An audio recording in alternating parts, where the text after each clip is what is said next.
The republic for which it stands, one nation, under God, indivisible, with liberty and justice for all. We now are at a moment of silence. We want to remember as a community Mr. Ben Anderson, a previous employee of the city of Pontiac, who led the city's labor relations department, and of course was the sweetheart of the late Portia Fields Anderson, who preceded him in death just mere months ago. Please join us as a community for a moment of silence in Mr. Ben Anderson's honor.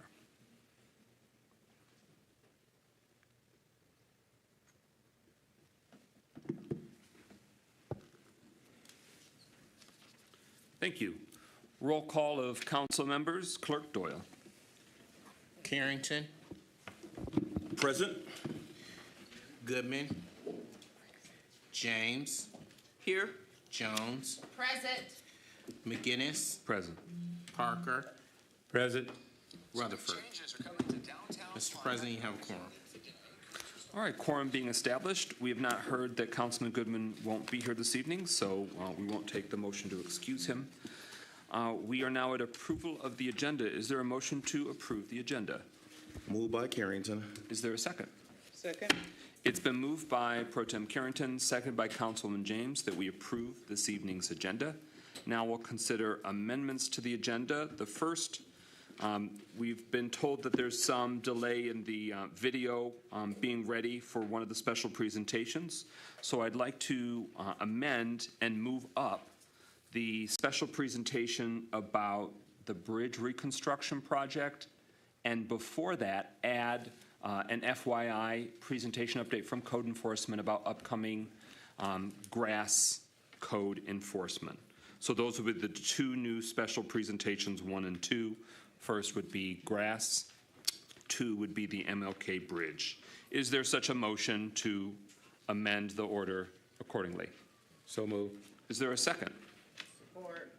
All right, it's been moved by Councilman Parker, seconded by Councilwoman Jones, that we reorder the special presentations. Any discussion on that? Hearing none, roll call Clerk Doyle on that amendment to the agenda of reordering the special presentations. James. Yes. Jones. Yes. McGinnis. Yes. Parker. Yes. Rutherford. Carrington. Yes. 6 yeas, no nays. That motion carries, and so the agenda before us has been amended with that part. Do other council members have any agenda amendments, clarifications, discussion on the motion before us? All right, hearing none, roll call on approval of the agenda. Clerk Doyle, as amended. Carrington. Yes.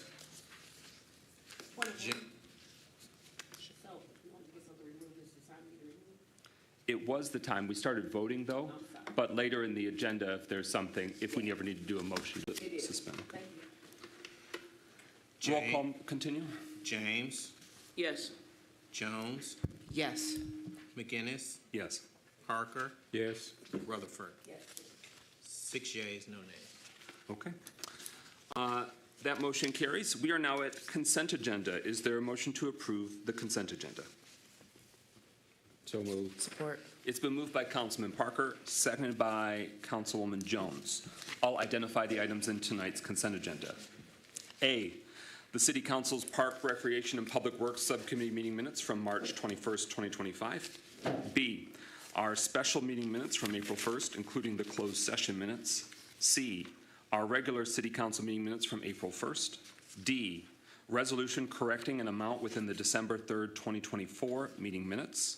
We went back and somebody identified a potential error in a figure, and so the clerk's office went back, reviewed the tape, and we're confirming so that way it aligns with what took place. E, resolution honoring the life and service of Mr. Ben Anderson. You heard us do the moment of silence in his honor, and he was a former city employee. F, resolution approving contract with Hubble, Roth, and Clark for the roof design for the Ottawa Park Cemetery, that municipal cemetery's office structure. G, resolution approving stormwater maintenance agreement for 520 East Columbia. H, Resolution to approve a professional service contract with R&J Consulting and Contracting for administrative assistance in the Department of Public Works. This is an extension of an existing contract. I, resolution to approve the City of Pontiac's opioid settlement funds of $500,000 for the first year of the RX Kids program with Oakland Livingston Human Service Agency. The council previously took that action, and now this is the contract that goes with it. J, resolution scheduling of public hearing for temporary lease of city property for Michigan Department of Transportation Woodward Loop project on April 29, 2025. That is the next regular city council meeting, so there'll be a public hearing at that time. K, resolution to approve MDOT contract 23-5212, project number 211982CON for illuminated street name installation work along Highway I-75 Business Loop for Perry Street. L, resolution specifying the acceptable reasons for a city income tax compliance inquiry to be initiated. M, resolution naming the drive within Bodette Park in honor of the late Hubert Price Jr. It's the access drive inside the park. The state identified it has no name. So following along with the honor that was given to the late Representative and Commissioner Emeritus Price before in terms of the county naming the dam that runs alongside it in his honor, we are mirroring that honor. N, should it be adopted. N, resolution requesting rear gate of northwest section of city's Oak Hill Cemetery remain padlocked when not in use to prevent vandalism and theft within the cemetery. O, resolution requesting consideration of guardrail installation at 186 Dr. Martin Luther King Jr. Boulevard North. I see that the figure on the agenda copy says 189, but the resolution itself says 186, the correct target for that request from City Council.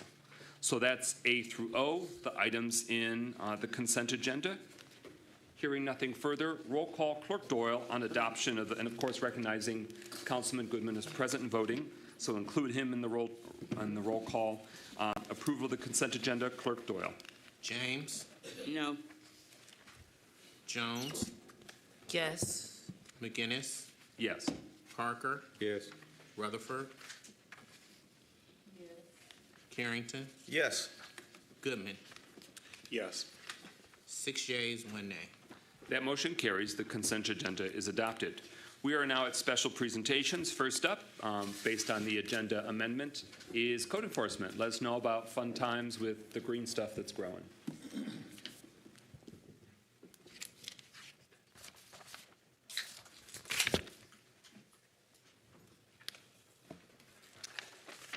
Good evening. Brianna Fields is with me tonight. She's one of our code enforcement inspectors, but before she gives you her presentation on grass season, I just wanted to officially introduce you to her. Most of you probably interact with Brianna either through email or by phone. But in addition to her regular functions as a code enforcement and rental inspector, Brianna manages all of our escrows in the department. She appears on all the Zoom court dockets that we have, both regular dockets and pre-hearing conferences. She's one of 7 folks that receive phone calls when you call into the code enforcement department at 248-758-2832. Brianna is one of 7 folks in the department that hear that phone, and those phone calls come to her desk. She takes care of all the violation concerns that come in, both on phone, in person, and online.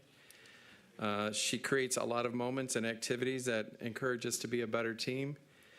She is often the one that leads us in prayer, which we pray a lot. And finally, she oversees everything grass-related in our department, so that's what she's here to talk about tonight.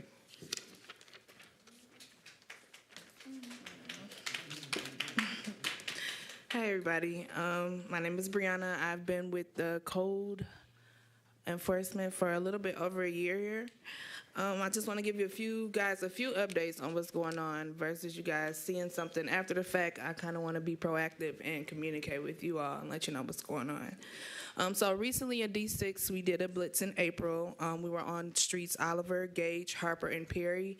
We walked the streets basically identifying those properties that were problematic. So trash, trees, debris, grass, garbage cans, anything that we seen that wasn't right, we tagged it, we enforced it, and coming up, we'll be checking to see if they have complied, and if not, we will be issuing tickets. We plan to do D2 in May and D7 in June, and then those coming months, we'll make sure we cover the rest of the districts. About your yards, guys, so just a few things. The front and the backyard should be free and clear of debris. So this includes, but is not limited to, a clutter of items being stored, such as toys, equipment, appliances, vehicles, cut down trees, bushes. If we remove the trash, we help to solve like getting rid of the rodents. We get a lot of calls about rodents. Trash equals rodents. So if we work on doing that, we can help solve some of our own problems. Check with your council person about collection dates. They are doing collection days where they have dumpsters placed throughout your district. So be sure to check with your council person. And then another thing we've seen, barbecue grills on a front porch, it's a fire hazard. Don't do it, guys. It's not safe and it doesn't look good. And again, you are inviting rodents to your homes. Grass, moving on to grass. So we are asking that you guys cut and maintain your yards. And this includes fence lines, weed trees, and the grass. Fence lines should be clear, so nothing growing up, over, hanging out, riding past, poking somebody if they walk past. Tree branches, trim them in the problem areas. So if you see that something is getting ready to be a problem, be proactive about it, guys. And if it's in the easement, give us a call. I will contact DPW. Grass should be no taller than 8 inches. Yes, we are measuring. Yes, we measure correctly. We have sticks that are measured. And enforcements will begin May 1st. So May 1st, they will begin issuing. You will see door tags if your grass is high. Last but not least, we are providing free lawn bags while supplies last. So if you see a code enforcement car, just flag them down. They should have them. And if you happen to be in City Hall, come down to code enforcement. We'll be happy to supply you with what we have while those things last. And these things, they make a big difference in the community. I know it seems small if one person does it, but when we work as a collective, it makes a really big difference. You wouldn't be surprised how many times I hear, but this is Pontiac. So people feel like they can do whatever, and we need to all work together so that people learn to respect Pontiac. That's all I have to say. Thank you. Any questions or statements from council on this special presentation for a code enforcement seasonal update? Thank you for the hard work that you do. Is code enforcement through the city of Pontiac currently have any openings or job opportunities for the community to know about? Not currently, we're full. Okay. Any further discussion? All right, that concludes that item. Thank you very much. Thank you. We now are at the administration's update on progress for the Dr. Martin Luther King Jr. Bridge reconstruction project update.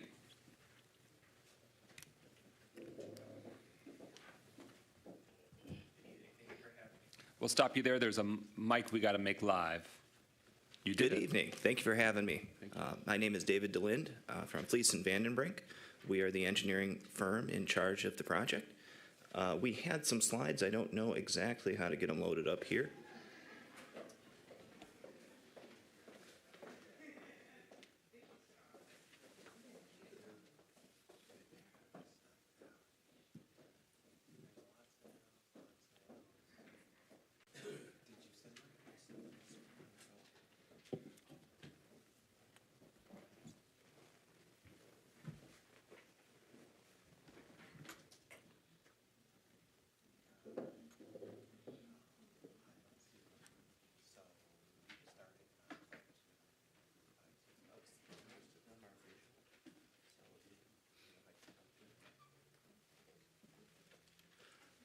Most of the slides are visual, and we will work on getting them up here. They are conceptual renderings of what the boulevard leading up to the bridge, as well as the bridge would look like in the preliminary design.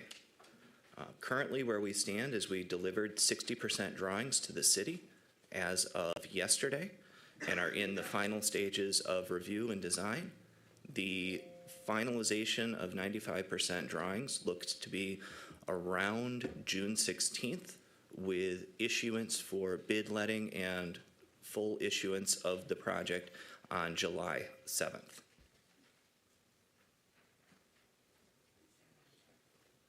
The current budget for the bridge also appears to be, at this point, under the $14.1 million that was specified in the contracts, though as we get closer to finalization of design, we can dial that number in. With the current changes in supplier as well as long lead time items with rebar and tariffs, we are not 100% sure where the prices will be, but we will dial them in as close as we can. And can you share what the visuals that City Council hasn't yet received, but the community and council hopefully will see include? Yeah, Tim has it as well as one of the person in my team. Sorry about that. Can you say that one more time? In absence of the visual, what does it show? So, so more or less, it will be a replacement like for like with what's there as far as the bridge. It will be a single span bridge overreaching the railroad tracks, along with a complete replacement of the road leading up to MLK. The replacement of the road will be concrete aggregate with a concrete overlay, and then the bridge will be a concrete constructed bridge. No, it's not that slide, Ms. C. That was from our previous function. The State of Michigan, through the State Historic Preservation Office, SHPO, requires compliance in terms of the federal funding that we've received. Has that come back yet? Is that under Fleiss and Vanderbrinks? Are you running point on that? It is. We do have compliance to SHPO as of now. We have letter in hand. NEPA is being processed through. The NEPA application has been sent over to the city's grant department in order to submit through the HEROES portal. Okay. Can you break down for the community what NEPA references? National Environmental Protection Act. And that's part of the requirement for the federal funds? It is part of the requirement for release of funds as well. Okay. Questions from council as we await the visuals to be shared with the community and council members? You have a hand, Councilwoman Jones? Yes. You mentioned that the bridge design would be similar to what it once was. And I know that a big part of that was, or a big part of what we had been talking about recently were I'm going to get the word wrong, the three. The span, in terms of would there be 2 or 3 support pillars? There will be 2 support pillars. So And there are 3 currently.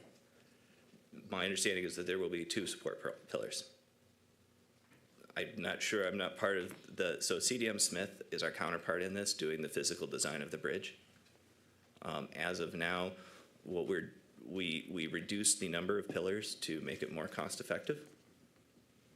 Is it sturdy? I mean, my concern Yes. there is, Yes, of it course, is you're not sturdy. going to build something that's not sturdy, but you mentioned that, the tariff price increase is now unknown, and you estimate that this cost will still be under the $14 million budget that, was previously presented. So I wondered about that aspect of it, because that would greatly contribute to the cost estimate. And if we are estimating under 14 million with those 2 pillars in lieu of 3, or whatever they're called, then I think that's something we need to be aware of, and we need to look at the design with those 2 versus 3, because maybe it is sturdy, and maybe it will be okay for 7 years, but then in 9 years, where will we be, as a city with the bridge, and are we looking at another shutdown? That's really where I was going with that question. Well, I can say that the bridge is entirely designed independently of what the cost of material would be from a structural and stability standpoint. And the concrete bridges typically will have a lifespan of somewhere around 75 years. Thank you. Councilman Parker, followed by Councilwoman James. Thank you, Brother President. I just had a question since you're not putting up pictures. In regards to bridging, I just got some information and researching some information in regards to bridges and got some information regarding the bridge from 2nd Avenue to over 94th Street down close to Wayne State University. Is the bridge going to have any pre-made stuff that it will reduce the time to put it together? It's going to be all brick and mortar and waiting for stuff to cool and set? There will be precast components to it due to the orientation over the railroad. There will also be cast-in-place pieces as well. Okay. How long would it take for all of this to be done? Did you all have an estimated time frame? As far as the physical construction of it, that would be the contractors in charge of building it to determine the timeline of construction after bid letting. Okay. And so which pieces of it will be pre-designed and ready to just pop in place? Do you know? Or is this something we can get from someone else? I don't have that answer offhand, but I'd be happy to take that back and get you a response. Okay, thank you. Councilman James. So you are not construction, so you don't have an idea of the construction timing, but you're with design, right? Correct, we are at design. So when will design be fully complete? We're looking right now at July 7th for complete design. And we would have all the drawings at that point, the full set of drawings Correct. for design? Okay. Further discussion? Follow-up Councilman question. Parker. So if design is complete in July, when will construction actually begin? That do you depends on have how that? quickly it is let and an acceptable bid has been adopted. Okay, so we want to pivot to the mayor or deputy mayor. Do you have an answer for council and community to Councilman Parker's question about Fleiss and Vandenbrink and their counterparts at the Smith firm are handling engineering and design? They're aiming to be fully done with that portion in early July. What comes next from the administration's vantage point, timeline-wise?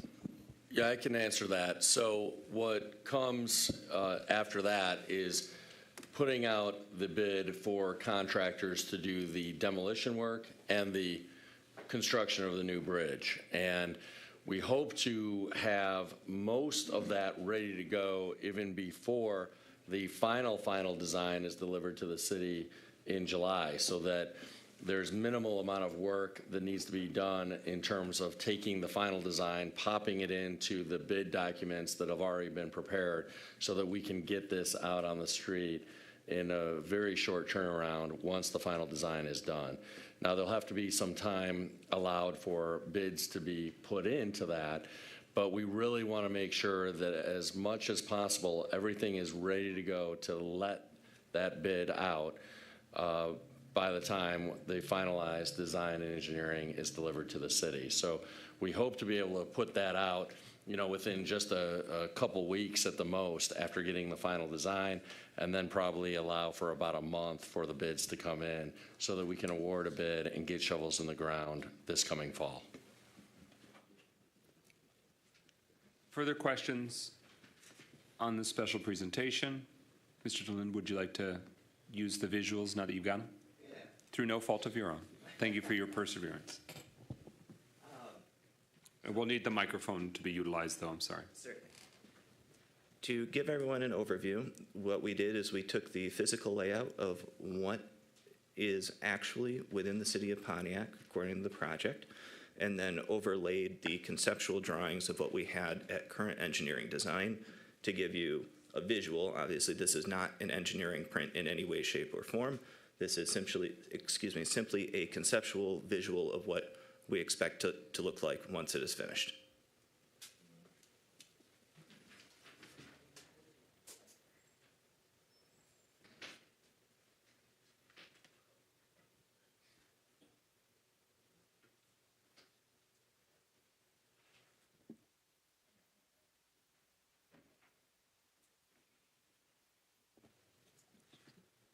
Okay, can the administration email this document to the city council? Yes, sir. Okay. Further discussion? Councilman Rutherford? Is it in writing that this will actually be done by July to the president? The contract executed that the city council authorized was a 37-week period. So I would ask the deputy mayor, but he's mid-conversation. So mayor or deputy mayor, is it in the terms of the contract with the engineering firms about the target completion date? It is in the proposal, which was from the engineering firms, which was incorporated in the contract, that it'll be 38-week to be exact time frame. And so they have continued to convey to us, both verbally and in writing, that they're on track to meet that deadline. Follow-up, is in the event that this isn't done, is there anything to protect the city from getting any added on addition? Like, is this going to be the final number that we're going to actually spend? Because we can't project it because of tariffs and things of that nature, but what do we have that's going to protect and safeguard the city in the fact if they don't get it done by 38 weeks? So 38 weeks is for engineering design. Probably wouldn't be impacted by tariffs in that regard. The more dangerous window comes with the construction phase. But mayor or deputy mayor, let's say Felice and Vandenbrink says, just kidding, it's 50 weeks. What components in the contract protect and safeguard the taxpayers of Pontiac? I'd have to defer to the city's attorney who was involved in drafting the contract. Any further discussion? Do you have a hand as well, Councilwoman James? Yes, I wanted to ask about, it looks like the new design will include a pedestrian walkway on one side. Is that what I'm looking at here? There would be a pedestrian walkway on both sides. On both sides? It is a like-for-like replacement, as close as we could get to maintain MDOT standard with what's existing in the field. Okay. And the barrier would be between those in the middle there? We're going to have like a stone, like a concrete barrier? Correct. Okay. Further discussion on this special presentation? One other Yes, question. It looked like from that first photo that the redesign goes all the way out to Woodward, where the credit union is. So the design would go all the way out to Woodward? I believe that's the case. I can get back to you on that. This was the conceptual rendering to show areas that limit of disturbance was. Okay, because right now that area is not shut off, you know, that's because it's not part of the actual bridge. And I'm just wondering if that's going to be included, just a redo of that road up to Woodward Avenue. We will get the actual limits of disturbance over to the city as well. My understanding is that it goes into the pan of Woodward. The current detour pattern will also be maintained as our recommendation to the project from the road closure that's going on in the MLK section. Councilman Parker, followed by Mayor Grimal. I have one question. As I look at your renderings, one of the things I noticed is you got pedestrian walks on both sides, but nothing to protect the pedestrians from the cars. If this is what you're going to put up, if I look at it on your picture, I see there's a board to keep them from falling off one side, but nothing to protect them from cars on the travel side. The mayor has spoken to that, and he's next on the speakers list, so he might be able to shed some light because they've shared that at the, I think, the subcommittee or council leadership level as well. Mayor Grimal? I had, well, if I may. Yeah, if you're all done, but I'll give you the floor afterward for follow-up, Councilman Parker, if you still have questions, but I think he might be able to have an answer for you. Yeah, I made the same observation when this was presented to me. I don't know, when was that, Dave? About a week and a half ago now. I made the same observation, and they're looking at some options to try to put some barriers between the roadway itself and the sidewalk. So this was the same conceptual rendering that was brought to me about a week and a half ago, and I made the same observation. I know that the engineering firms are looking into that specifically, and I did want to also respond to Councilwoman James's question. What I've been told, and again, you're really the expert, Dave, but what I've been told is that, yes, the resurfacing of the roadway all the way from Woodward to South Boulevard is included in this project to try to ensure that it will last as long as possible. Otherwise, there might be an issue with where the bridge meets the road surface as it was described to me. So my understanding is that we are looking at trying to redo the road surface as part of this project and not just the bridge itself. To that point, we'll just want to make sure that residential access that's impacted by that section remains unimpeded, because obviously those that live in the apartments or the townhomes, they need to be able to access, or in storage facility, need to be able to access the sites. Councilman Parker, any follow-up further? I'm good. Okay. Thank you. Any further discussion on the bridge special presentation? All right. Thank you very much for your time, sir. So you've got some follow-up information you'll be providing to council when you confirm that up. And we ask that the administration provide the community and council with updates with further pieces and elements as they progress. Hearing nothing further, that concludes that special presentation. We would now be at Mayor Tim Grimal's 2025 State of the City Address video. I'll ask the mayor and deputy mayor if that's ready to roll or if you need some more time. I believe it's ready to roll, but I defer to our expert in the room, Ken Martin here. So.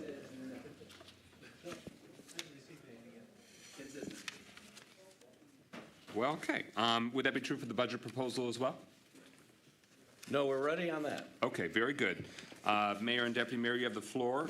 So to set the stage, traditionally in the city of Pontiac, we receive by May 1st, under our former charter, the mayor must present to the city council by May 1st an annual budget proposal to start at the July 1st new fiscal year. And the citizens have revised their charter, and it's got a new date. And that date is 75 days before the start of the fiscal year, which is about April 17th. So this being the city council meeting before that deadline, we as a city are receiving the mayor's budget proposal within that new greater window lead time.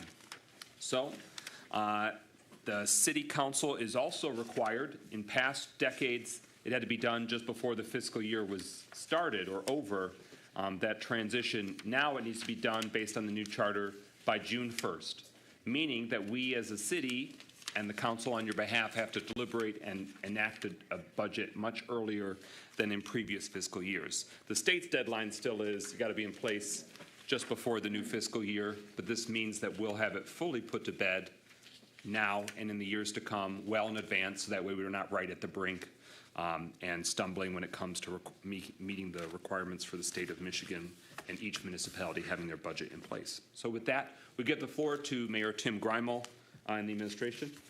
What's that? I'm not sure if more are coming. Thank you. So we're going to be doing a very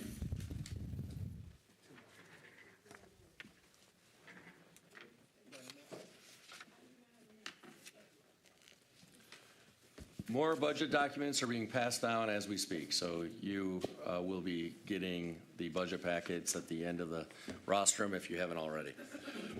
I want to just begin by saying that when we came into office, obviously there was a lot of rebuilding that needed to be done. We have been able to run budget surpluses over the past several years, but we started out each fiscal year actually projecting a deficit if all of the staff positions here at the city were filled. The reason why we have run budget surpluses the past several years, even though we started out each fiscal year projecting deficits, is because some of those staff positions were, for at least a portion of each year, unfilled, and we ended up with more revenues than originally projected. We will talk in greater detail later about the very healthy state of the city's general fund, which now has over $50 million in the general fund balance, which is actually more than our total annual general fund expenditures. So our fund balance is actually more than 100% of our general fund, which is almost unheard of in cities. So we are in a very strong fiscal position now. But I think the biggest news about the proposed budget is that for the first time in a long time, the city going into the fiscal year is projecting a budget surplus, meaning that we are projecting now, even if every single city position is filled every single day of the year, that our total revenues for the general fund will exceed the total expenditures for the general fund. That's a big deal, and it speaks to the sustainability of the fiscal health that we now see in the city of Pontiac. We had gradually been reducing the projected deficits with an eye towards landing in this place, and we have now arrived at this place where we have a sustainable budget surplus moving forward without having structural deficits. So that's a really, really big deal. We'll be getting into a lot more of the details through the budget hearings, and we look forward to having those conversations and that dialogue with council and with the community. I do want to give our deputy mayor an opportunity to speak to this briefly, along with Daniel from Raymond, because they've worked really, really hard on this budget to get us to this place of fiscal health. And with that, Deputy Mayor. Thank you, Mayor. So, City Council, what you have in front of you today is the budget, the proposed budget ordinance. What it does is it gives you the framework, the official legal budget that would be adopted if that is what you so choose. Beginning next week, we will be doing the actual budget hearings. Later today, you will receive the line item detail that actually was used to make that document there, and both of those will be placed on our website tomorrow. And then I don't believe that it'll be next week, but by the 29th, you will receive the full budget book, which takes the raw numbers that you see there and then translates it to some charts and graphs and makes it a little bit easier to digest. But we were a little bit caught off guard, and I do apologize for that. I knew that I was planning on trying to get the budget to City Council early. I had not realized that the date was changed in the charter, and so trying to get you what was legally required by today. That is what you have, what is legally required by today, but the much more enhanced you will have in 2 weeks. Okay, so for the community's frame of reference, the City Council is literally receiving it for the first time now, the budget ordinance, so check that box. Can you confirm when we'd be receiving the budget line items by general ledger number? General ledger number you'll have tonight. When I leave this meeting, I'll be able to send them to you. Okay, that's important, so that way the community and the council, when we come into budget hearings, have something to sink our teeth into in the days ahead, because what we have, if it is adopted, tonight we have a resolution setting the special meetings for those budget hearings. If it works for the council, the first one would be next week, next Tuesday, April 22nd. So we'll work to sort of dive in deeper department by department. So I want to make sure that the community is prepared for that, but definitely the council's got to be able to have it to dissect it. Finance Director Clark, if you're able to take the microphone, can you give us some broad overviews in terms of the work that went into this document and what we should be expecting as the budget consideration process moves forward?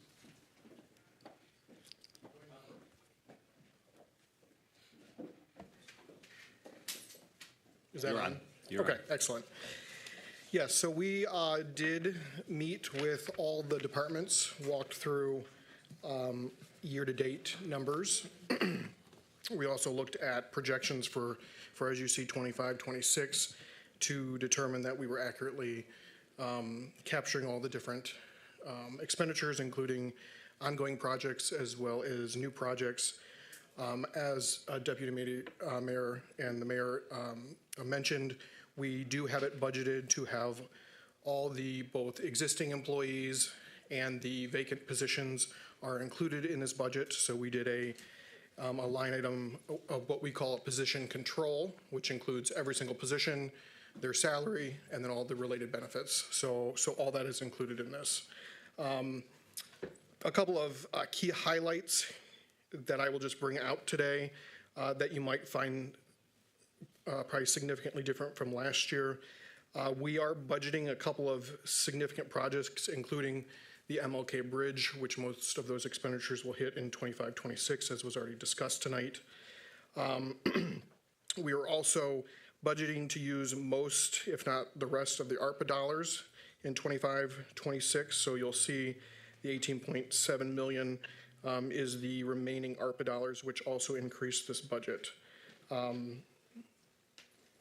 Outside of that, I know that there's a significant grant for trail projects, which equates to about 16 to 17 million, which also is included in the general fund. So those are the key items that you will notice different last year to this year.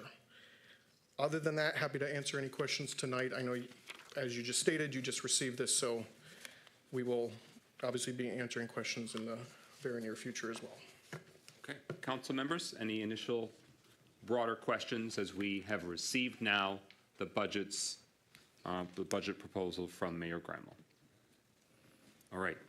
Will city council members be receiving that electronically, the GL detail? Yes. Okay. And it will also go up on our website tomorrow. Okay. Pro Tem Carrington, did you have a hand? Yeah, just a quick question concerning our general fund. So could you, just for the community again, give us that number again? So total expenditures projected are $83,219,441. Estimated revenues are $83,299,915. So a net increase, as was stated, of $80,474. So the beginning fund balance, meaning before a dime of new fiscal year taxes or anything else are collected, you're estimating the beginning fund balance as this fiscal year ends to be $53,508,000? That's correct, yes. Okay.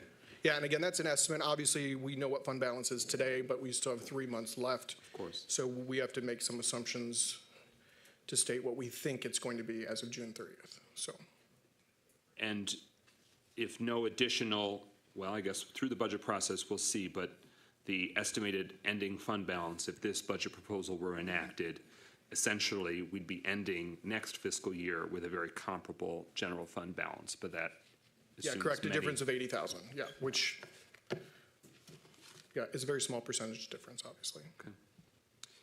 Any final questions as City Council begins to review and research this matter ahead of the first budget hearing? That special meeting, should council act, would be for next week. Oh, Deputy Mayor, yes, sir. Just one thing to point out. You heard that the general fund is approximately $83 million in spending. That includes about $30 million of grant funding. So our normal general fund is around $53 million, but we're having an influx of about $30 million of grant funding that is artificially increasing that number. Thank you. Any final discussion on this special presentation? All right. The City Council has formally received the mayor's budget proposal. Is the State of the City video address now ready? No, it is not. Okay. When Mr. Martin returns, it will be ready. Okay. Is there a motion to adopt the resolution scheduling the special council meetings for 2025-2026 fiscal year budget review? Moved by Carrington. Is there a second? Support. It's been moved by Pro Tem Carrington, seconded by Councilman Parker, that we schedule these special meetings of the City Council. As you know, City Council, with the charter change, is not meeting weekly, but for all intents and purposes during budget season, we would be. If this resolution is adopted, we would have a budget special meeting on next Tuesday, April 22nd at 5:30 p.m. We would have the other next Tuesday that didn't have a regular council meeting, May 13th at 5:30 p.m.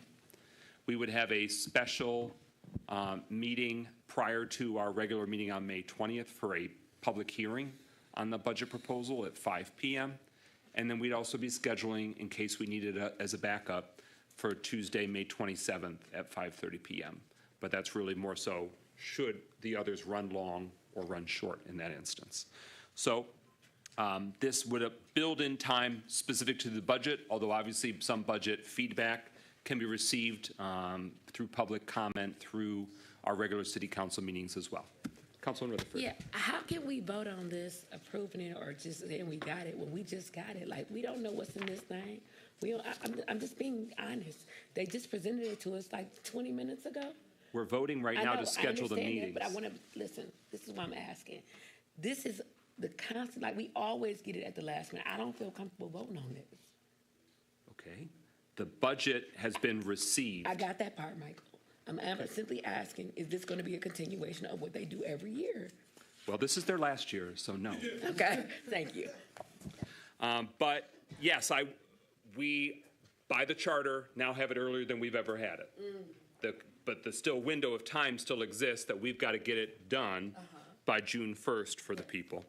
And so there may require even more deep dives, community engagement beyond what we schedule. I'm just trying to build it in now so we can all prepare. I aimed for 5:30 instead of 5, so we're not sticking it to the people coming from work.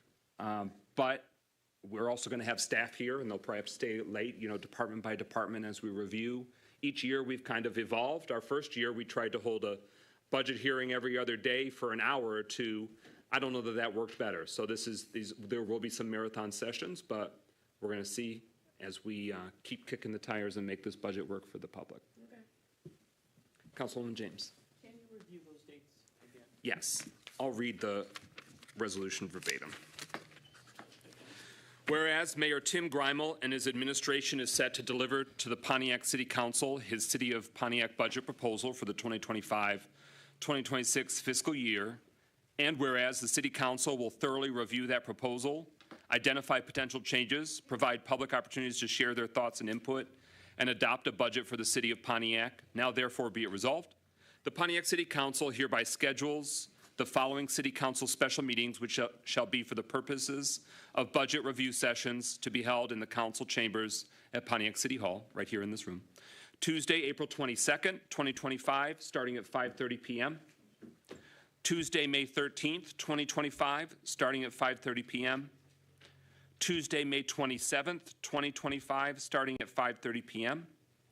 Further resolved, the City Council schedules a special meeting to hold a public hearing on this fiscal year budget in the council chambers at Pontiac City Hall, Tuesday, May 20th, 2025, at 5 o'clock p.m.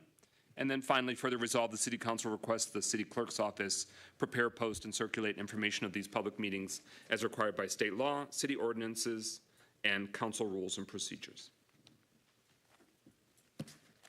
And as we go through, we may find that we need more, but at least that gives us a starting point. And it would mean that the first full budget bite at the apple is next Tuesday, April 22nd. Which one council member will not be able to attend because she's graduating with a graduate degree. I'm sorry, Councilwoman Jones. Is that the one? Is that the day? Yeah. April 22nd. So let's give her a hand for completing her graduate studies.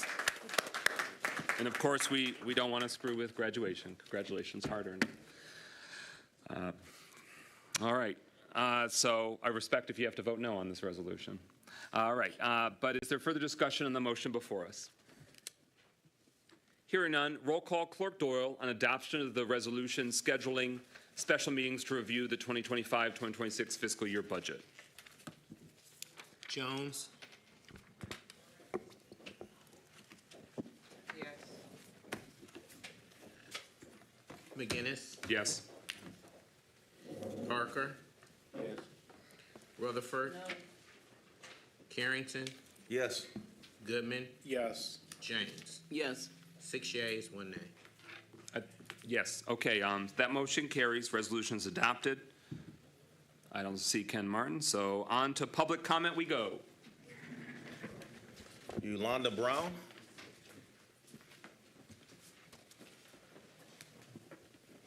Mr. Robert Bass.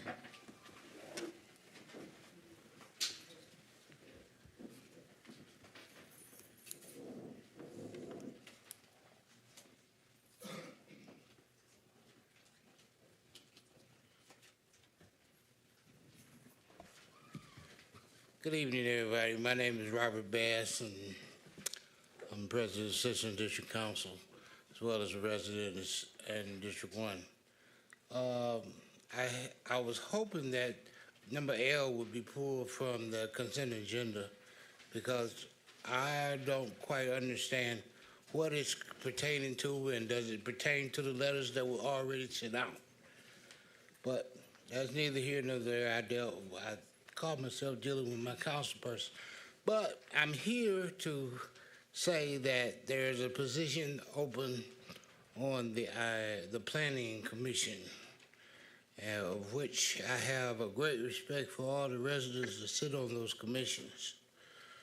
I've dealt with them over the years, and I always have a high admiration for them because they're doing a job opposed to what they do on a regular basis. Some of them have corporate jobs, but they still come in and work for free. And they believe in what they do, and they really trust that we believe in them in making their decisions. And we do. We have been. But Mr. Jackson is throwing his name in the pot to be considered for an open position. And by the time that comes up, I'll be gone. So I'm going to throw mine out there right now that we support Mr. Jackson in his bid for taking the time and effort to be a part of the commission. And before I go, like I said, I didn't come here to talk tonight. But before I go, I do wonder what city y'all really think y'all represent.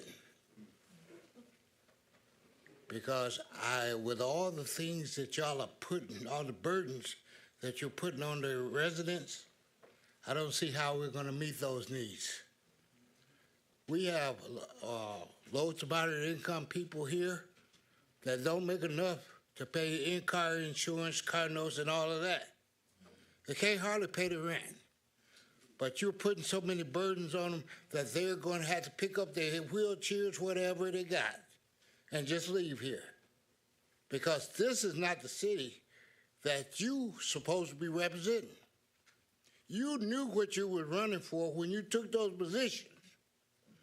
But point of fact is, y'all not representing us. Y'all must think you in Rochester, Bloomfield, Auburn Hills, somewhere, but you're not in Pontiac.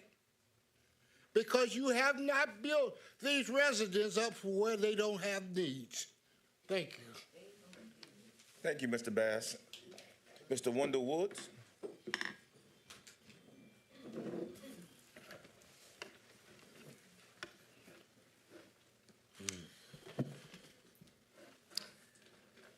Good evening, Council, Mayor, citizens. Did not know what Brother Bass was going to speak about, but the death of Ben Anderson, I knew Ben personally. I knew Portia personally through Billy Fair, so I'm sorry to hear about his passing.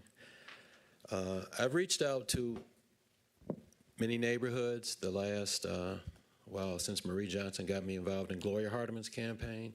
Marie Johnson got me involved in Walter Moore's campaign. Marie, she said, I want to get such and such elected, so I would be in the background and help put people in office. So again, I want to acknowledge Marie Johnson, which a lot of people may have forgotten about her. She was responsible for Hubert Price and Walter Moore. But anyway, with that being said, in my surveying with people, they're still concerned about roads and safety.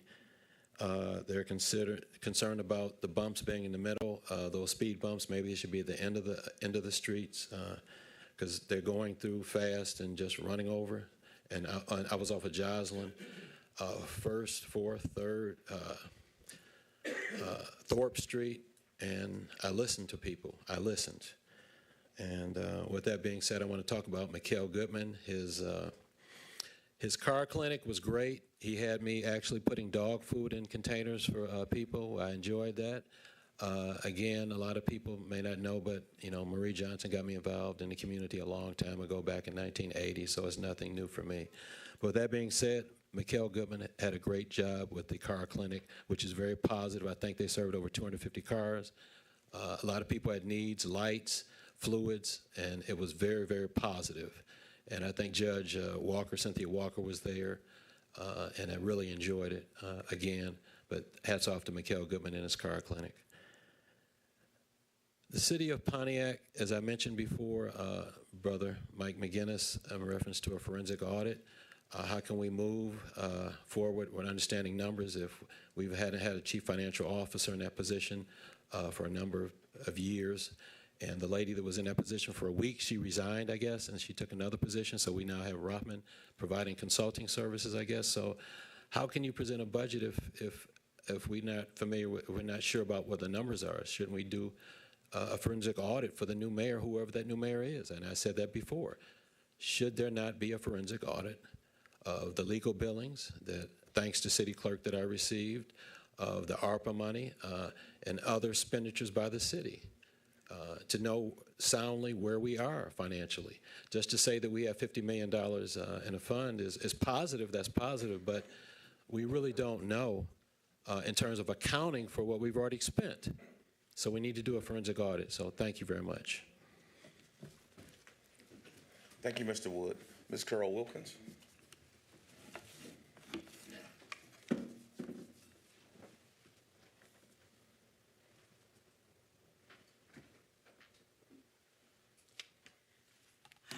Good evening, City of Pontiac and Executive Office.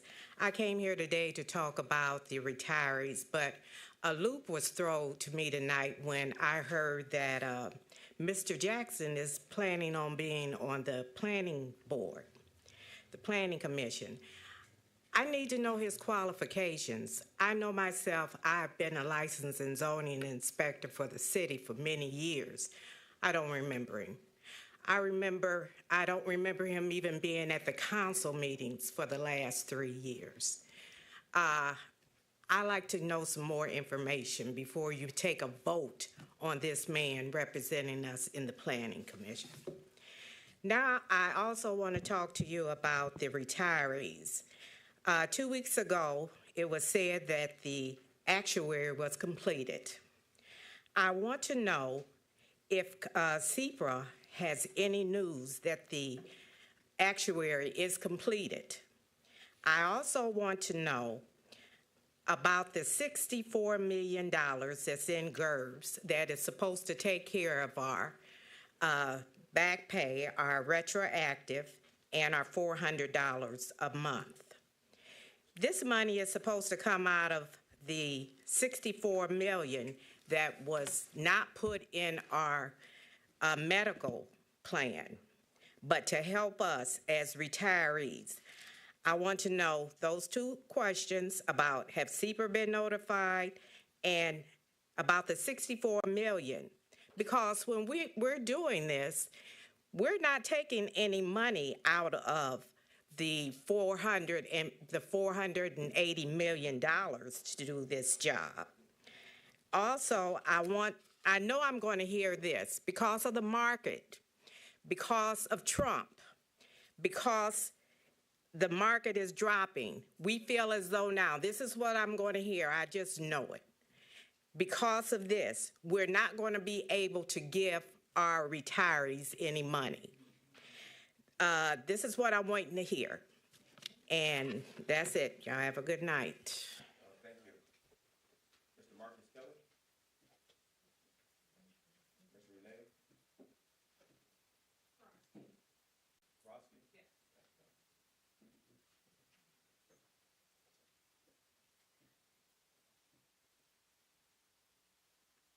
Yes. Good evening.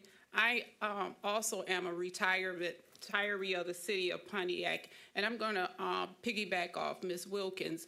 I too want to know what happens to the $64 million if it's not used to for the retirees, and would it be an excuse to use the tariff, as part of us not getting our money, and what's taking so long? Thank you.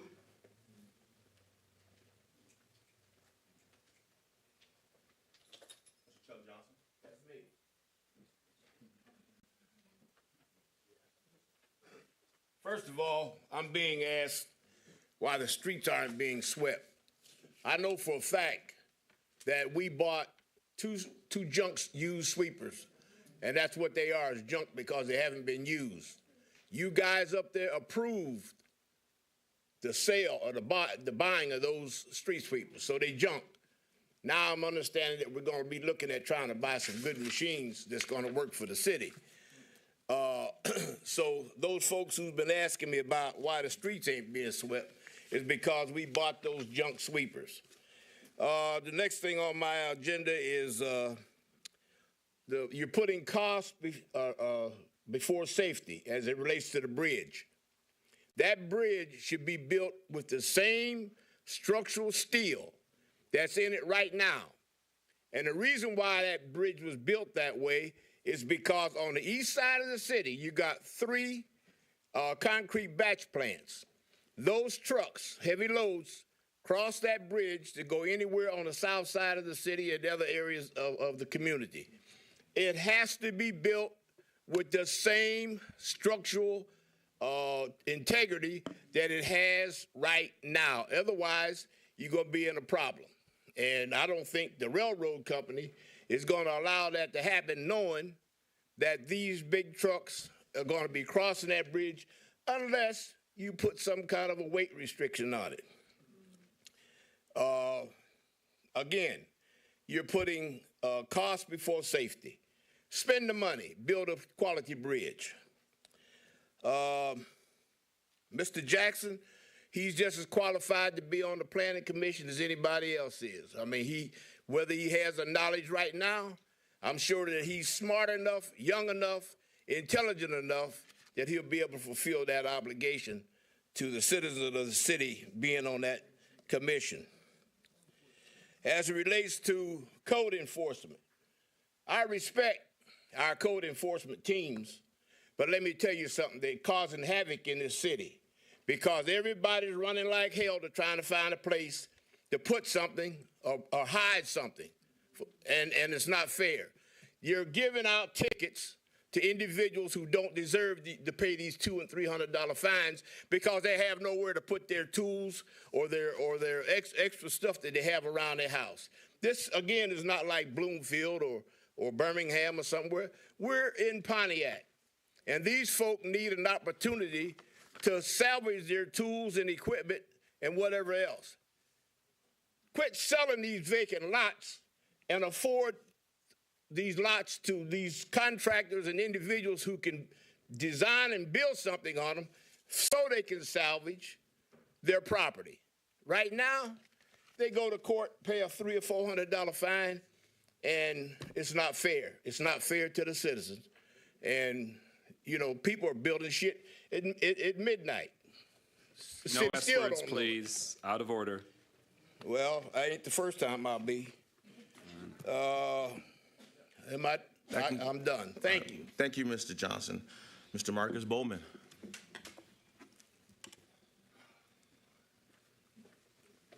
You hit it right on the nail, Mr. Johnson. You hit it right on the nail. It seems like to be the type of time we in right now. Putting crap in one hand, wishes in the other, and seeing which one grows. This is, you know, ridiculous, and I don't want to say nothing about it regarding Chris Jackson being appointed to the Planning Commission, because it's not about Chris Jackson being appointed to the Planning Commission. This is a political thing that happens every political cycle, especially considering the fact that our mayor just announced that he's running for Congress. So let's keep it 100. Council, if y'all going to allow the dismantle of our city any type of way, not to put Chris Jackson on the spot, but whoever goes in those seats and those positions should be vetted a little bit better considering the circumstances. Now, here's my thing. I know that we are at a place right now where everybody is playing political games. That's fine. That is fine. I don't want you to misunderstand what I'm trying to say right here, because I know when they put the position out to be for the planning board, I talked to people about it. I heard conversations about it. So I'm telling you all, at the end of the day, let's stop letting these people play politics with our community. This next push, we got to make sure if Chris Jackson is who y'all going to vote for, make sure y'all give him the right support. Make sure y'all get support behind Chris Jackson or whatever you're going to do. If not, you looking cowardly and you playing a political game, because Tim is out of here. Tim gone. What are we going to do with our future? When is anybody going to stop playing games and stop playing politics and start playing real life with this city? Y'all don't like to hear it, but that's the truth. And this has been a 20-something year process. Deidre don't get a pass. She had the $37 million before she left office, and we was arguing about it 3.5 years after. What are we doing? Now, to end on a positive note, I'd like to thank all of those who came out today to the Golden Opportunity Club, because it was a great dinner. All the future leaders in the community that stepped up and decided to support Mr. Michael McGinnis, Chris Jackson, I think Kermit Williams was there. It was a great event, and it showed what we can do when we working together. But what I refuse to do is, at the end of the day, Tim, if you done, be done. But don't leave us bold. Don't leave us bold. That's not fair. So if you're going to do something right, make sure you include all of us so we know which direction our city is going in. Now, I thank y'all for being who y'all are in this community, but I'm saying this in seriousness. This next election, no holds bars. If you really about this life, if you really about this city, be about it for real. Because I'm not playing with nobody when it comes to the future of this city. Thank you. Have a great night, and God bless you all. God bless Pontiac. Dr. Deidre Waterman.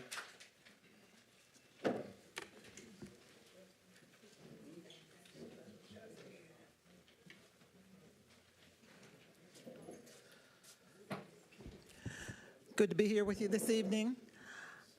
I also want to talk a bit about the plans for Pontiac's future, particularly about an issue that confronts a lot of us. And if you go around, as I have been, to the neighborhood groups, people are talking about what are the things that most concern you that need to be done in the city. And generally the first one or the second one is our roads. Our roads, everybody says, are in deplorable condition. Now, let me backtrack a little bit. One of the things you're very proud about is about the amount of money in the general fund. Great. But let's give some credit, as some were trying to do, to the previous administration and to the council people through profound planning. We had, over the years of my administration, dug ourselves out of a deep hole, and by the time I walked out of City Hall and this administration changed, we had left you a $25 million surplus. $25 million. Plus, we also left you $37 million that I brought in from the federal government, the ARPA funding. So you started out with a pretty good plush start. And we had brought in a lot of economic development. A lot of big companies, 20,000 jobs, and that's where you have gotten a lot of the revenue from the tax because of that economic development that we brought in from the previous administrations. Now, what's happened to all that? Okay, the ARPA money apparently has all been accounted for, but there haven't been as many people who should have benefited from us in terms of citizens and small businesses, as I fought for. More since we argued about that than you started out, but not enough. The other thing is that we went to a meeting 2 weeks ago, I believe, Councilman McGinnis, that President McGinnis set up about the bridges and roads. And the meeting, we were trying to figure out what it was all about. They talked about all the roads and bridges that had been repaired, under this 3 years of this administration. And then the point got to the fact that, well, we had all these roads to be repaired. The estimate now is that there's about $300 million in cost if we were to repair all the bad local roads, and about $400 million for the major roads. So the question was, where is the money going to come from? All the surplus apparently has been spent. $20 million in bonding you're going to get for the youth rec. All the ARPA money is accounted for without as much going to the citizens and the businesses as it should have. So who's going to pay for the roads? And the thought is that going to have to be bonded? Are the citizens who are paying increased taxes and having all the money from the ARPA taken from them that should have gone to citizens, are they going to have this burden landed on to pay for the roads? You tried to pass a bond for $140 million last year without any plan. And one of the things we said, if you're going to do something and put that financial burden, make sure you have a plan. We should have a finance director, we should have the DPW director here talking about a 5-year plan and give people a right assessment of what kind of burden you're expecting to put on them and how we're going to fix the roads. Thank you, Dr. Waterman. Mr. Carlton Jones.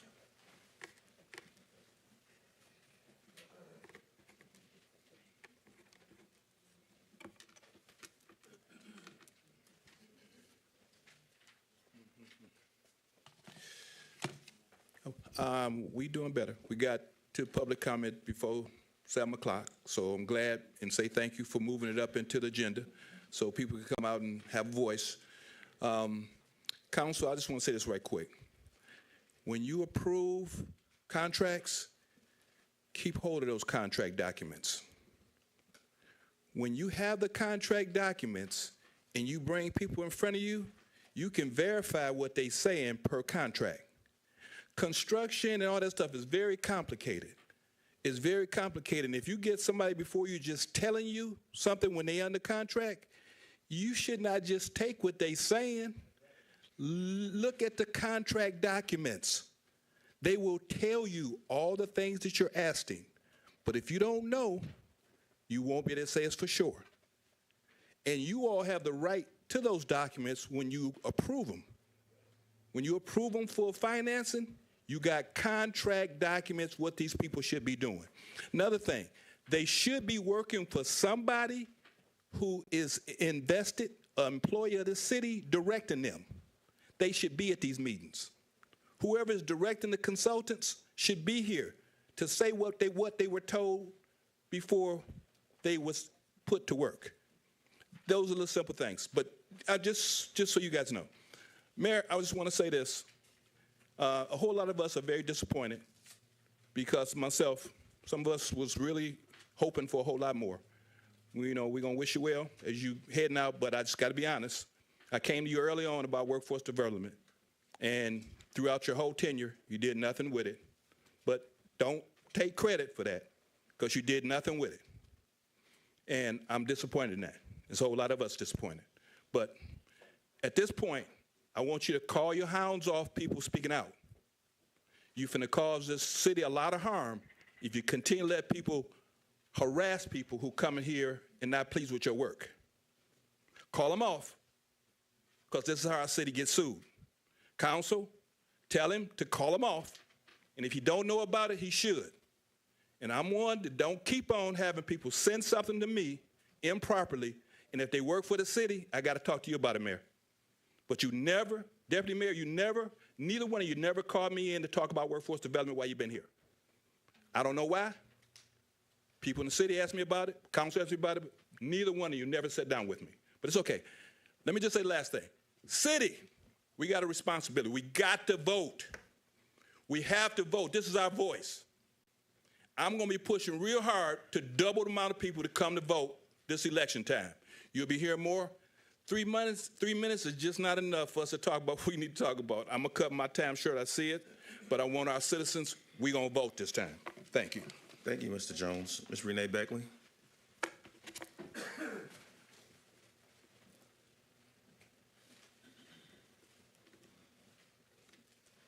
Mr. Dawes, City Clerk, my question is, who's printing the ballots, what company for the August primary and the general election in November, and where are they located?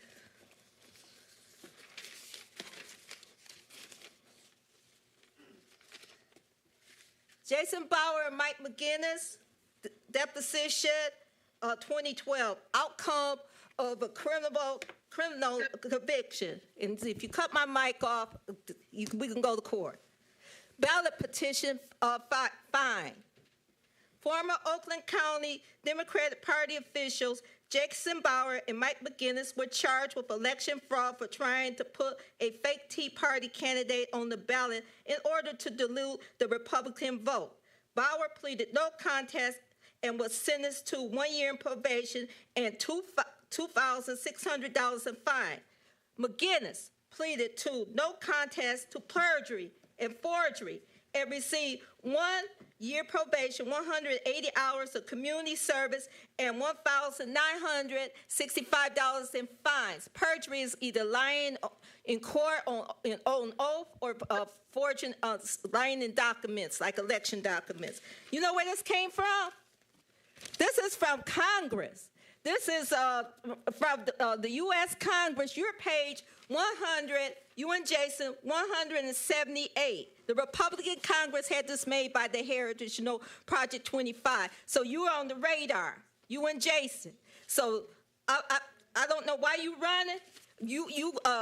And I'm going to tell you, you're going to have some problems. I have seen many candidates run for mayor in the city of Pontiac. We never had a convicted election felon. No matter how long it was, Mike McGinnis still committed voter fraud, perjury, lying under oath, or false statements and paperwork and forgery. Do you want someone like that as the top leader of your city? I explained how he got on the council the last time. We have elections office here, we have a treasury here, and we have income tax right here in this building. A convicted felon of 9 counts. Will Bloomfield Hills, Auburn Hills, and Waterford elect a convicted felon? Oh no, they will not. And neither should Pontiac. Mike think he can get over and over on the less educated and the low-income city. I refuse to vote for a convicted election felon for the mayor of Pontiac. This candidacy can hurt every Democrat in the state of Michigan. Trump read this report and said, that McGinnis, he's a piece of work. And he'll be here in Pontiac and just say, I'm a felon, but not that kind of felon. And would you like to see these photos? Jason and Mike, Oakland County Sheriff, all over the Western Hemisphere. These photos here, you could take out Oakland County and everybody down in the Democratic Party, and also the Pontiac Democratic Party. Michael, it's a risk. We could lose federal funding because of him. Thank you, Ms. Beckley. Okay, I'll do the last part next week. Ms. Delania Stevens. Okay.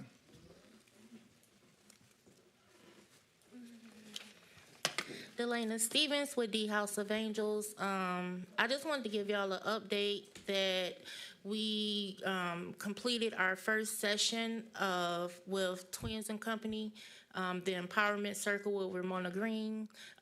We were talking to the children and educating them on sexual assault, safe touches and things like that. So we'll continue on with that program, teaching the children that it's okay to say no, because it is a lot of kids out here right now that's being sexually abused in the households, and a lot of human trafficking going on. Another thing, Ms. James, I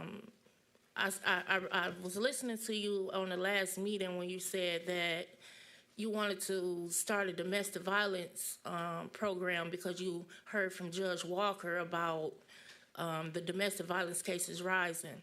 If you noticed, I've been down here for the last few months advocating, and I'm going to continue advocating for any victim of domestic violence or sexual assault. I created a 6-week program, not only for the survivors, but for the abusers also. So you don't have to create a program. I have a program already created. I come down here and talk about it all the time, that the cases is rising. So that's no news. I just want you to know that it's a program. I created a program, and if you would like to work with me, and we can tackle this together, I don't mind. I'm not a gatekeeper. I don't mind sharing my information.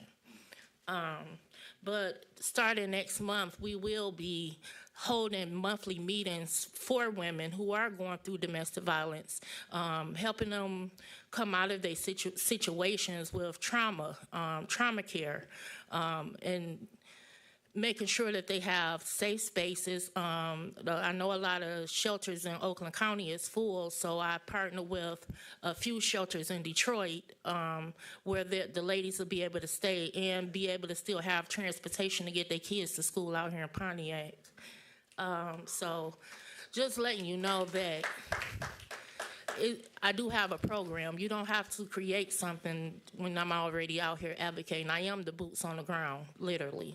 Even though I just got out the hospital 2 days ago, I just had to come and tell you face to face to let you know that the House of Angels is going to rise and elevate. You don't have to create a program if you already got me. Thank you. Is it Irvin Lance Jr.? Okay, Irvin Lance Jr. Good evening, council members and neighbors. Irvin Lane Jr. I live in Harrington Hills, District 5. But I'm causing the problem by saying this, but not at the snow and the melt and everything. I'm looking at, I live on Dudley Street and Dudley and the corner of Dudley and Lynch, then on the other corner, Dudley and Bay. It's just some real bad potholes up there. I don't know, maybe some coal patch will do it, but I'm somewhat of an aide for Miss Matthews, Jean, and I told her I would come up here and say something about it. You know, it's very dangerous now on that. Probably the whole neighborhood. I haven't been through there, but when you drive through, I noticed this as the snow that went away, just deep potholes on Dudley and Lynch on the corner. And when you come off of Featherstone right there, coming all the way down Bay, and then when you get to Dudley, was at Dudley and Bay. So I just wanted to see if I can get some work done or some attention that I would be glad to point them out. Just stop by my house, I'll jump in the car and we can ride down and point out some more. But I just said, if you come through Harrington Hills after dark, drive slow so you won't get your car towed up because it's bad. And they didn't really notice this till the weather came down, and it's pretty bad. I haven't seen this bad, Martin. And I'm just piggyback on what some other people, Dr. Waterman spoke about the roads, and some other gentleman living in Knowles on Court Street, and some of that is, I don't know where the funding would come from if it would take that much, but I'm just addressing right now Harrington Hills, Dudley and Lynch, and Dudley and Bay. That's all I got. Thank you for your time. Thank you, sir. Ms. Kathy Desiree. Darlene Clark, you next.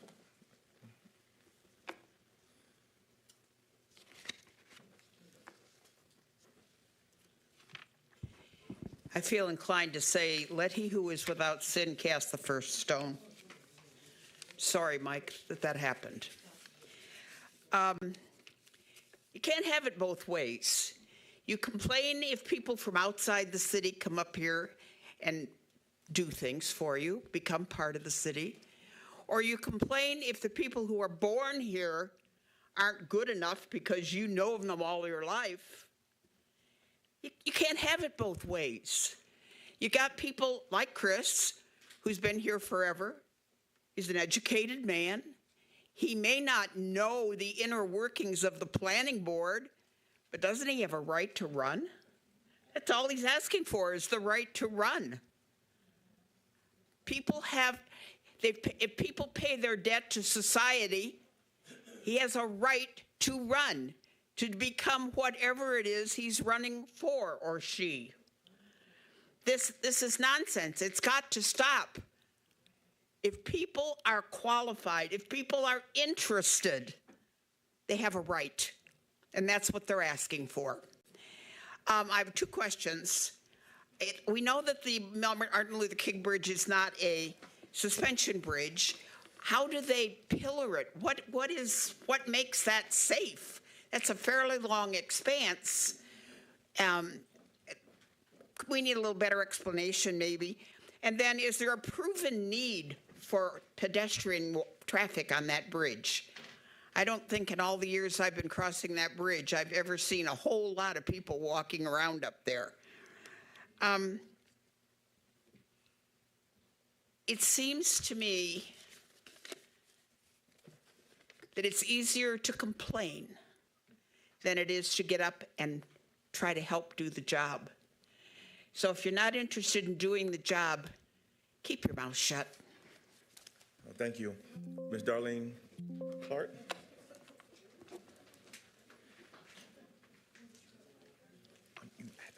Good afternoon, Council and Administration and Mr. Garland. First, let me say this to you guys, and I'm talking as a resident. For every taxpayer, you have the right, you have the duty, and you have the obligation to require much. You have the right to stand accountable for whatever it is that your taxes pay for.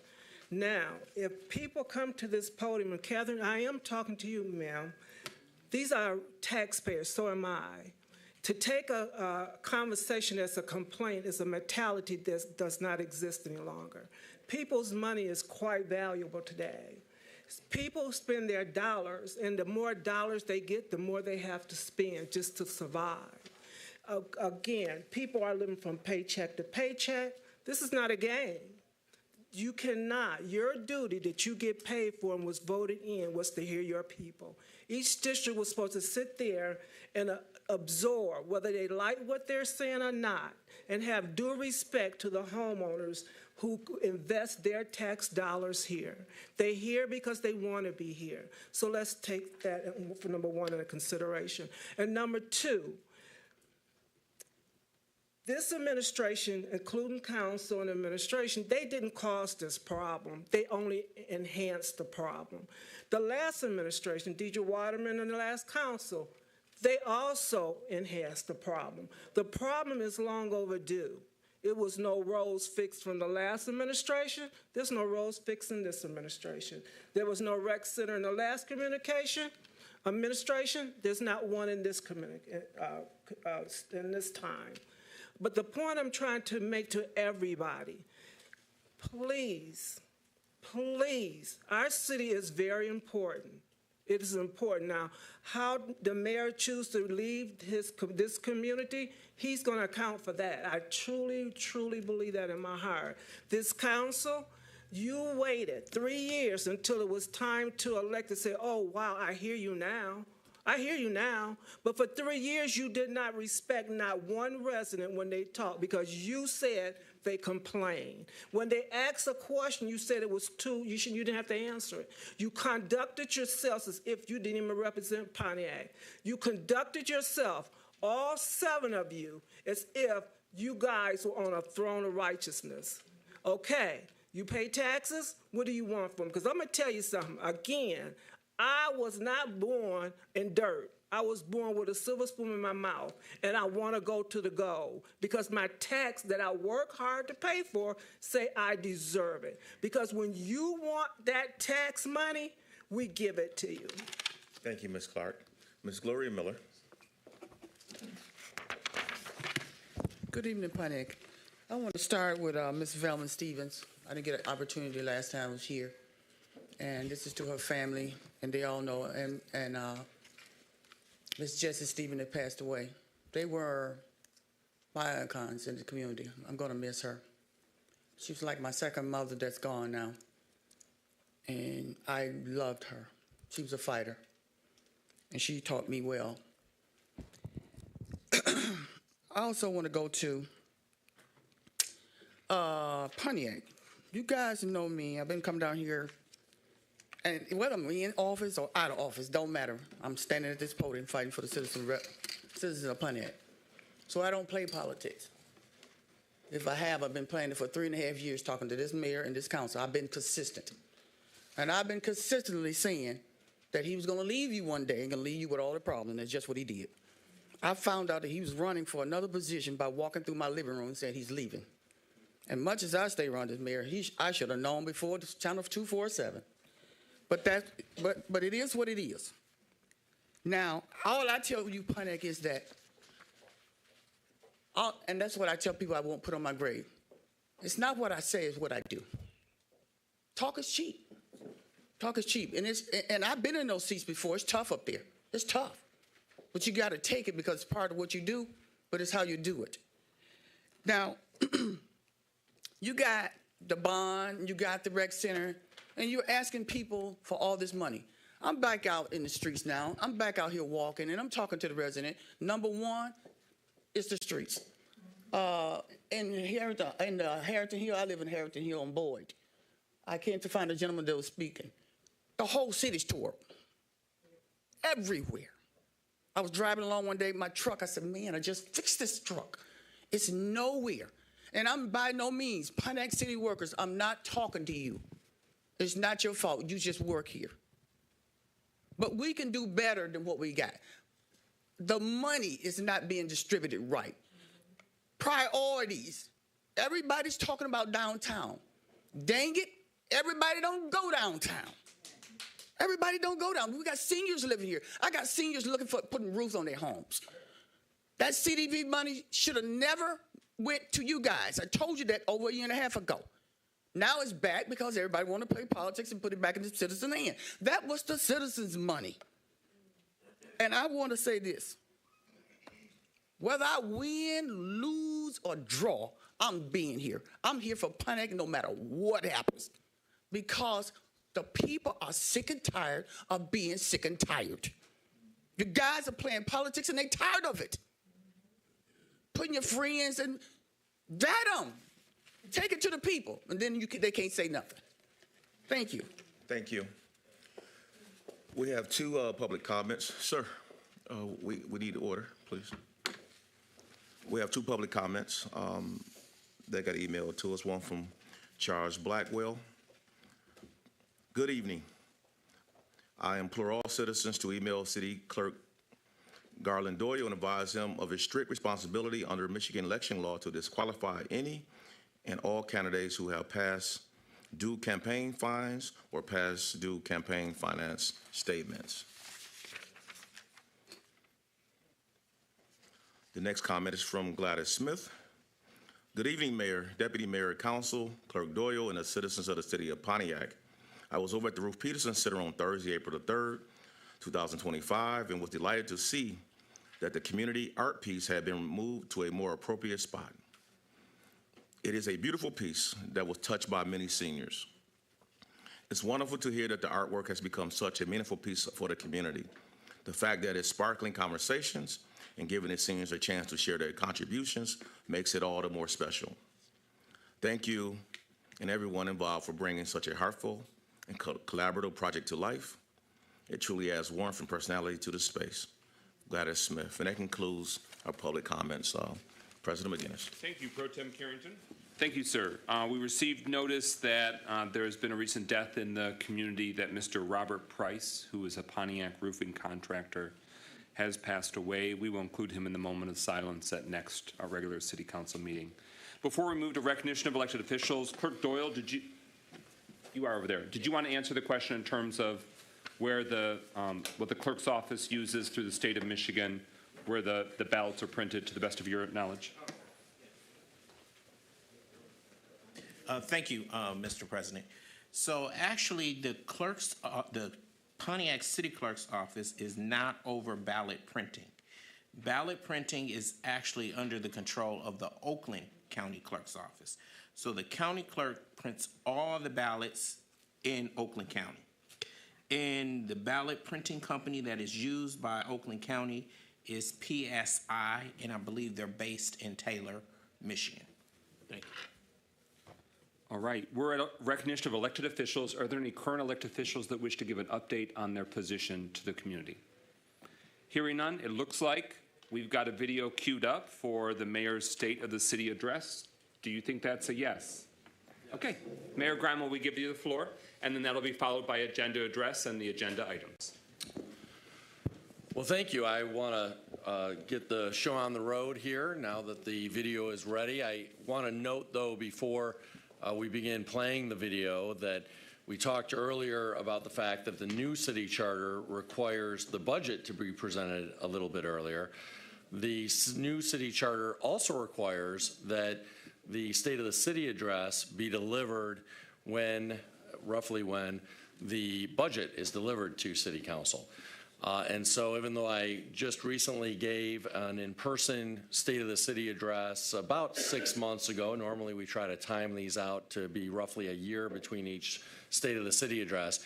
Even though I just delivered one about 6 months ago, we are required under the new city charter to deliver the State of the City address this week, and that's why you will see the video address. We may do something later in the year that's another in-person event, just to give another update to the community about the affairs in the city, roughly a year after my last in-person State of the City address. And so without further ado, here is the State of the City address as required by the new city charter.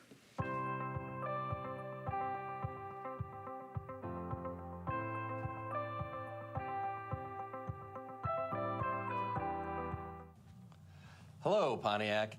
I'm Mayor Tim Grimal, and I'm delivering my State of the City address today. In the past few years, we have scheduled the State of the City address after the start of each fiscal year. However, the new voter-approved charter requires this message to be presented before the beginning of the fiscal year as we head into the budget approval process. This presents an opportunity to provide you, our residents, with a better understanding of how the funds we are seeking in the upcoming fiscal year will be used to further the work of your city government.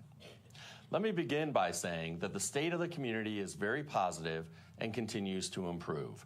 I want to thank our Deputy Mayor, Kalfani Stevens, for his great work over the past 3 years as we have seen the city grow in every possible way. There has been more commercial investment and more residential housing starts, moving the city forward on our road to revitalization. Pontiac continues to be a leader in the growth of taxable value in Oakland County, and city government is investing more funding into infrastructure and services.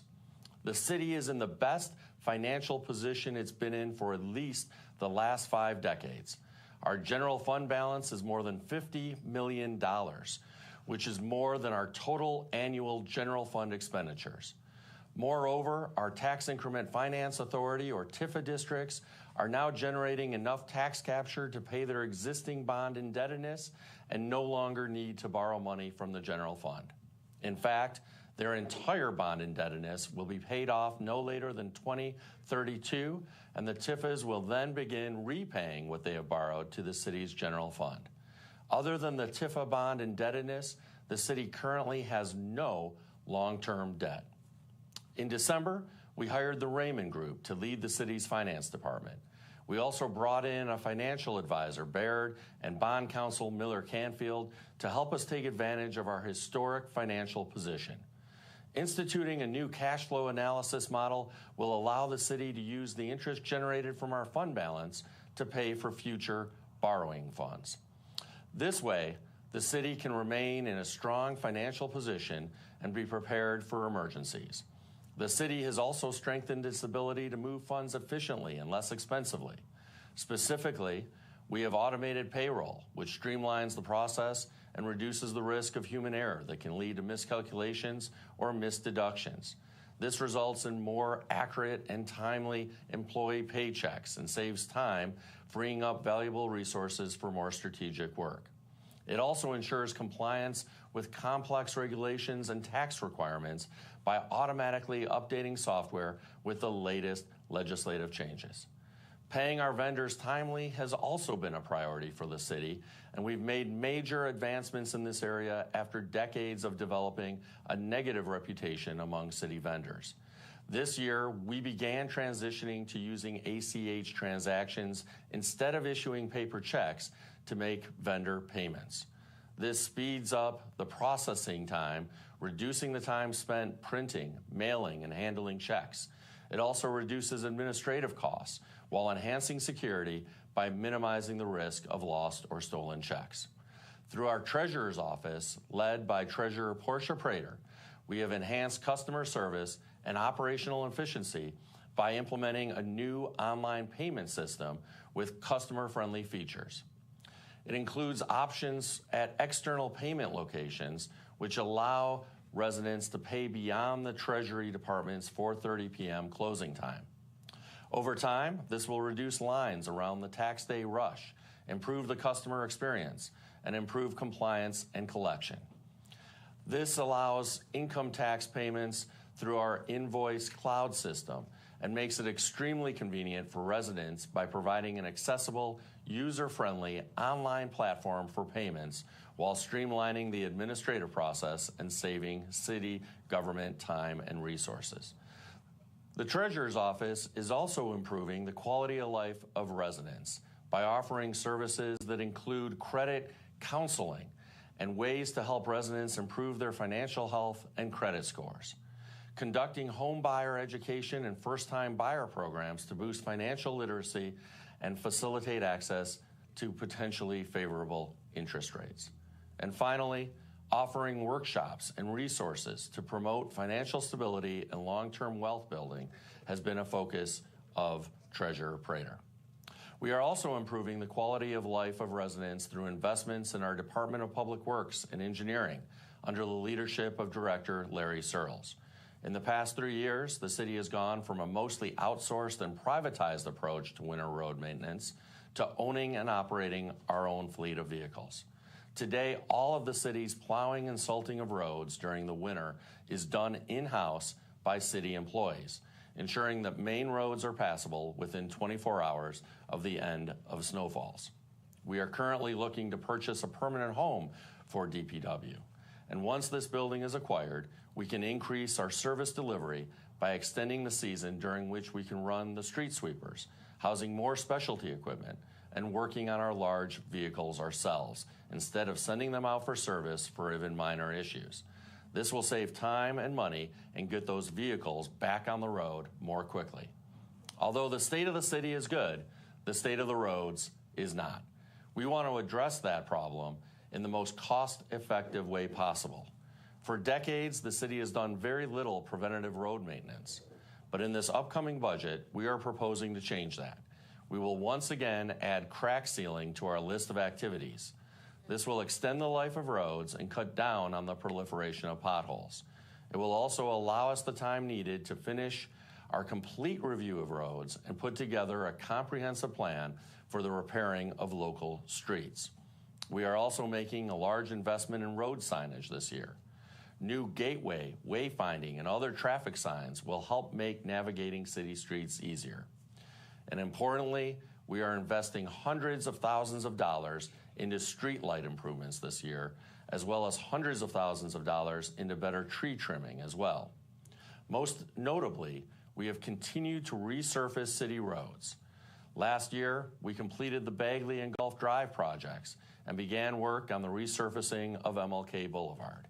This year, we will finish the work on MLK Boulevard, and we will begin the Auburn Road resurfacing project. Next fiscal year, which begins in July, we will begin repairs to Walton Boulevard between Baldwin and Joslyn Roads. I know that what's on many of our residents' minds is the status of the Martin Luther King Bridge. I'm happy to report that the engineering team is on track to finish the design and engineering of the bridge by this July, so that we can have shovels in the ground later this year, first demolishing the bridge and then building a new bridge in its place. Roads, though, are not the only city infrastructure where we are making investments. This spring, our Parks and Recreation Department, under the leadership of Director Torrance Price, will begin spending millions of dollars on construction projects in neighborhood and community parks. The 9 parks receiving upgrades are Art Dunlop Park and Manny Hatchet Park in District 1, Indian Village Park and Dawson Pond Park in District 2, North Kiwanis Park in District 3, Cherry Lawn Park in District 4, Art Heaton Park and Baldwin Park in District 6, and Richardson Park in District 7. We will also begin work on several community parks, including the reopening of Crystal Lake Park, which is set to undergo significant revitalization with the help of a $500,000 grant awarded through Oakland County's Healthy Communities Park and Outdoor Recreation Investment Plan. Immediate restoration at Crystal Lake includes new benches, a picnic shelter, and new park entry signage. Future plans are to add waterfront activities and a canoe and kayak launch. Even more importantly, we will begin vertical construction of a state-of-the-art community center so that our community's young people will once again have a city-owned recreation and enrichment facility. As you know, between 2009 and 2013, emergency managers closed or sold all of the city's 4 youth recreation centers.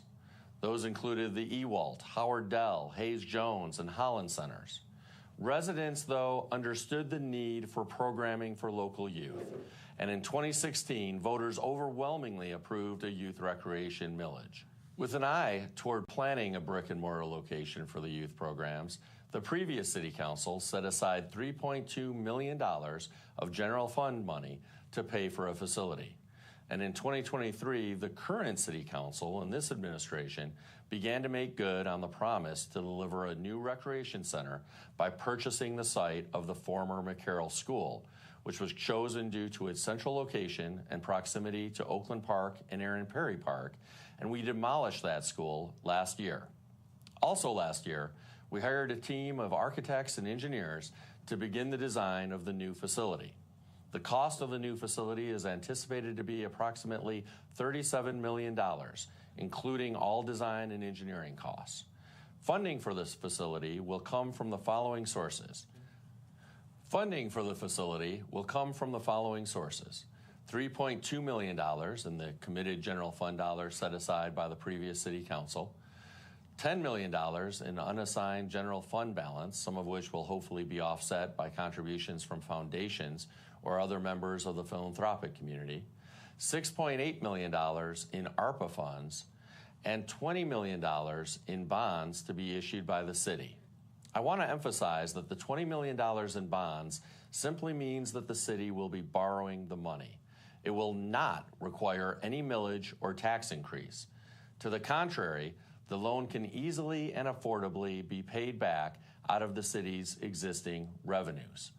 Most importantly, construction will begin this year and is slated to be completed in the first half of 2027. I want to take a moment to thank our Grants and Philanthropy Department under the leadership of Director Lisa Campbell. The department has 7 full-time staff members, and since July, the city has been awarded grants totaling over $9 million. These grants have funded the following key projects, initiatives, and equipment. An additional $70,000 in funding for the Senior Chore Program from ULSA for a total of $200,000 invested in this program. Park beautification by CN Railroad. A zero-turn grass mower from Bobcat. An award of over $4 million for the MLK Bridge from the federal government. An award of $2 million for downtown acquisition and redevelopment from HUD per congressionally directed spending. An award of $1.3 million from the Michigan Indigent Defense Council for the 50th District Court. An award of almost $1.5 million in Community Development Block Grant Funds, or CDBG funds, from the Department of Housing and Urban Development. Speaking of CDBG funds, Pontiac has now regained control over its own CDBG funds for the current program year and future years, after emergency managers gave away control of that program to Oakland County. To aid this process, the department hired a HUD administrator and CDBG program manager.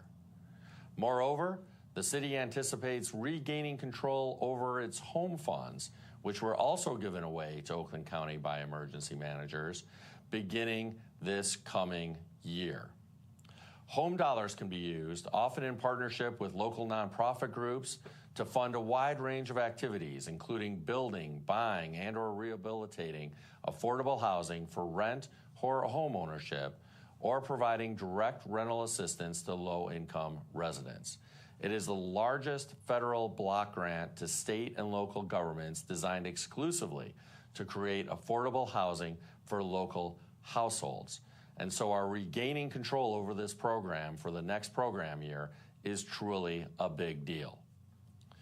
The Grants Department has launched several important resident-focused initiatives, including the Senior Chore Program, which I mentioned earlier, which was launched in January of 2025 and will continue until funding is exhausted.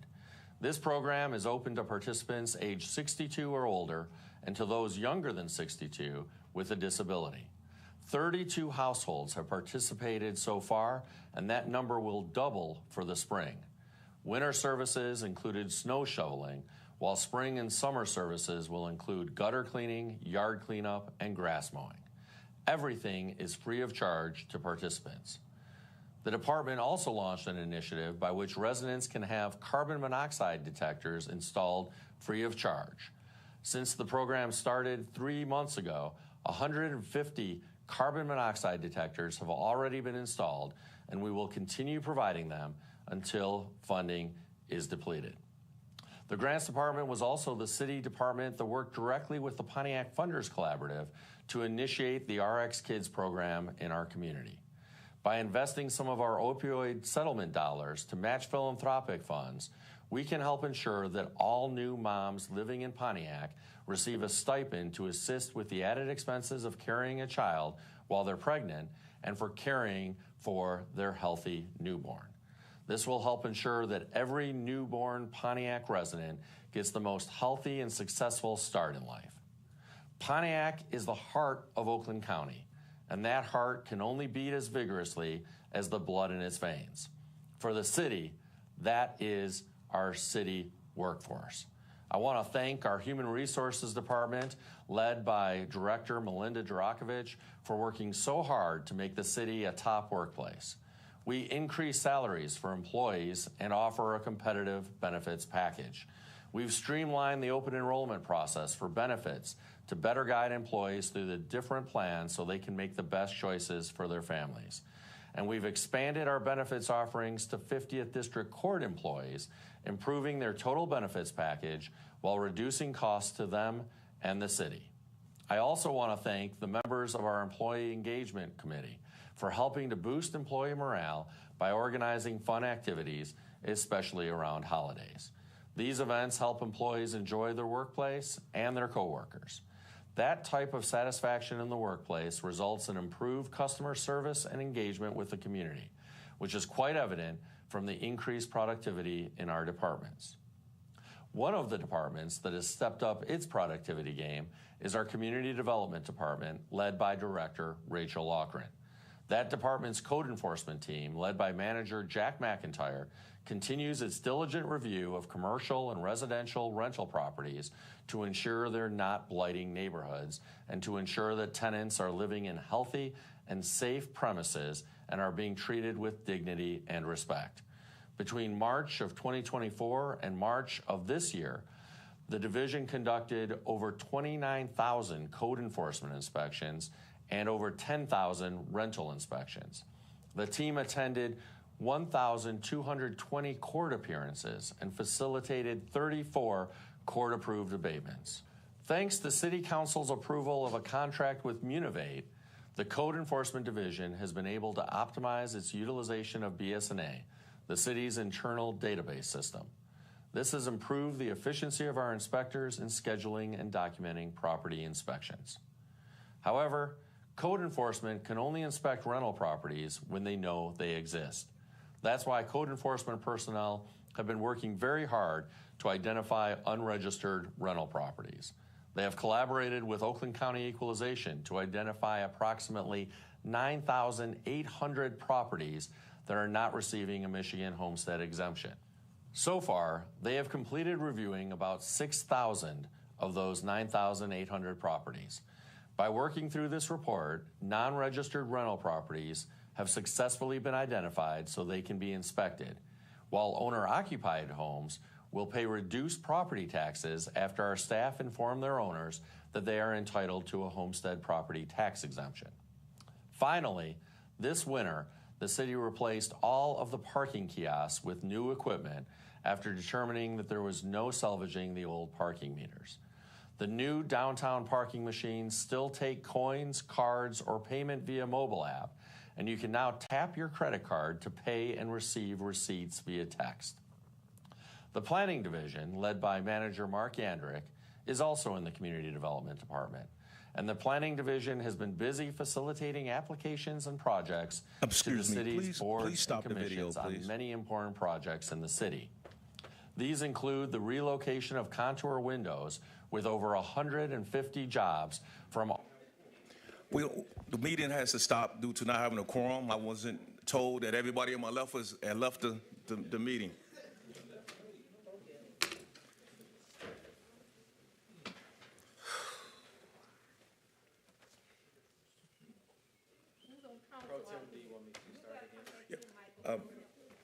Bring it back a few slides.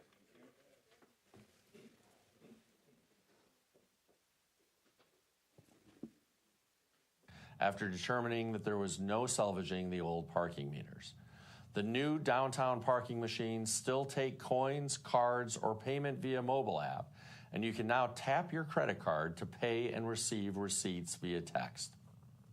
The Planning Division, led by Manager Mark Yandrick, is also in the Community Development Department, and the Planning Division has been busy facilitating applications and projects to the city's boards and commissions on many important projects in the city.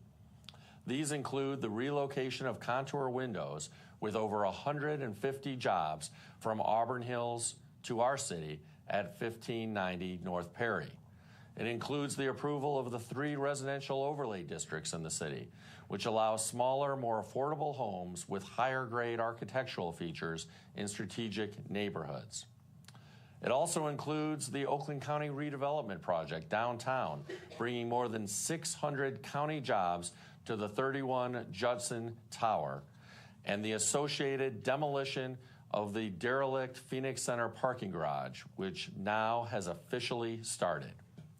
The work of the Planning Division has also included approving the construction of the new M1 Concourse X Center, which will include a public restaurant and driving simulators that will be open to the public, and the redevelopment of the Webster Community School at 640 West Huron, which is ongoing. We are also making good on our promise to update the master plan, which had not been revised in over 10 years. In July, the Planning Division initiated a 9-month master plan process, partly funded by the Michigan Economic Development Corporation, which sets a new vision for the city with the goals, objectives, and strategies needed to achieve this vision.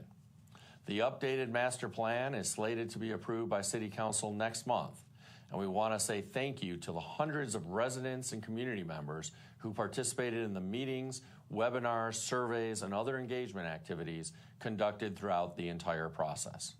Another core element of the Community Development Department is our Economic Development Division, led by Manager Deborah Younger. Under Manager Younger's leadership, the division has spearheaded several initiatives to position Pontiac as a premier city to live, work, and grow your business.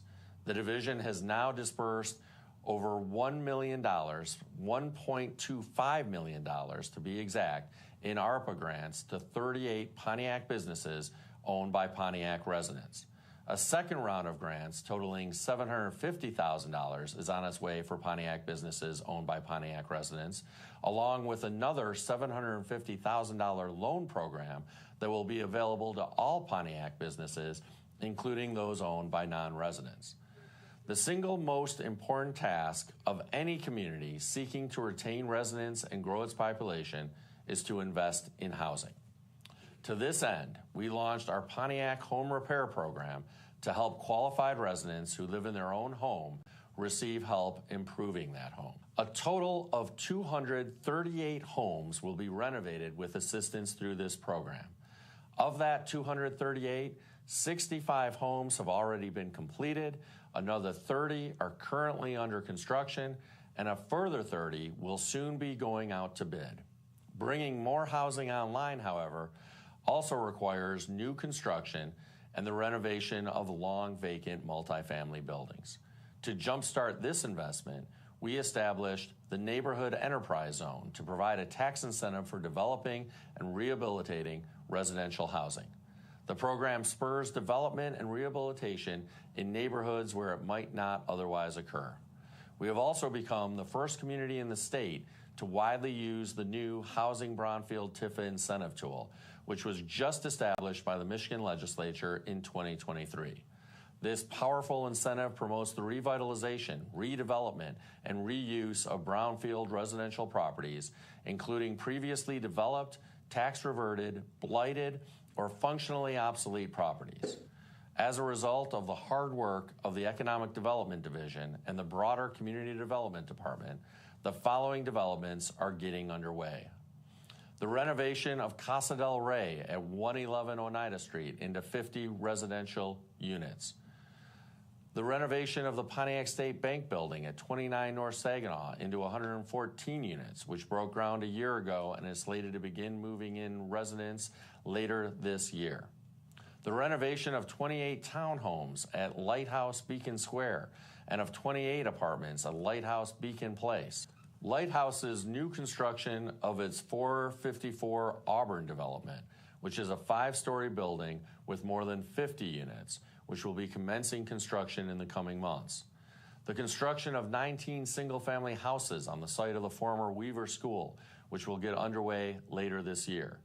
The renovation of Seminole Apartments building at 94 Dwight, which will also start construction later this year. The renovation of the former United Way building at 50 Wayne in downtown Pontiac, also getting underway later this year. as well as the Pontiac Exchange Project, consisting of the new construction of 287 apartment units, which has already been approved for $79 million in state tax incentives as part of Oakland County's very first transformational brownfield project. However, the most important part of the progress Pontiac is making is you, our residents. You are the heart of our community, and city employees work hard every day to ensure that you enjoy the best possible quality of life. That is why our event coordinator, Robin C., gives it her all to organize community-focused events that celebrate our spirit of community. This year, we have a full lineup of programs ranging from tried and true gatherings to new events.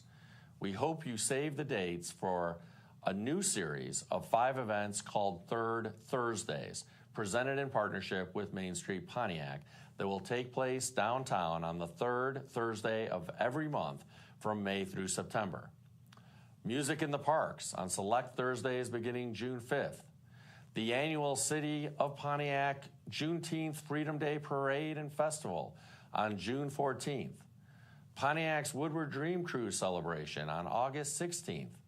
Pontiac Food Week, August 17th to August 23rd.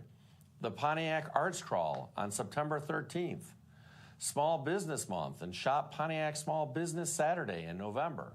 And finally, the amazing Tree of Hope lighting ceremony and holiday extravaganza in downtown Pontiac on December 5th and 6th, respectively. Of course, those events wouldn't mean anything without the amazing work of our communications director, Paula Bridges, and her entire team, who get the word out about our programs and all of the great things happening in the community through the website, social media posts, email blasts, and the city's quarterly newsletter. In short, our great city continues to make progress on its road to revitalization. Pontiac has finally stood up to reclaim its rightful place as the heart of Oakland County, thanks to the hard work of countless city employees, our city council members, and most importantly, you, our residents. God bless you, and God bless Pontiac.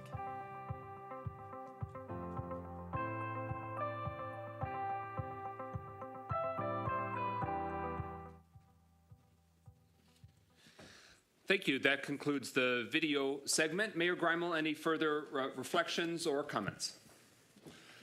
Well, I'll just add that we've got, as you heard in the video, a lot of positive things that have happened that will get shovels in the ground this year as well. And we want to finish out this year strong. I really appreciate the collaboration of City Council because we're all in this together and it's about all of us, City Council, the executive branch, city employees, city nonprofits, the business community working together, pulling in the same direction, and making sure we continue to move progress and make progress together.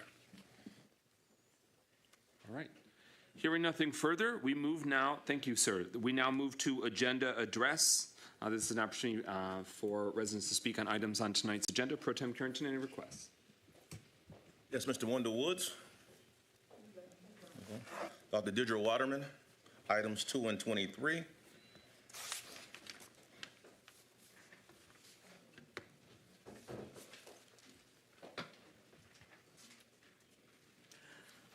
Is the retirees' increased pension, which is again on the agenda. I was going to talk more about that, but now that we have seen the State of the City address, we see the presentation, and what it makes me is very sad. I see all the potential that was left, all the things that was for this mayor to really build the city from what we had done. Previous administrations, digging ourselves out of the hole of emergency managers and bringing in the youth center, which he closed right away. To get votes, he told people he was going to build a new youth center with the swimming pool. Well, no swimming pool. We're getting that youth center here eventually. In the meantime, our poor kids are wandering around like nomads in the city, not having their youth center that we'd given them they love. Why did he have to take that away? Why did he have to lie to the retirees over and over again about not getting the benefits that we had already planned? We had already set that plan out. when I had left office. And yet here today, they still haven't gotten it. Still haven't gotten it.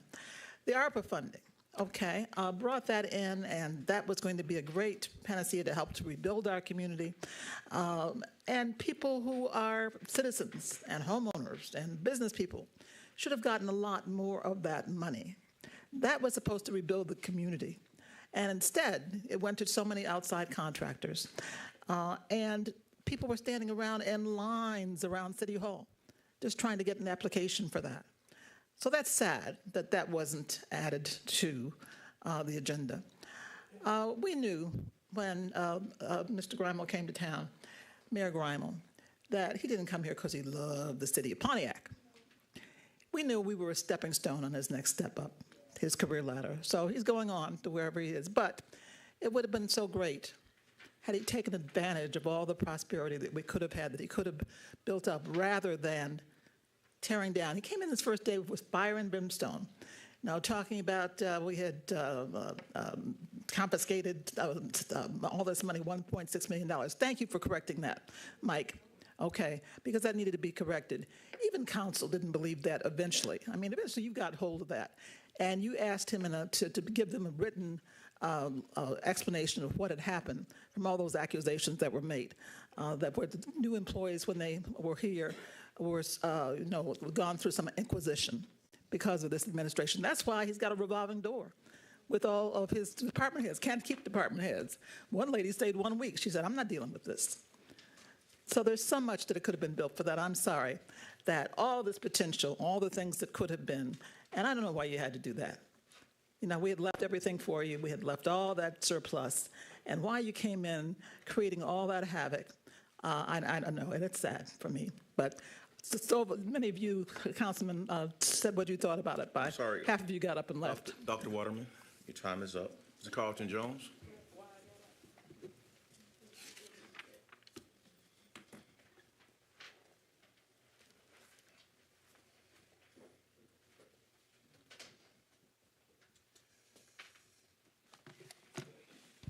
Yeah, I think we really need to pay a lot of attention to when people come before us and they make a lot of promises.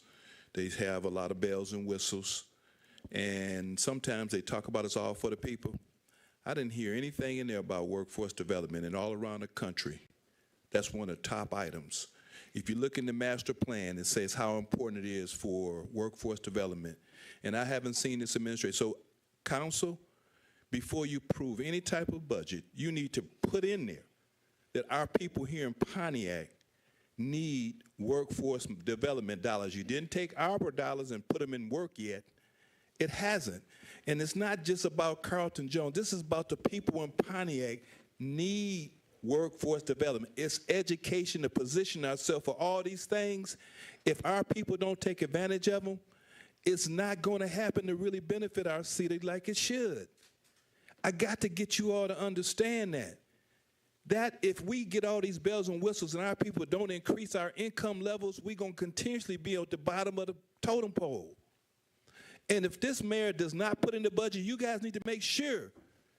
I haven't seen a dime of it go from ARPA dollars, and that's what the ARPA dollars was really to help the city. Somehow people say, is this all for Carlton Jones? No. TDC is a collaboration of us who try to see how we can work together to make an economic impact on this city. That's what this budget gonna have to include, some workforce development, economic development for the residents in this city. So I'm pleading upon you, council people. You just have to not follow this lead of just all this song and dance and not delivering for the residents. We are not going to accept that anymore. If you don't know, we got people in this community you can ask. And I'm not saying I'm authority, but I'm going to tell you, I'm proud to say I was educated and I was mentored by some people who share with me how to read, how to write, and how to articulate for the betterment of our city. And I'm going to tell you right now, we have to demand accountability in our budget and our people we paying. There's no way that all these people we paying for the budget that they should not be here answering questions. I commend the ones who are here, but you guys got to have accountability for these dollars and cents. Right now, when you got people exiting from here, a mayor leaving, deputy mayor, probably half the other staff leaving, you got to have accountability for who is reporting these dollars and what dollars you approve for this next budget. And if it takes an audit, maybe that's what we need now. Thank you. Thank you, Mr. Jones. Chuck Johnson.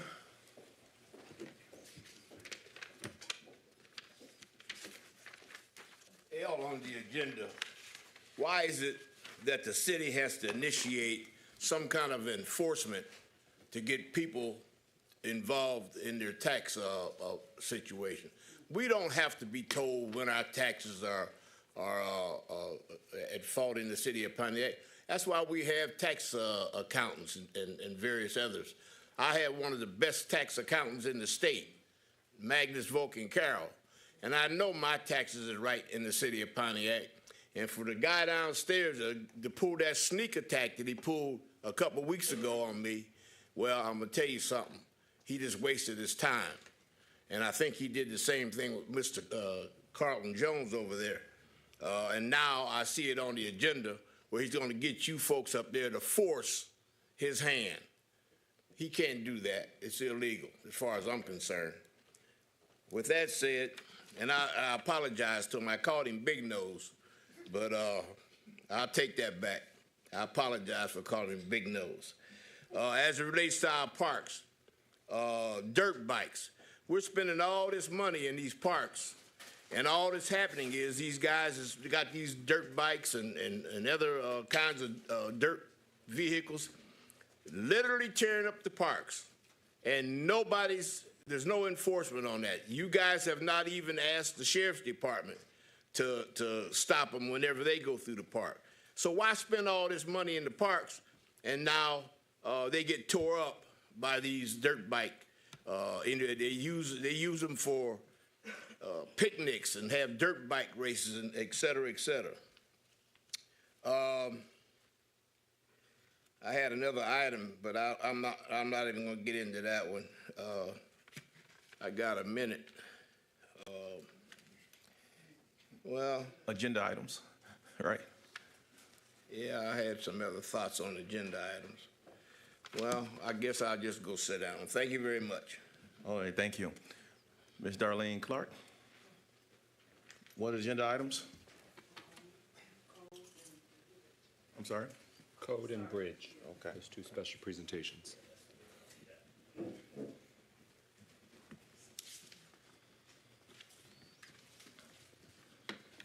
What's good? Thank you. I apologize for my voice. It's been a long day for me today. For the code, and this is for the administration, the mayor, if you don't mind. The code is doing a good job, and they are going around and giving tickets where tickets is needed and putting things in order for people's yards. But my concern is that we have the investors, and the investors are worse than the homeowners with their property.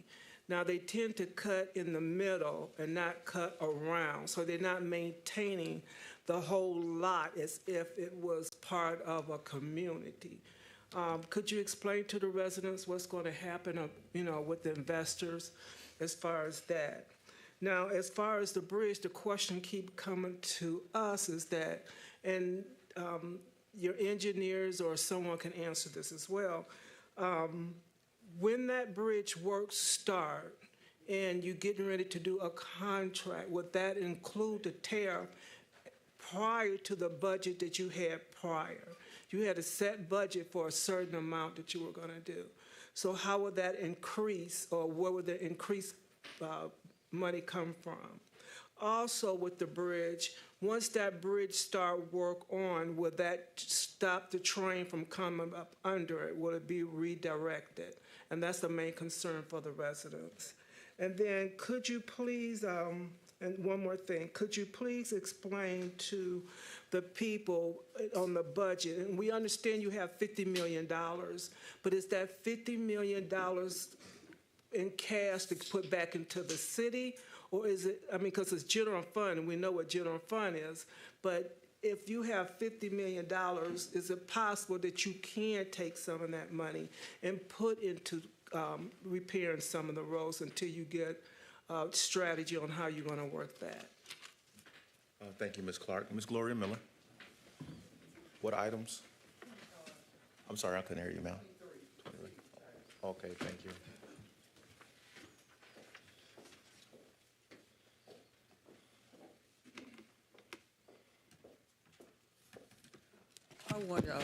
I want to talk to the city retirees out there in TV land,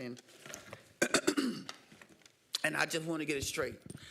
I've been talking about this $400 since there was a $400 with this administration when it came in, and when it was ended February, I believe it was 21. And I've been talking about it. I've been going to the girls' meeting. I've been fighting for it ever since. So I want all you girls members out there to know I'm not playing politics, because if I have, I've been doing it for 4 years. And yes, I'm going to use that as a leverage for all the retirees in this city, that if you guys don't get this together and fix this problem, because see what's going to happen, if you allow them to come back, you're going to continue to have the problem. They didn't solve it this time. What makes you? So prove me wrong. Solve this. Somebody got to be the bigger person. Viva, CPRA, whoever. Get together and solve this issue about these people. We're dying every month. And I want to I'm talking to all the girls members out there. Even if I was up there, hold me accountable. Let's do this, Mike. I like your sign. I like Mike. Mike, I like you. Let's do this. Because the citizens, the girls retirees deserve this. It's time out to stop playing politics. And that's what this is. The mayor's not going to give a crap because he's out of here. But don't let him get you caught up in your crap with what he did. Because he told those girls members for years that he was for them. But I was at the courthouse when Judge Lawson, John Clark got up and said, you weren't for them. See, I've been to all the meetings. I know what I got. I got notes. I got videos to prove whatever I want. I'm talking about. I know games been played. Give these people their money, or at least be man and woman enough to say you're not going to get it. And then we know what to do. That's all we're asking. I think that's fair. Because just pushing it down, it's coming down August, and some people say you're going to play politics with it. I don't usually do politics, but I'm going to play politics with girls. I'm telling girls, y'all don't do what you're supposed to. Get somebody else that will. It's time out for this stuff. The bank, the money just growing and growing and growing, and people just dying. Every time I get your girls number, 3 or 4 people that passed away. And it's good to see you, employee. It's good to see you. It's just reminding me all the people out here that's hurting, and we keep playing. Let's do this. Let's do this. We didn't do it under my administration. We didn't do it prior. Let's try to do it on this. And who knows? You get some brownie points. Who knows? But you will not play politics with this. We are watching. We want this settled before that midterm, before that August election. Oh, we're gonna have to show you. Thank you. Thank you, Ms. Miller. That concludes agenda address, President McGinnis. Thank you, Pro Tem Carrington, and thank you to the residents who took the time. We're now at some public hearings. We got a few public hearings here. The city charter requires that we hold hearings if we're going to sell any city-owned land, to even consider city-owned land. And so you heard this come previously. The administration, specifically Economic Development Manager Younger. Mayor, would you like to take it first or right over to the manager? I think we can just hand it directly over to Manager Younger. Okay. All right, she might need Deputy Mayor's help to tag team. the clicker. Yeah. But so what we'll do, community members, is that Manager Younger will give a preview of the land in question. We're talking all vacant land, and these are small lots. We're not talking big land. We're talking specific smaller lots. She will give an overview of the information. We will open up a public hearing. Please keep your discussion to this lot. We're required by public hearings that it can't deviate much from the discussion of the lot. You don't have to say yay or nay. You might just want to pose questions. This is the time to do that. So with that, Manager Younger, if you can take it away. First up is a vacant lot on Elm Street. Thank you, Council President and City Council, and residents, Mayor and Deputy Mayor. The first lot is up for public hearing is the sale of a lot on Elm Street. This lot was previously sold, but it didn't follow the process of a proper sale. The gentleman came in 2016, paid for the lot, but it was never recorded. The deed was never recorded, and he wants to use it for a community garden. So today we're asking that we clean it up and follow the proper city process for actually selling a lot. And so this is the real estate summary on the lot. And again, he plans to use it for a community garden. So if you can go to that lot, and Director Loughlin, you might want to assist her since you might be able to see it on the computer. Tell for the community, what are the dimensions? How big is this piece of Pontiac paradise?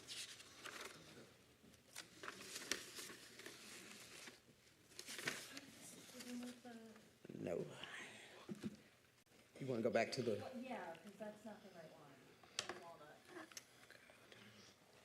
Are you able to see it okay up there?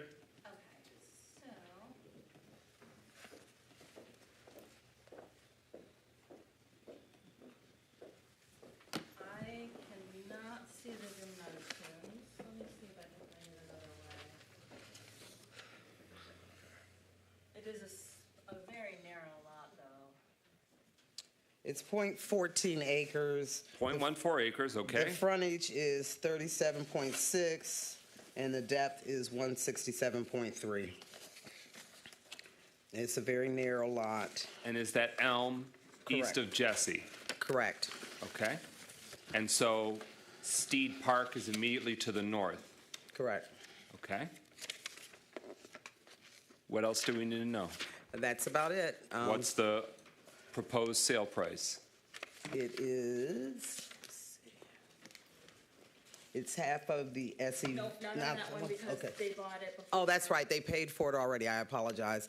They bought it in 2016. It was never, in fact, brought before City Council. They gave us the money, the city the money. The lot was never combined or deed recorded. So to clean up something that should have been done, that's what this would do, in fact, and he would build a community garden on it. Is the prospective or the kind of owner here that the applicant wished to speak to their desire to make this happen? He's not here. Okay. All right, anything further that you'd like the community or the council to know before we open the public hearing? No. Okay. The public hearing is hereby open. Again, any community member can participate. Please state your name and address for the record as required. And this is now opened on this specific vacant lot parcel on Elm Street. Any requests for public comment? Any requests for public comment? Any requests for public comment? Hearing none. The public hearing on this specific vacant parcel has been opened and closed without public comment at 8:27 p.m. Now we move on to the next public hearing. Same drill, different parcel. Correct. Manager Younger? Yes, we have the sale of two city lots, 281 Orchard Lake Road and 269 Orchard Lake Road, and Harris Street, which is not addressed. These three parcels would be sold to Walnut Creek Properties. We have sold for the development of infill housing. We have previously provided several lots for this developer to build infill housing on.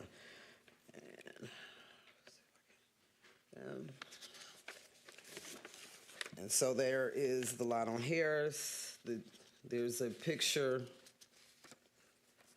There it is on the map. The first one, I'm seeing it was 1 acre. This one is 1.31 acres. Correct. Okay. And then the final one, picture of it. And I'm confused about the final one. Please show me where aerially this is. That should be it. I don't think we're looking at the same one. I think you've moved on to Seward. Okay. I'll go back.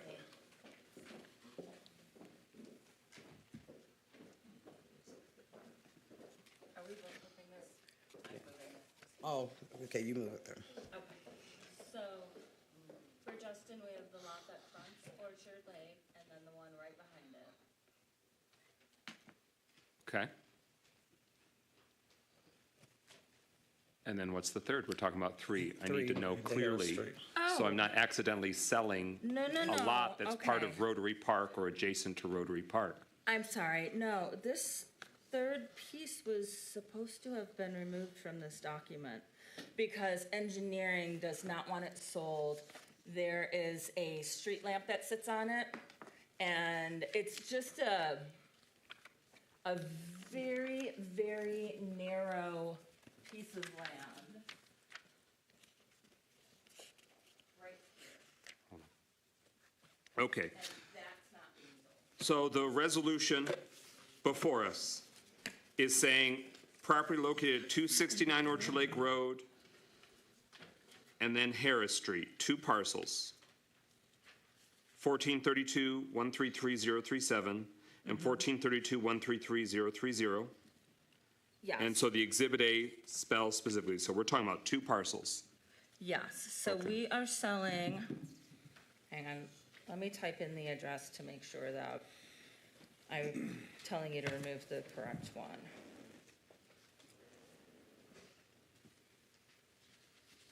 Okay, so we are selling 269 Orchard Lake Road and the Harris Street parcel. 281 Orchard Lake Road was removed by engineering because of the light post. And so the resolution reflects that, and that's what the hearing will be held on, although people can ask more broadly if they want to about formerly discussed parcels. Any further information you would like us to know about the potential sale of these parcels? Is the applicant still with us in the room? The applicant is in the room. Would the applicant like to speak to why they are pursuing the land?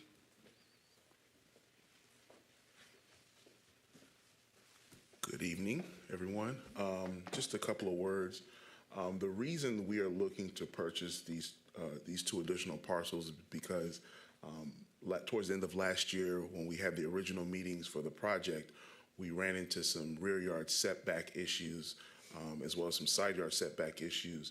And what we ended up finding out is that with the purchase of these two parcels, these resolves a lot of the problems that we were having in order to build a home, an affordable housing option for the residents of Pontiac that's more suitable for today's family. We had some challenges in terms of garage and driveway and things of that nature. This allows us to make a driveway where cars are not blocking the intersection there. And our project, we're actually going to have driveways that can fit 6 to 7 cars.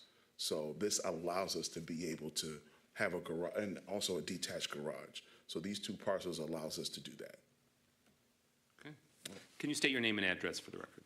My name is Justin Ivey with Creek Valley Properties, and our company specializes in building single-family homes for missing middle and moderate to low-income families and residents.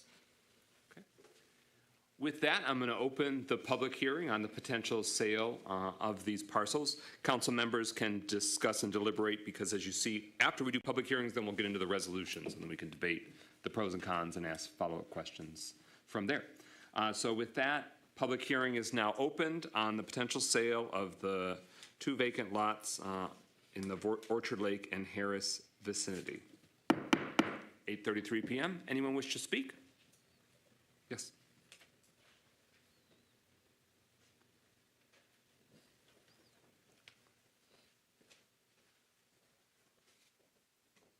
I have a question about the strip that appears, that's supposed to be the one on Auburn Road, is that little narrow strip? On Orchard Lake Road, that little narrow strip. How does that happen? I mean, nobody subdivided a strip that size. So what is it? How did it get to be there, and what is it zoned? We're in a public hearing. Oh, I'm sorry. The member of the public has the floor. That was my question. Okay. Can you state your name and address for the record? Her name is Catherine Desereau, and her address is 1200 Colony Lane. Any further requests to speak to the public hearing? Any further requests? Any further requests? Hearing none, the public hearing is closed at 8:34 p.m. Does the staff wish to elaborate further? But to help you, that road didn't used to be a boulevard. It was a much more narrow road, and approximately 25 years ago, they bulldozed a lot of buildings on Orchard Lake Road and then made funky parcels as a result. They gobbled up part of the south part of Orchard Lake Road, so that way the road is wider. You got the boulevard now, but then you got a lot of strips of vacant land and now unique spaces. So that's probably why the city owns it. The city was part of the acquisition 25 or more years ago to help widen that road. But is there anything further that staff wants to share before us? The only thing I'd like to add is that in these lot sales processes, what we're trying to do is clean up those sorts of parcels because it just kind of makes things confusing for people when they're looking at the parcel map of the city of Pontiac. So that's why we wanted to, and this was on community development's decision. I recommended that we add that parcel to Justin's sale for $1 just to clean up these parcels and create fuller lots so we don't have these tiny little parcels. But in this case, we couldn't do that. And as we move through these sales processes, you'll see some other ones and you will think to yourself, how on earth could that be a parcel? There's a lot of these throughout the city. So when we are selling lots, we're trying to get these combinations done so we don't have all of these tiny little lots outstanding and nobody really understands the history of them or why they're there and who's maintaining them, what's going on. So when we add them to the purchaser's lots and have them combined, now they maintain them, they mow them, they make sure trash isn't sitting on them, and it just creates a nicer parcel process for us. So, but in this case, that didn't work because there are easements that run underneath there that engineering needs to control. Okay. All right, we are now moving on to the next public hearing. Again, vacant lot. This is on Seward Street on Pontiac's east side. Manager Younger, take it away. Yes, this lot is the homeowner next door, Mr. Burrows, requests to purchase this lot in order to do a side lot. So it's a side lot acquisition. I don't know if I can. And let me move on. I believe that's the lot there. Oh, here it is. There, I'm sorry, that's the side lot on Seward. There it is next to his house. And it's approximately, the size is 0.7 acres, 50 by 147. And that would be for a side lot. Can you take it to the visual again? So we have that up for the public hearing.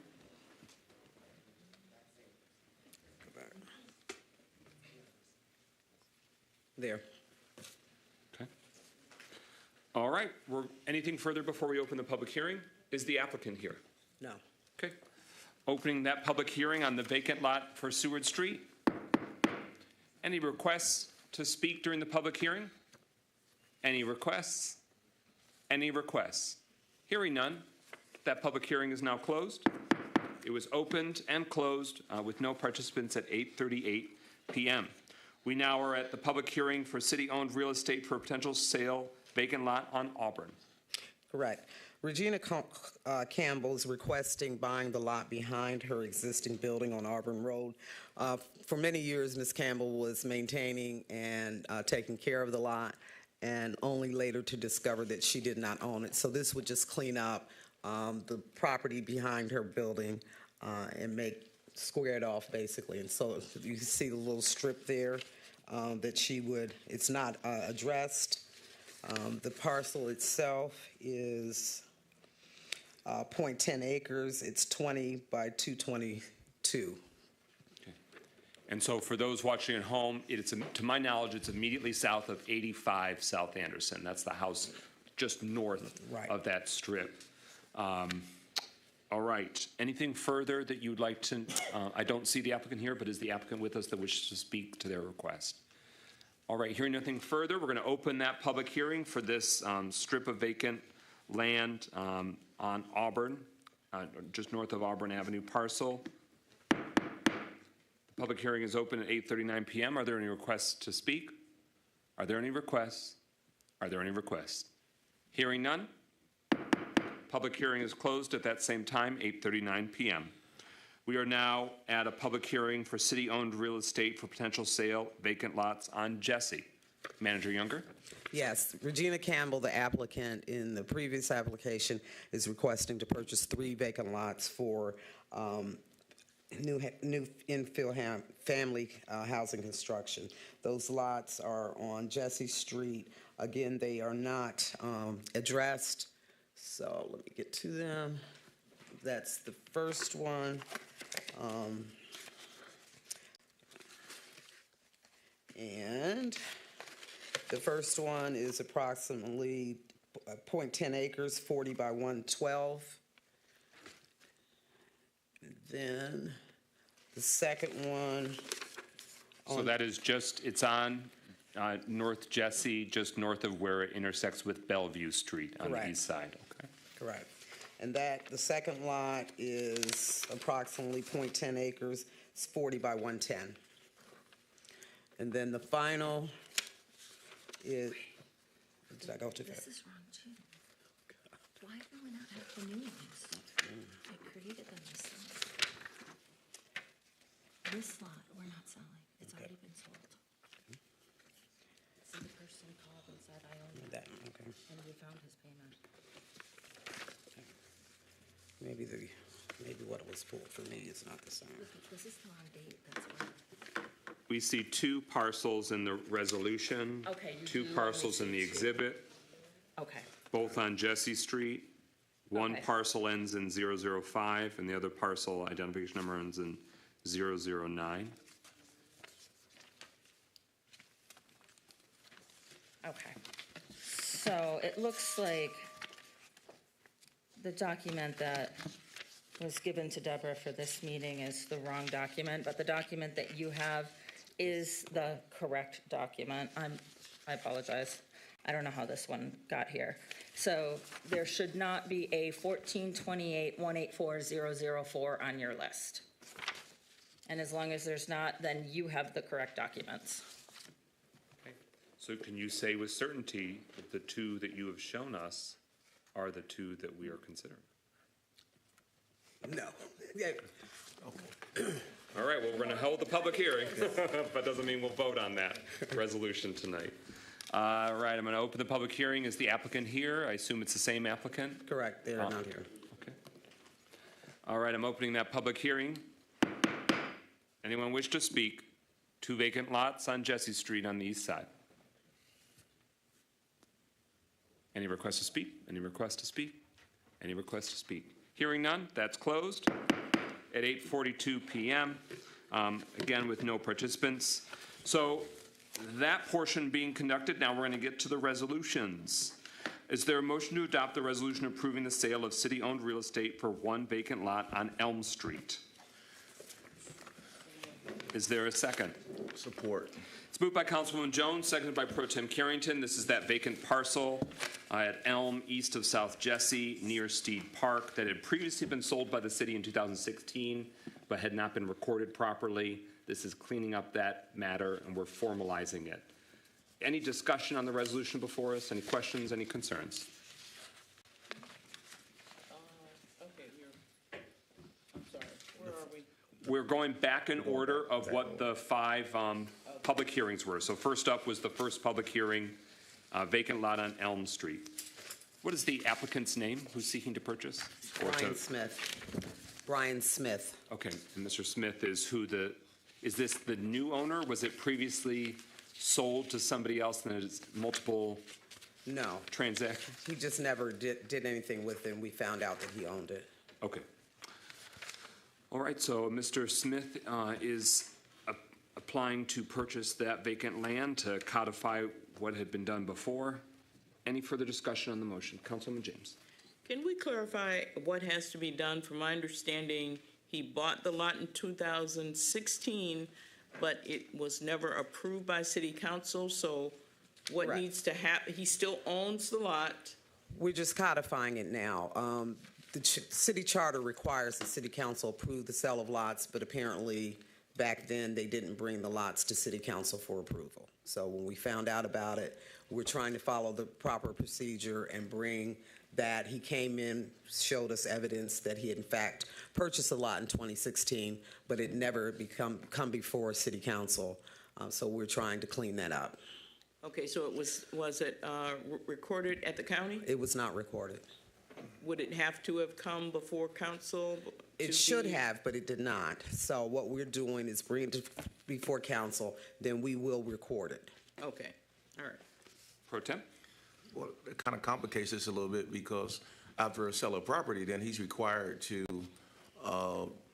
actually register that property at Oakland County, right? Right. So have you guys checked Oakland County to see that does he actually owns the property? I'm kind of confused. Yeah, he owns it. It just, the process that should have been followed was not followed. So it should have been recorded. We should have brought it to city council. So it's on the rolls of Oakland County right now, is what you're Correct. saying? Okay, thank you. That he owns it. Okay. The city received money from a man to Yes, buy land? to buy land. Okay. And we never brought it to city council. Any further discussion? Any strategic reason why this land is important to stay within the city's stockpile, mayor or deputy mayor, from your strategic vantage point? Not from our perspective, no. Any further discussion on the motion before us? Hearing none, roll call. Clerk Doyle on adoption of the resolution approving the sale of city-owned real estate vacant lot on Elm Street. McGinnis, Yes. Parker. Yes. Carrington, No. Goodman, Yes. James. Yes. I'm sorry. Yes. Yes. Motion carries. Resolutions adopted. We're at number 11 on the agenda. Is there a motion to adopt the resolution approving the sale of city-owned real estate, the vacant lots at Orchard Lake and Harris? A motion? Is there a second? Support. Moved by Councilwoman James, seconded by Councilman Parker.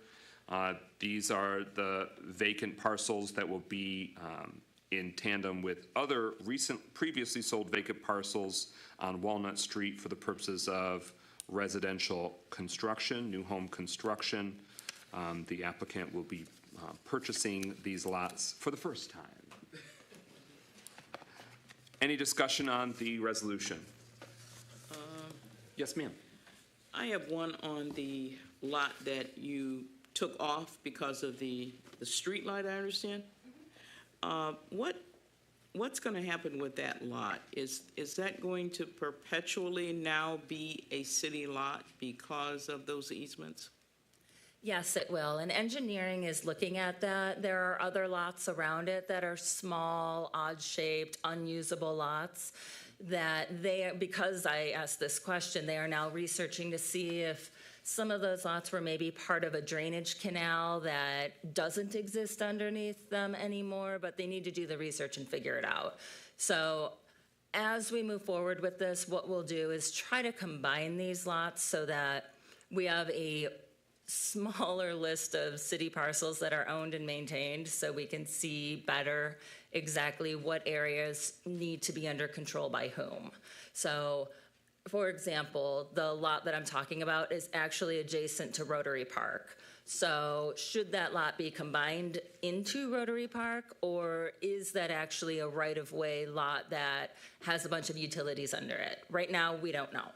But this is on their list of things to decipher so we can figure out what is going on with all of the separate lots over there. Further discussion on the motion before us? Excellent question. I'm glad to hear that we're pursuing some further clarity. Hearing no further discussion, roll call. Clerk Doyle on adoption of the resolution on approving the sale of those vacant lots. Parker, Yes.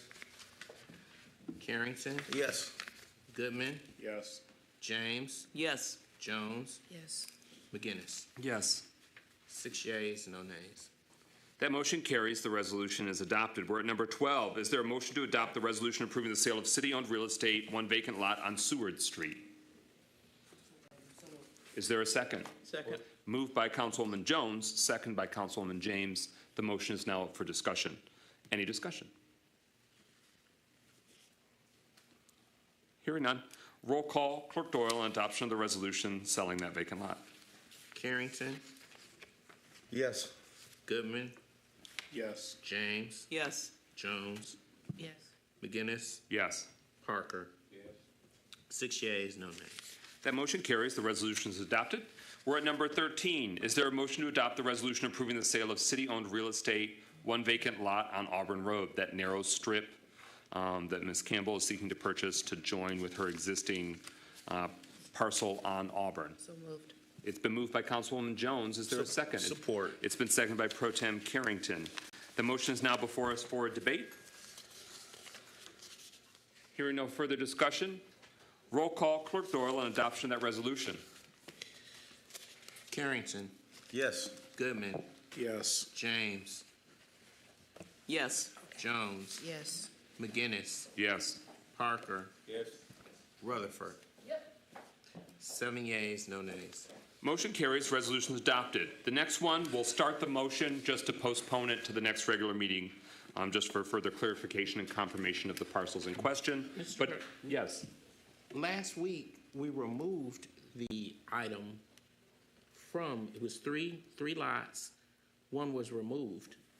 So it's, Yeah, we're okay legally. It's just a matter of council wanting to have clarity and certainty about which of the two parcels that we're looking at. Okay. So it's just a matter for further research and review. But yes, thank you for confirming that. We cleared the hurdle for the legality of the public hearing and that we're talking about the parcels in question. But is there a motion for us to take it up? And Moved then- by Carrington. It's been moved by Pro Tem Carrington and seconded by Councilwoman Jones. Now that the resolution is before us, could I please have a motion to postpone for 2 weeks or to the next regular city council meeting? Is there a second? It's been moved by Councilwoman Rutherford, seconded by Councilwoman Jones, that this item, the resolution approving the sale of city-owned real estate, vacant lots on Jesse Street, be postponed to the next regular city council meeting on April 29th. Any discussion? Hearing none, roll call. Clerk Doyle on postponement. James, Yes. Jones, Yes. McGinnis, Yes. Parker, Rutherford, Carrington, Yes. Goodman. Yes. 7 yeas, no nays. That motion carries. Our marathon meeting continues. We're at number 15. We're at public hearing to reappropriate grant funding for the United States Department of Housing and Urban Development, or HUD, for Oakland County Community Development Block Grant, or CDBG, program.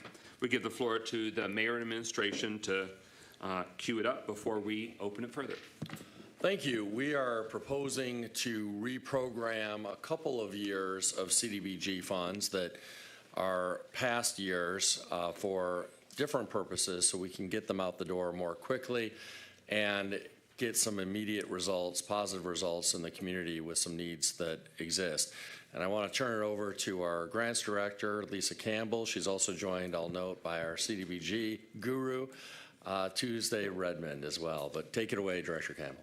Thank you, Mayor. Good evening, Honorable Council, Deputy Mayor, City of Pontiac. So like the mayor said, we have unspent funds from our CDBG years with Oakland County that have an urgent deadline to be spent in order for Oakland County to stay in compliance and for the funds to not be recaptured. So for the 2019 funds in particular, when there was the public hearing for those funds, my understanding is that it was approved for those funds to be spent on demolition. And last year they were reallocated for home repair. And so we're asking to reallocate them back to demolition because it's a faster way to get those dollars out of the door. For the 2023 funds that were slated for home down payment assistance, again, demolition we've identified as a faster way to get these dollars out of the door. However, we will still offer down payment assistance as approved in our con plan last year with our PY24 dollars. So that's pretty much the gist of that. Okay, Ms. Redmond, to celebrate and venerate your brilliance and your experience and your regal Pontiac history, is there anything further you'd like to expound upon? And I just want to say thank you again for rejoining the Pontiac team, because you are of great value for it to being in-house. And I want to correct for the record, it was said earlier, blurring the lines of basically implying that it's a bad thing that CDBG funds are back in-house. No, it's a fantastic thing, more money directly to Pontiac. It was of great detriment that the emergency manager sent them out to Oakland County, and a big focal point of them being able to be administered in-house is that we can have more funds and more swiftly determine them to fully serve Pontiac, and you're a crucial part of that. So that way we use it correctly, use it well, are in compliance, and just, you know, infuse them where they matter the most. And it's very important that we stay in compliance, and getting these Oakland County funds out the door is very important to continue to move forward. And we're planning for other things in the future. So we just like to encourage that we be able to move forward. And I'm glad to be back. Welcome back. So we will have a public hearing from the public to say whether or to what benefit you would like to see your community development block grant dollars be reprogrammed. Public hearings were held when they were initially programmed, so we're just out of an abundance of caution making sure that we are providing this opportunity for the public to weigh in. So, what is before us in the resolution? Is it, you know, after the public hearing, we'll be looking at a resolution authorizing reappropriating funds from the 2019 year in CDBG funds in the amount of $392,781.37. Is that correct? And to make it simple, that full reappropriation goes to which projects? So we have, and Tuesday might have the addresses for that. So it includes several homes that are slated for demo, and then also the parks bathrooms that have been previously assessed that are slated for demo. Okay. And then for the 2023 year, is it correct to say that that's $237,475 for various projects? Can you give us an overview of, in practical terms, what that will go towards? Probably more of the park bathrooms. Okay. Based on the cost. So the public has the opportunity, if there's other community development initiatives that they feel would be better going towards, or that you feel strongly over the other, now's your opportunity to weigh in. But every year is a different program year, and so every year is a different batch of funding that has to sort of be spent or determined. The administration's proposal is because they think they can spend this quicker than doing the other initiatives that it had been programmed for, and then they want it for more recent money to come in. That's what they'd like to fill in and still pursue the home repair initiatives, et cetera. Okay. Okay. So we can debate the resolution, but we're about to do the public hearing. Okay. Any clarity needed before the public hearing? Oh, no, I'm just ready to debate. Okay. All right. With that, I will open the public hearing about the proposal to reprogram the 2019 and 2023 CDBG program grant years. Anyone wish to speak? Give us your name, give us your address, give us your thoughts. Going once, going twice, 3 times. That public hearing is closed. Now we are at number 16 on the agenda. Is there a motion to adopt the resolution to request approval to reappropriate grant funding from HUD for Oakland County Community Development Block Grant Program CDBG? So moved. Is there a second? Second. It's been moved by Councilman Jones, seconded by Councilman Parker, so it's now before us for consideration. So the resolution before us does them both, the 2019 and 23 years, so we don't have to move them separately.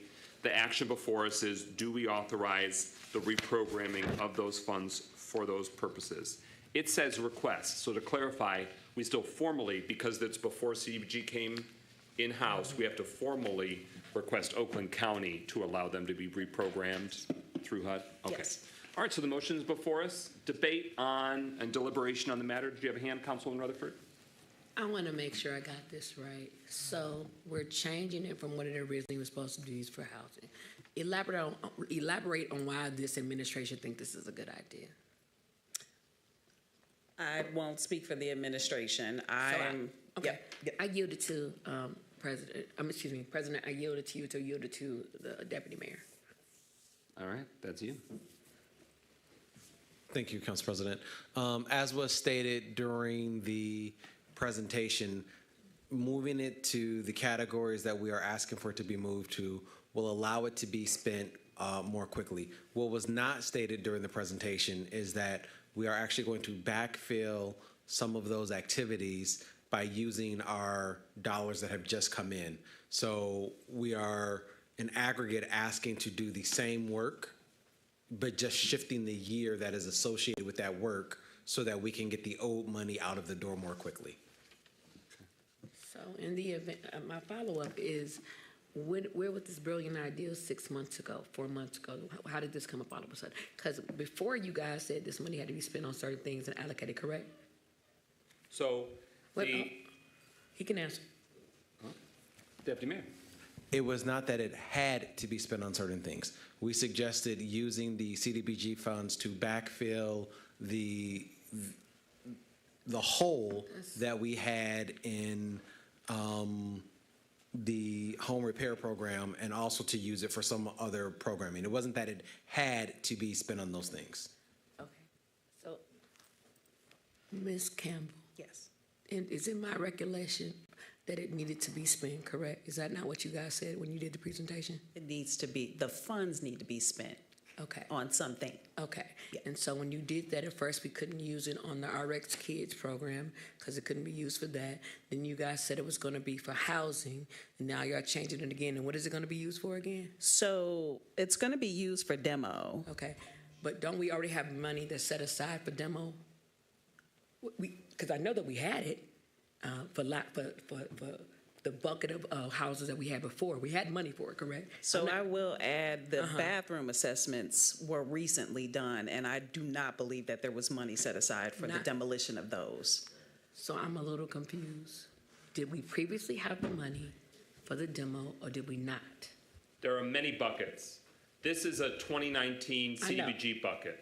So the previous mayor and city council, my understanding is, I don't want to oversimplify it, but they said the bulk of that 2019 year will go to demolition. And then, as we were over the years, transitioned to new mayor, new council, the message was, let's redeploy, since not all that was spent on demolition, redeploy it to home repair. And now the Grants and Philanthropy and CDBG administrator, or coordinator, I don't want to mislabel you, Queen, CDBG Queen, has said that in order to spend it in time, because it's now 6 years stale, and there's still 300,000 plus that hasn't been spent down, the concern is if it stays at the redeployed to home repair, it might take too long to use, and then we'd be out of compliance. The money may be lost. So they want to take that 19-year, make that for a quicker demolition projects, and then use 25 or 26 years to fill that hole now in home repair because there's more time. It won't be as vulnerable to be out of compliance or to be lost.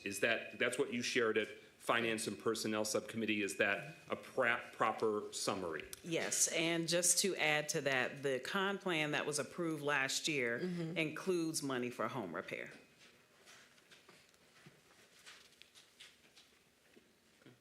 Councilman Jones? So for clarity's sake, similar to the categories and, the flexibility there with, or at least it was brought up in the public hearing, or what would have been a public hearing, that if there's another suggestion for these funds, if it's appropriate, that would be available, correct? So, and if that is correct, does the same principle apply to these amounts? Are these amounts set in stone because they were allocated during these years, or are these amounts flexible? These amounts are not flexible per year because they are the remaining funds for those years. So they are flexible in the sense that if the council wanted to redeploy to something, another initiative, yes. But to her point, we can't say we want to spend $500,000 because there's only so many. Because each year, is it fair to say, roughly was $900,000 or more in that approximation when Oakland County was managing it. Now that we'll be managing it going forward, administering it directly, it's like 1.15 million each year is very rough ballpark. But so that's what comes in. That's the ceiling. So in the 2019 year, they spent down, $500,000 or more on demolition over the last 6 years. And now they're going to try and just spend it down for the rest. So if we are going to try and do some surgery and say, you know what, I want to redeploy some of the funds, I would recommend we do that more in the 2023 program year and the $237,000, because we do not want to jeopardize, the oldest, the stalest, and the most vulnerable, which is 2019. And I will say, we've expressed it previously at the subcommittee, council's frustration that it's at this vulnerable point, but we still have the opportunity to resolve it. So let's be about solutions. Councilwoman Jones and then Councilwoman Rutherford. So just for added clarity and perhaps even simplicity, we could not, let's say for 2019, say that we were going to allocate $300,000 to demolition and then move that other $92,000 to the sidewalks or something like that. That's certainly a possibility. I'm just thinking that the tinkering is better in 2023 because it's not as vulnerable. Because that's home buyer down payment assistance, what it was gonna be, and they want to do that in a newer CDBG program year, rather than allow it to just kind of sit and not be used and then therefore be vulnerable with Oakland County. But yes, the city council has the authority to say, you know what, based on what we've heard over the years from the community, demolition isn't the only priority. We want to also do sidewalks. Can you confirm for me that that is an eligible action or eligible, route to take? Would be concerned about the time involved. The time is very important, and we do have sidewalks. They have started doing the sidewalks now with the other funds that's allocated. So, we're trying to, From the 2022 years, Yeah. you think? Okay. And 2023. 22, 23. Anything further, Councilwoman Jones? Okay, Councilwoman Rutherford. So I'm just confused because I remember we had money for batch 15. Remember batch 15 of demolition? And now we're using this CBG for something new. But my other thing is, why would we want to move, and I'm just asking for clarity, for 2023 when we have people thinking that they're going to get this first-time home buyer money? So I wouldn't be supportive of that because there are many people who need this money too. So we have to finagle that another way, because that's not what we said. We said that we were going to do first-time home buyer. Cutting it would actually make it so that, I think it's 5,000. We said we're going to give 25,000. So how many people would that actually impact if we cut it down even less? I'm just asking out of curiosity. The administrators that the city has hired to run community development block grant funding have identified they don't think that's viable with the time window we have left with the county administered CDBG funds. So they want to do that from a more recent year. Correct me if I'm wrong, you've told me that you've told the subcommittee that you want to pursue that and the reinforcing of the home repair program, but you just want to do that from more current CDBG program years. This is about reprogramming those specific buckets. So that's the why, that they feel as though it's too vulnerable, in part because the home buyer assistance program isn't stood up yet. It isn't real, it isn't established. So that would mean time. That lead time makes it vulnerable now. So it's unfortunate that it's in that spot, but this is the reality of the spot. So rather than pursue the aspirational, we want to salvage the possible. So basically that was a lie. It's not going to happen. It's not realistic to come out of that bucket, 2023 CDBG funds, unless you say otherwise. I just want to know if that's going to happen. So that's my clear. That's an offside comment. I can talk to you about that. I'm concerned because we've been telling people for years that we're going to do the first-time home buyer. This administration has been pushing it and saying they're going to do the first-time home buyer program. Now all of a sudden we don't have enough time. Don't make no sense to me. That's all. So you can talk about it later, but I want to put that on the floor. Yes. That you guys have been screaming and shouting that you were going to do this, and now all of a sudden we ran out of time. And that's another thing, we gotta stop promising things, over-promising and under-delivering. Yes, ma'am. If I could just add that the down payment assistance RFP went out today. Yeah. Oh, that's promising, okay. Okay, thank you for that update. But so the resolution language that we have in front of us, oh, I'm sorry. I'm just gonna recap this language and then you'll be next on the speakers list. What I need to know is, right now in the therefore be it resolved, it says that we hereby authorize to reappropriate funds in the respective amounts, but it doesn't say to what? No. In the resolution. So we're gonna wanna amend that before we act on it. But so to recap, it's for both of those buckets, right now the administration's request is demolition for both of them, right? Yes. I think it blurred just some of the language from when the public hearing was scheduled. But we can easily correct that right here on the floor. Councilwoman James, you're on the speakers list. You're next. Yeah, I just have a comment that I want to make, particularly since we have our economic community development and economic development managers and directors in the room. I fully understand the issue that we have, that it's, it's a timing, and obviously the city of Pontiac does not want to give back monies. And so we have to spend this money, we have to spend it within the window. And so I fully support the recommendations that you have made. However, I would like to say, though, that I'd like to see the department think about contracting some of these things out. I know the Economic Development Department has been managing our home repair program. They're doing a great job managing it. But the bottom line is it's moving very slow. And I've suggested months ago, why can't we bring in some add some contractual elements to that? In other words, let's contract with outside vendors who do just roofing and go ahead because if we do that, we could use that money a lot more effectively and, faster, because time is running out for the opera dollars, the CDBG monies are on a time frame, and we need more options, I guess is what I'm saying. We need to think about adding some options, like bringing in outside contractual people, roofing companies, electrical companies that can just specialize in A and B. A house needs rewiring. I mean, it's unsafe. We don't have to put them on a waiting list until our program is able to address that. There's no reason.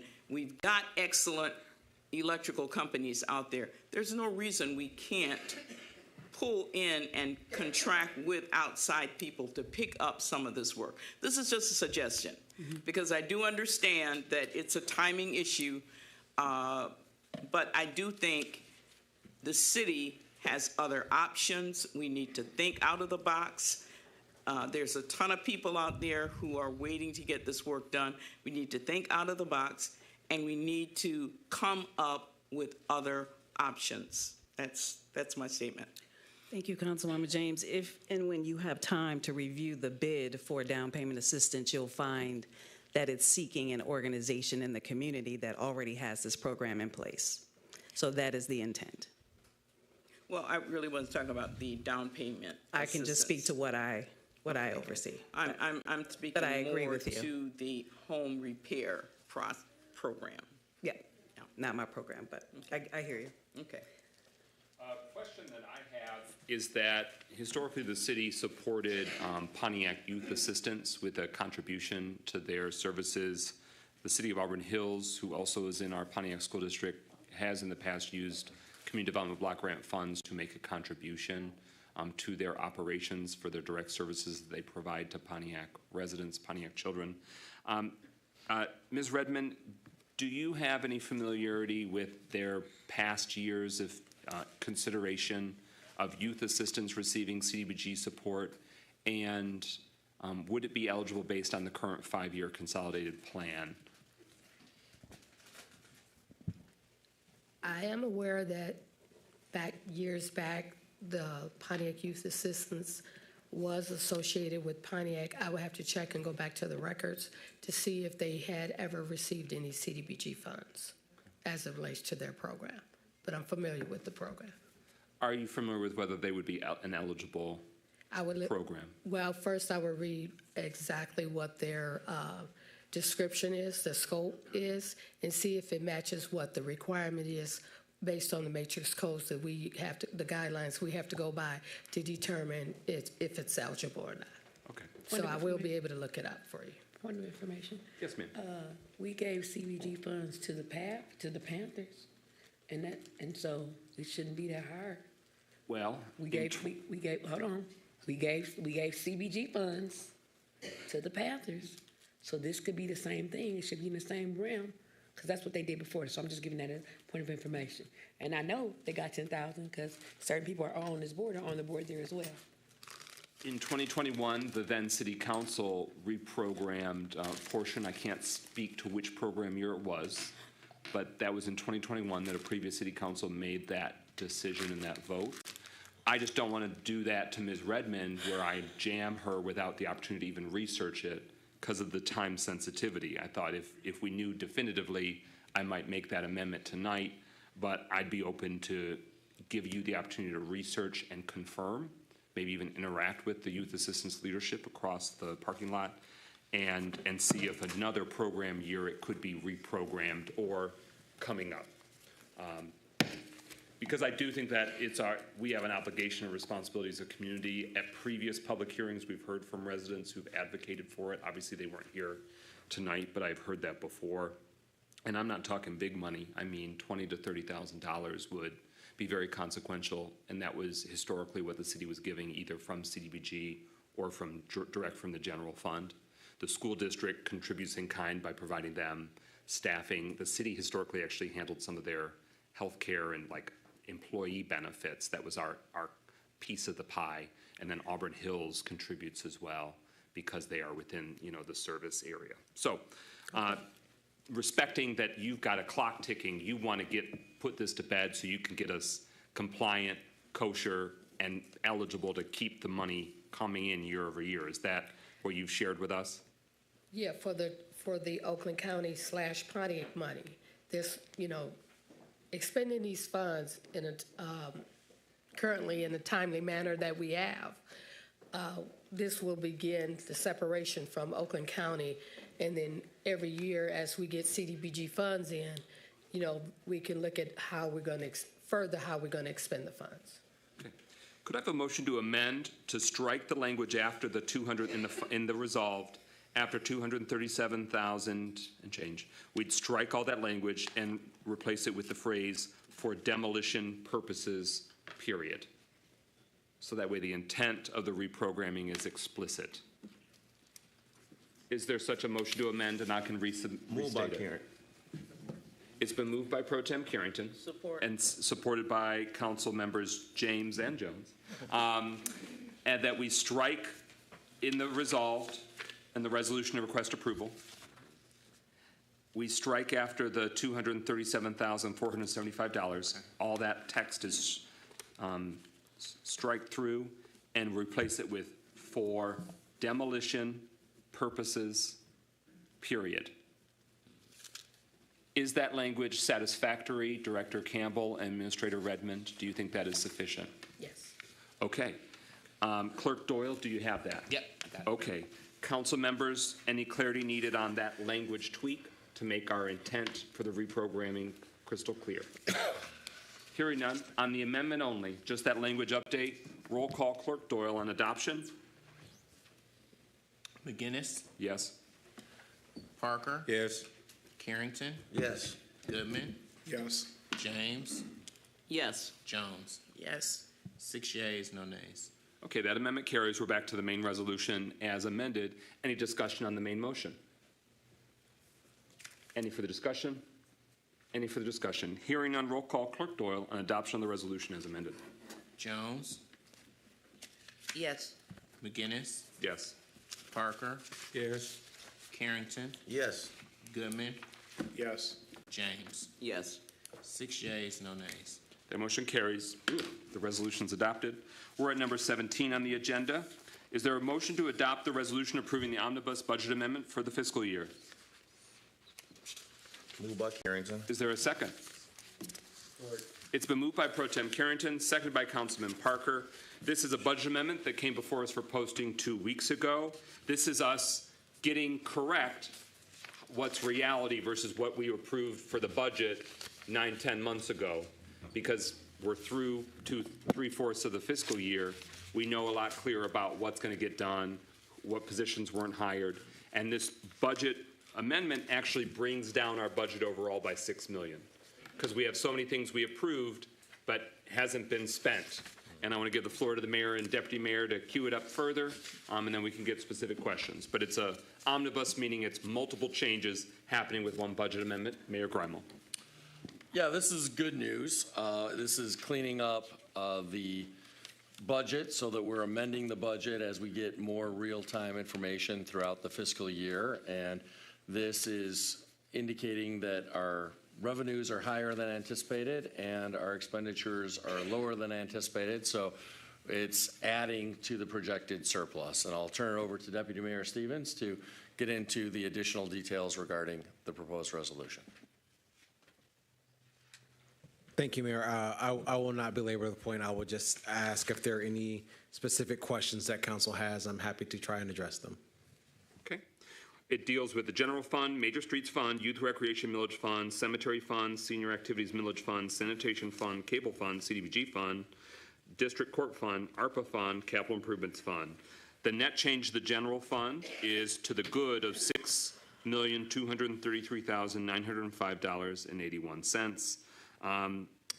Greater spending is most noteworthy in the ARPA fund, Fund 285, the net change. And for those following along, the ARPA funds, all that major money, one-time infusion, that's separate from the general fund. It's got its own tracking. So when we say we have over $50 million in general fund, we don't mean in addition to that, upwards of almost $20 million that we need to now spend down. So those are the accounts, the funds that are specifically identified, and then the documentation goes specifically department by department and GL that are impacted. Any discussion on the motion before us?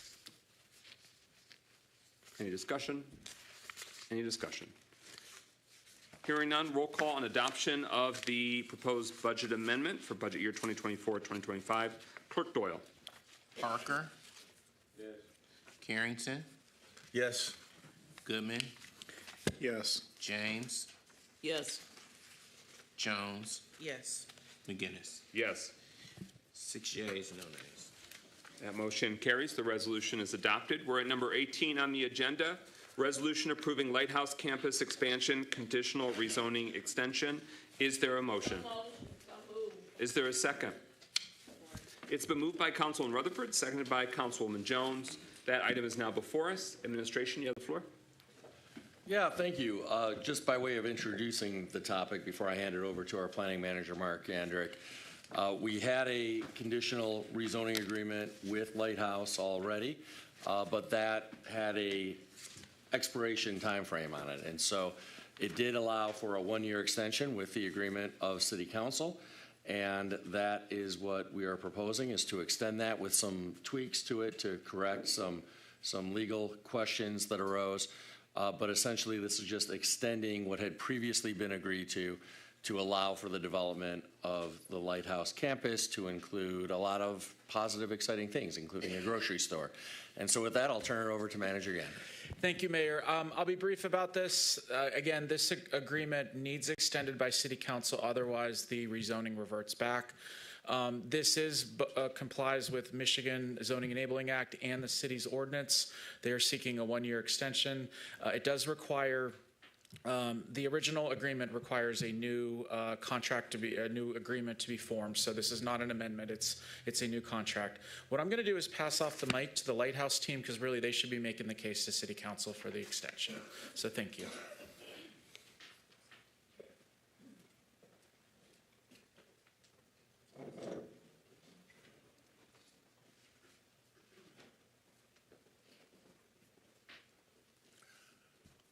evening.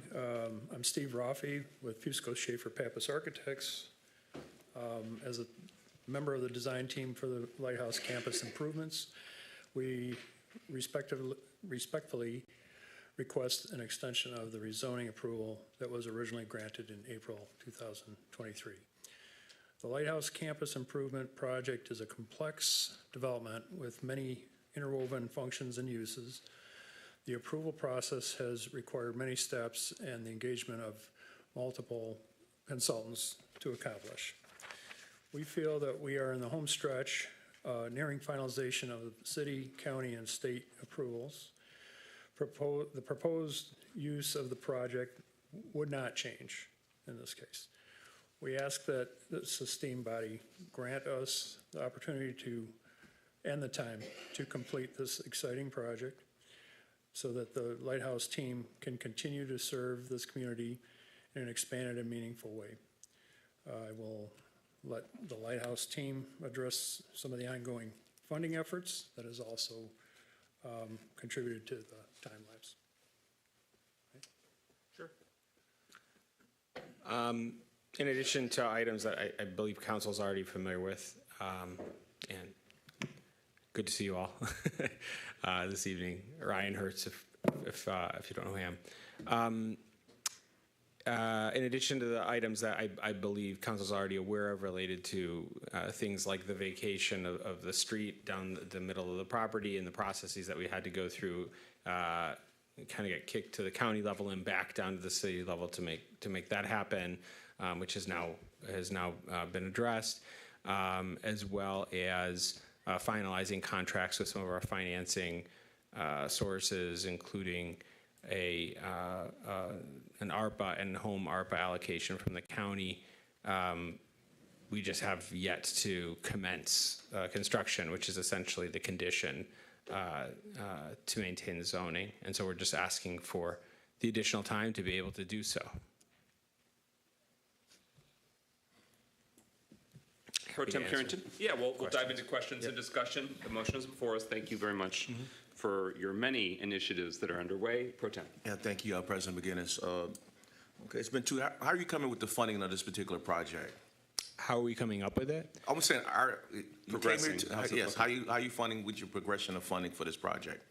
So the first phase of the project, we have all of our sources essentially committed.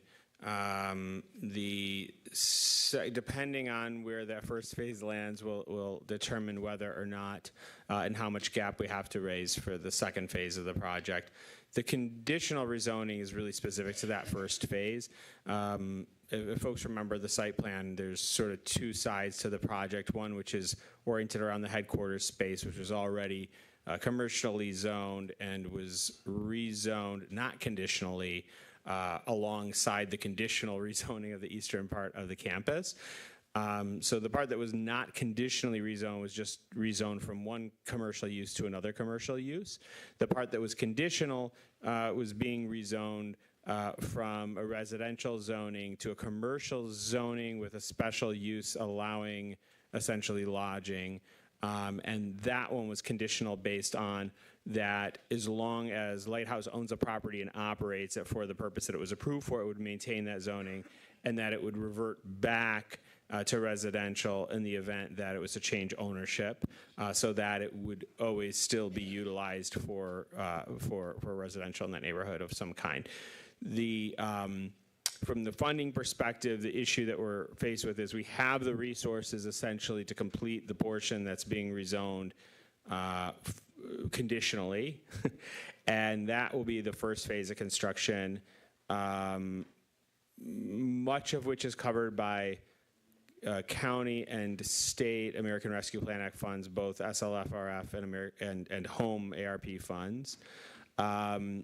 Then we have some philanthropy already committed, and we'll probably involve some debt in that first phase in order to preserve as much as we can in our capital stack for the second phase, which still requires a new market tax credit allocation, which we're hoping to close on at the beginning of 2026. And then we have many other irons in the fire that we believe will get us to the completion of the second phase. All right, thank you. Yep. Any further discussion? Hopefully. Yeah, That was we're good we're time. doing this for, that was perfect. Yeah. We've been working on this for quite a long time, and we still see a path to success here. But, the good news is, as I mentioned, the part of the rezoning that's conditional, we believe we can, as long as everything else goes smoothly towards permitting, we can complete that hopefully by summer of 2026. Further discussion on the motion before us? Hearing no further discussion, roll call Clerk Doyle on adoption of the resolution approving Lighthouse Campus expansion conditional rezoning extension. Rutherford. Yes. Carrington. Yes. Goodman. Yes. James. Yes. Jones. Yes. McGinnis. Yes. Parker. Yes. 7 yeas, no nays. That motion carries. The resolution is adopted. We're at number 19 of the agenda. It's a related resolution. It authorizes the mayor to sign that Lighthouse Campus extension agreement, so it's essentially formalizing what we just decided on that related note. Is there a motion to adopt the resolution? Carrington. Support. It's been moved by Pro Tem Carrington, seconded by Councilman Parker. Any discussion? Hearing none, roll call Clerk Doyle on adoption of that resolution authorizing the mayor or his designee to sign that extension agreement. Carrington. Yes. Goodman. Yes. James. Yes. Jones. Yes. McGinnis. Yes. Parker. Yes. Rutherford. 7 yeas, no nays. That motion carries. The resolution is adopted. We're at number 20 on the agenda. It's a resolution adopting a first reading of an ordinance amendment to non-vehicular noise ordinance 4, section 58-201. Is there a motion to approve? Is there a second? Support. It's been moved by Councilwoman Jones, seconded by Councilman Goodman, so we can therefore begin debate. Mayor Grimel and administration, you have the floor. Thank you. I'd like to invite our attorney, Jake Mertes, to the podium to walk us through the proposed change. Thank you, Mayor and Council. So for this proposed change, it's to help, hold on, just to get my laptop situated. This would improve code enforcement's ability to enforce sound or noise violations throughout the city. So currently, the system in place doesn't allow for, let me just bring this up, sorry.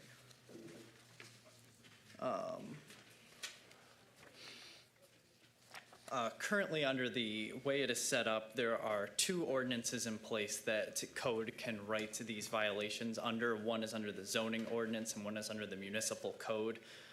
This ordinance amendment would clarify that and make it so it is better directed towards being enforced through the code section, which makes more sense as the zoning ordinance section for noise is more directed towards property development at the early stages and agreements made by developers. This is more catered towards existing properties and the noise they are making during their being utilized by the property owners. So it would direct more of the ordinance and enforcement through that wing of the ordinance.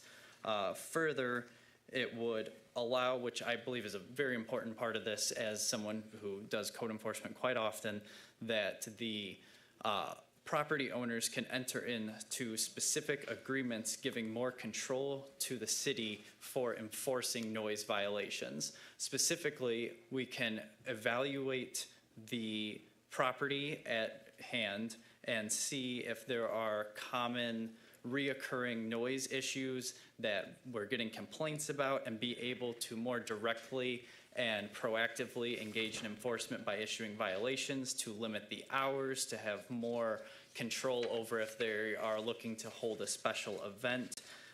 And with these agreements in place, we can better cater towards these property owners instead of relying on a more blanket ordinance approach, because the issue with noise violations is that there isn't really a common thread as to how they occur. It is very property specific.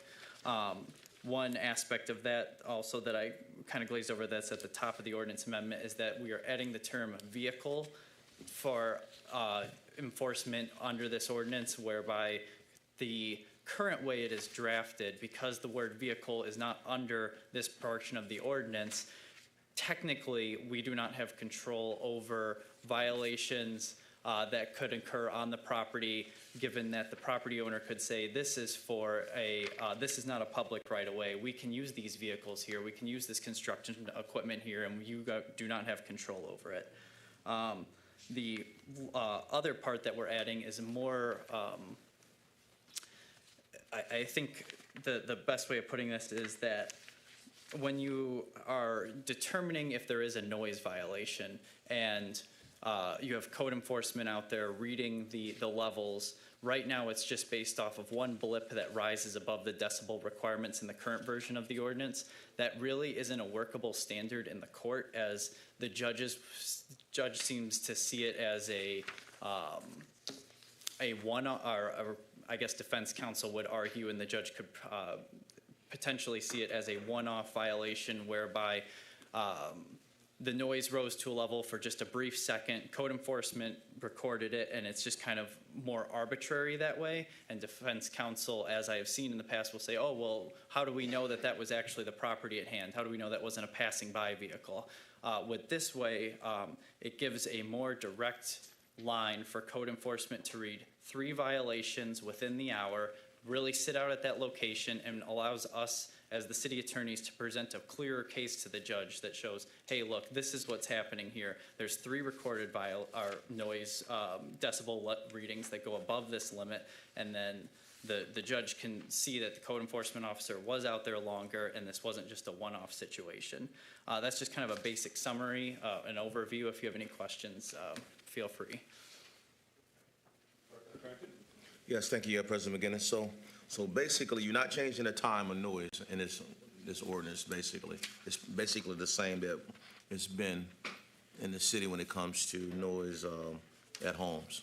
Correct, yes. It's what it's really doing is it's allowing us to have more control over noise, instead of currently where there's a split path of enforcement between where we've actually seen this come up, where the violation at hand was, defense counsel, when they were arguing that the violation occurred under another section of the ordinance, particularly the zoning ordinance, it kind of created difficulties for us presenting our argument, because they could be exempt under that part or exempt under this part, but this is directing them all under one avenue. Okay, thank you.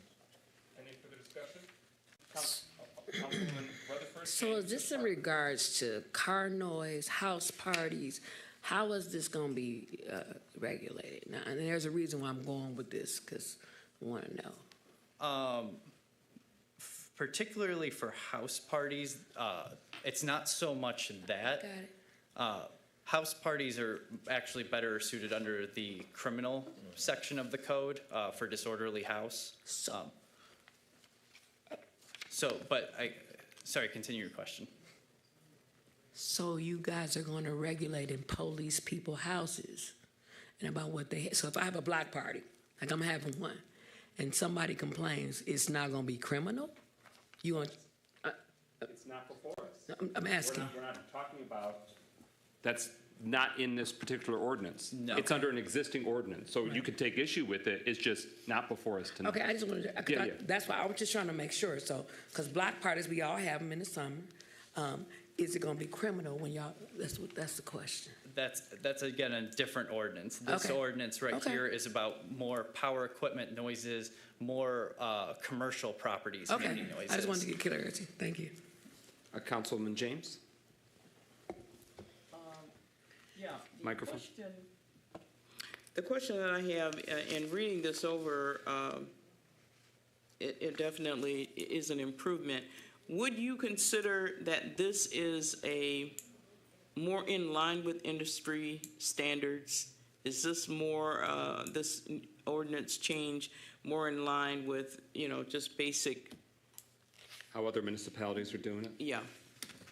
Yes. Would this be considered best practice for trying to control noise infractions in a community? I would say it's better practice, specifically because the ability to enter into agreements with these particular commercial properties that are reoccurring offenders, whereby the current system of just sort of a blanket approach just isn't working with them. So they can have a more standardized way where if they are to mess up repeatedly, they can have heightened fines and heightened violation fees and more direct, immediate enforcement instead of having to go through the court process and just having to keep coming back and forth and essentially not getting much done.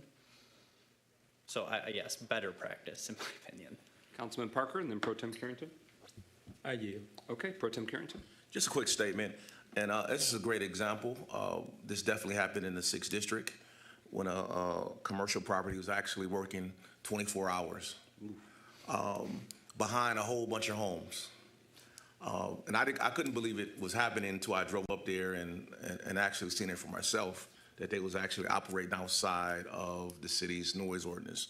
So I definitely know my district would love to make sure that we bring some of this into control so we can keep some of the noise down when these companies are actually working through the night without the proper requirements that it needs to be done to get these projects done.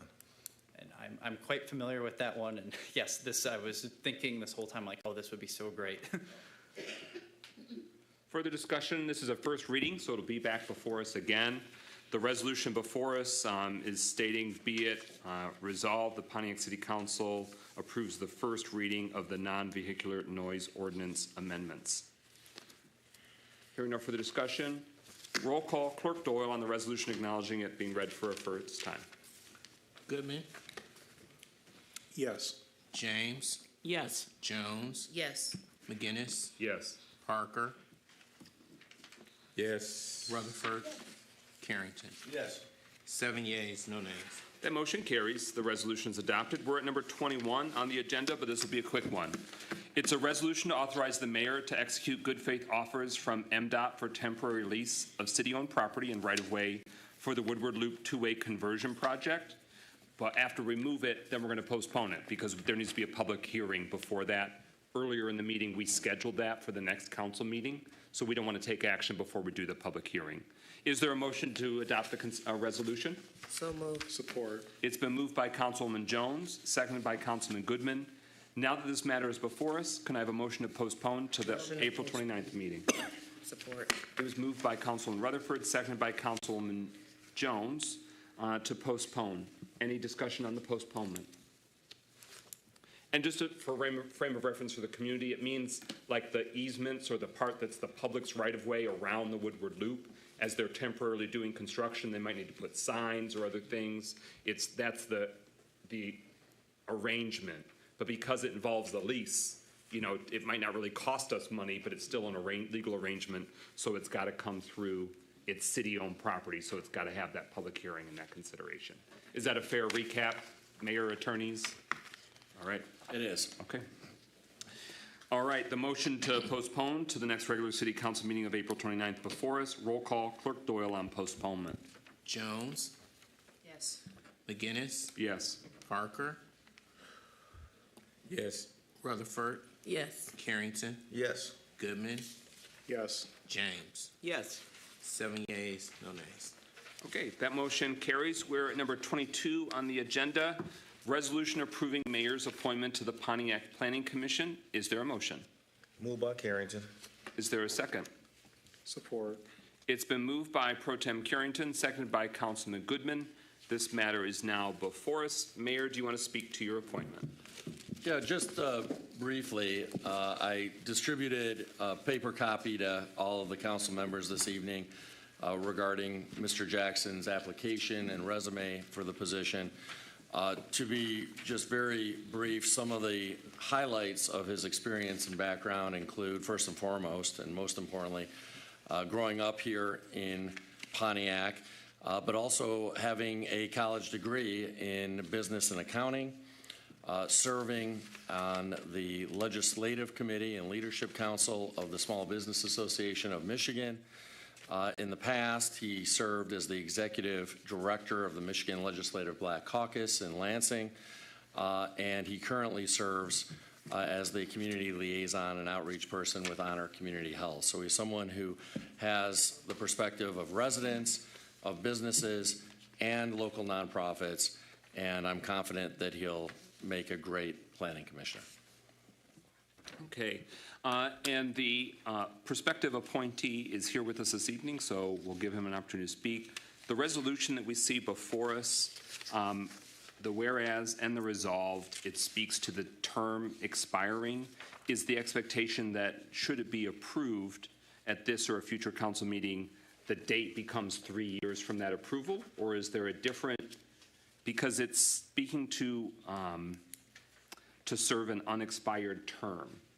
Mona Parlov served the city as a volunteer planning commissioner, and that's the one vacancy on the planning commission. So my understanding is that her term was fully served. Yes. And so, like her, all planning commissioners' terms are eligible to be reappointed or to be appointed with someone new. So do we need to change the phrase unexpired term? Or do, you know what I'm saying? Because Yes. you've got expiring and then a blank for date. So whatever we do, we got to put a date expiration there. The charter states I think the Planning Enabling Act from the state says that they are 3-year terms. Yeah. But can you elaborate on that further? Yes. First of all, good catch, Mr. President. So I would say that, I suppose, in some technical sense, we could say that because of the timing of the resignation, that we're already a couple weeks into the following term, but for simplicity's sake, I think it makes sense to say it's a 3-year term beginning whenever this resolution is approved. So 3 years from today, meaning it's for a term, to serve a term expiring April 15th, 2028 is how I believe it should be written. Is there a motion to amend the resolution to replace the blank spot for term expiring date with April 15th, and then the therefore be it resolved at the bottom to serve a 3-year term instead of an unexpired term expiring April 15th, 2028? Mr. President? Yes. Actually, that second whereas says whereas there currently exists on, it doesn't say like expiring. Maybe. Yeah, so we should really just. To be stricken? Yeah, maybe after the word vacancy for a term expiring date should be struck. Because there is a planning commission vacancy. So that would be the amendment if council wanted to make that tonight, where it would strike in the second whereas the phrases after vacancy. And then in the resolved, it would say, is hereby appointed to the City of Pontiac Planning Commission to serve a 3-year term, comma, expiring April 15, comma, 2028.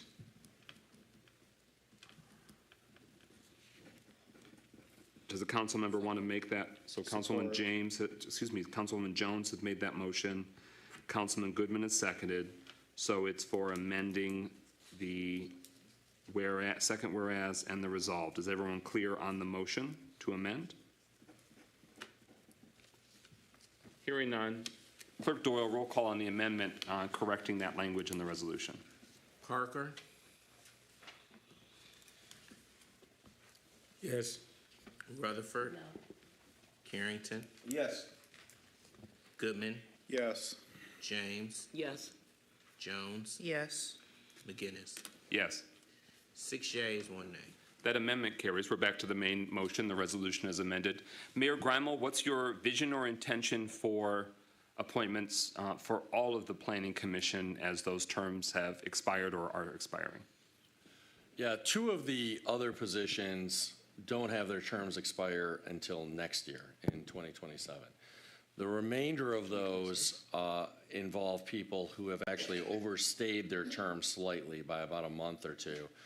And my intention is to appoint new people as soon as the master plan revisions are approved by City Council next month. Our planning manager specifically requested that we not make changes until that master plan process is completed, because these planning commissioners have been intimately involved in that process. And in the event that the master plan has to be sent back to the Planning Commission for some sort of tweak or something like that, we want to make sure that the planning commissioners who have been involved in that now 9 or 10 month long process are still there for any such needed changes.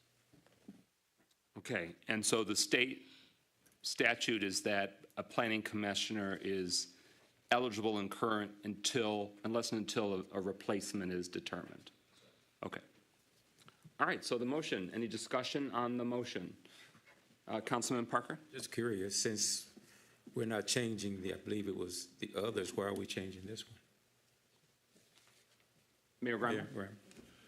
Just because there's a current vacancy, because the individual left because she did not want to continue serving on the planning commissioner beyond the end of her term. She's quite unique in that regard. And so we have one vacancy currently and only one vacancy currently. So I don't want to put off filling that vacancy. Further discussion at this point? Yeah, I have a couple. Councilman Rutherford. Can the candidate get up there, please? I'm asking you to get him up there. Well, I was going to give him an opportunity to speak. I just want to ask about the resume part. Okay. Well, so let's let the applicant speak, and then you will have the first question in terms of follow-up with the resume. All right. Well, good evening. Marathon of a meeting, so I will keep it brief. My name is Chris Jackson from Pontiac, Michigan. Family has been here multiple generations. I am an individual, I would say, that understands the plight of the Pontiac community, having come from Pontiac, but also have family who lives in Pontiac and eats and works, et cetera, et cetera. But I've also had some unique experiences, as the resume points out, that I believe other people may not have, and it's a balance between community needs as well as corporate business, nonprofit experiences that I believe that I will take a very much well-balanced approach to what the needs are post the master plan, of course, but just understanding what that balance is. I believe that I have the ability to have conversations that not everybody may not be able to. I understand what questions to ask as a former successful business owner, I'd say. But I also very much understand the plight of the community. And so I'm prepared to serve and make decisions for what's best, not only for right now, which I believe a lot of people have been guilty of doing over the years, but also considering what a decision might mean for the next 10 to 20 years, which is the perspective that we absolutely need to have from folks that are appointed and folks that are elected in our city. Happy to speak to anything on my resume and answer any questions that you have, and I appreciate your consideration for the role tonight. Thank you. Councilwoman Rutherford. So good evening, Mr. Jackson. On your resume, you say that you are former chair of the Board of Directors in 2024, but on your LinkedIn, it says that you currently serve as a state regulation for NC, National Cannabis Association. So which one is that? So the role of state regulations, first of all, I'm not in that role anymore. I just haven't updated my LinkedIn. Okay. My apologies for not being on social media that often. But what I will say about that role, though, is now that I'm not in that role, I guess it doesn't matter. I am on the board for the National Cannabis Industry Association, which focuses primarily on legalization at the federal level. I was former chairman of the board. I'm no longer chairman of the board, but more specifically, it's a volunteer board that focuses on federal legalization primarily. And my second question is, you had a former partner named Robert Hines. Are you familiar with him? I am familiar with him. Okay, and I'm asking this question because I received a police report where you physically assaulted your former partner. Can you elaborate on how you can correlate working in the downtown businesses when you actually assaulted a downtown business owner who is from Pontiac, lives in Pontiac, and has a business in Pontiac? Sure. So I would love to see that report, first of all, because I don't believe that it would say that it was an assault. I will simply say this. I think there are many of you that probably have had some conversations about folks that owed you $100 in communities where we come from, and had a problem with that. Now imagine if someone told you that they owed you $5,000, you and your partners, and said that they weren't going to give you your money back. Now try $30,000 because that was the amount of money.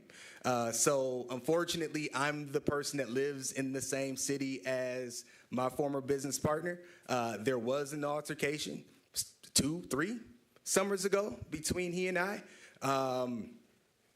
I don't think that we should ever resort to any altercation. At the same time, I felt like I had to at least stand my ground and have a conversation.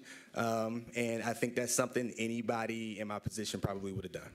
Particularly when, we have elected officials that are in altercations with colleagues as well.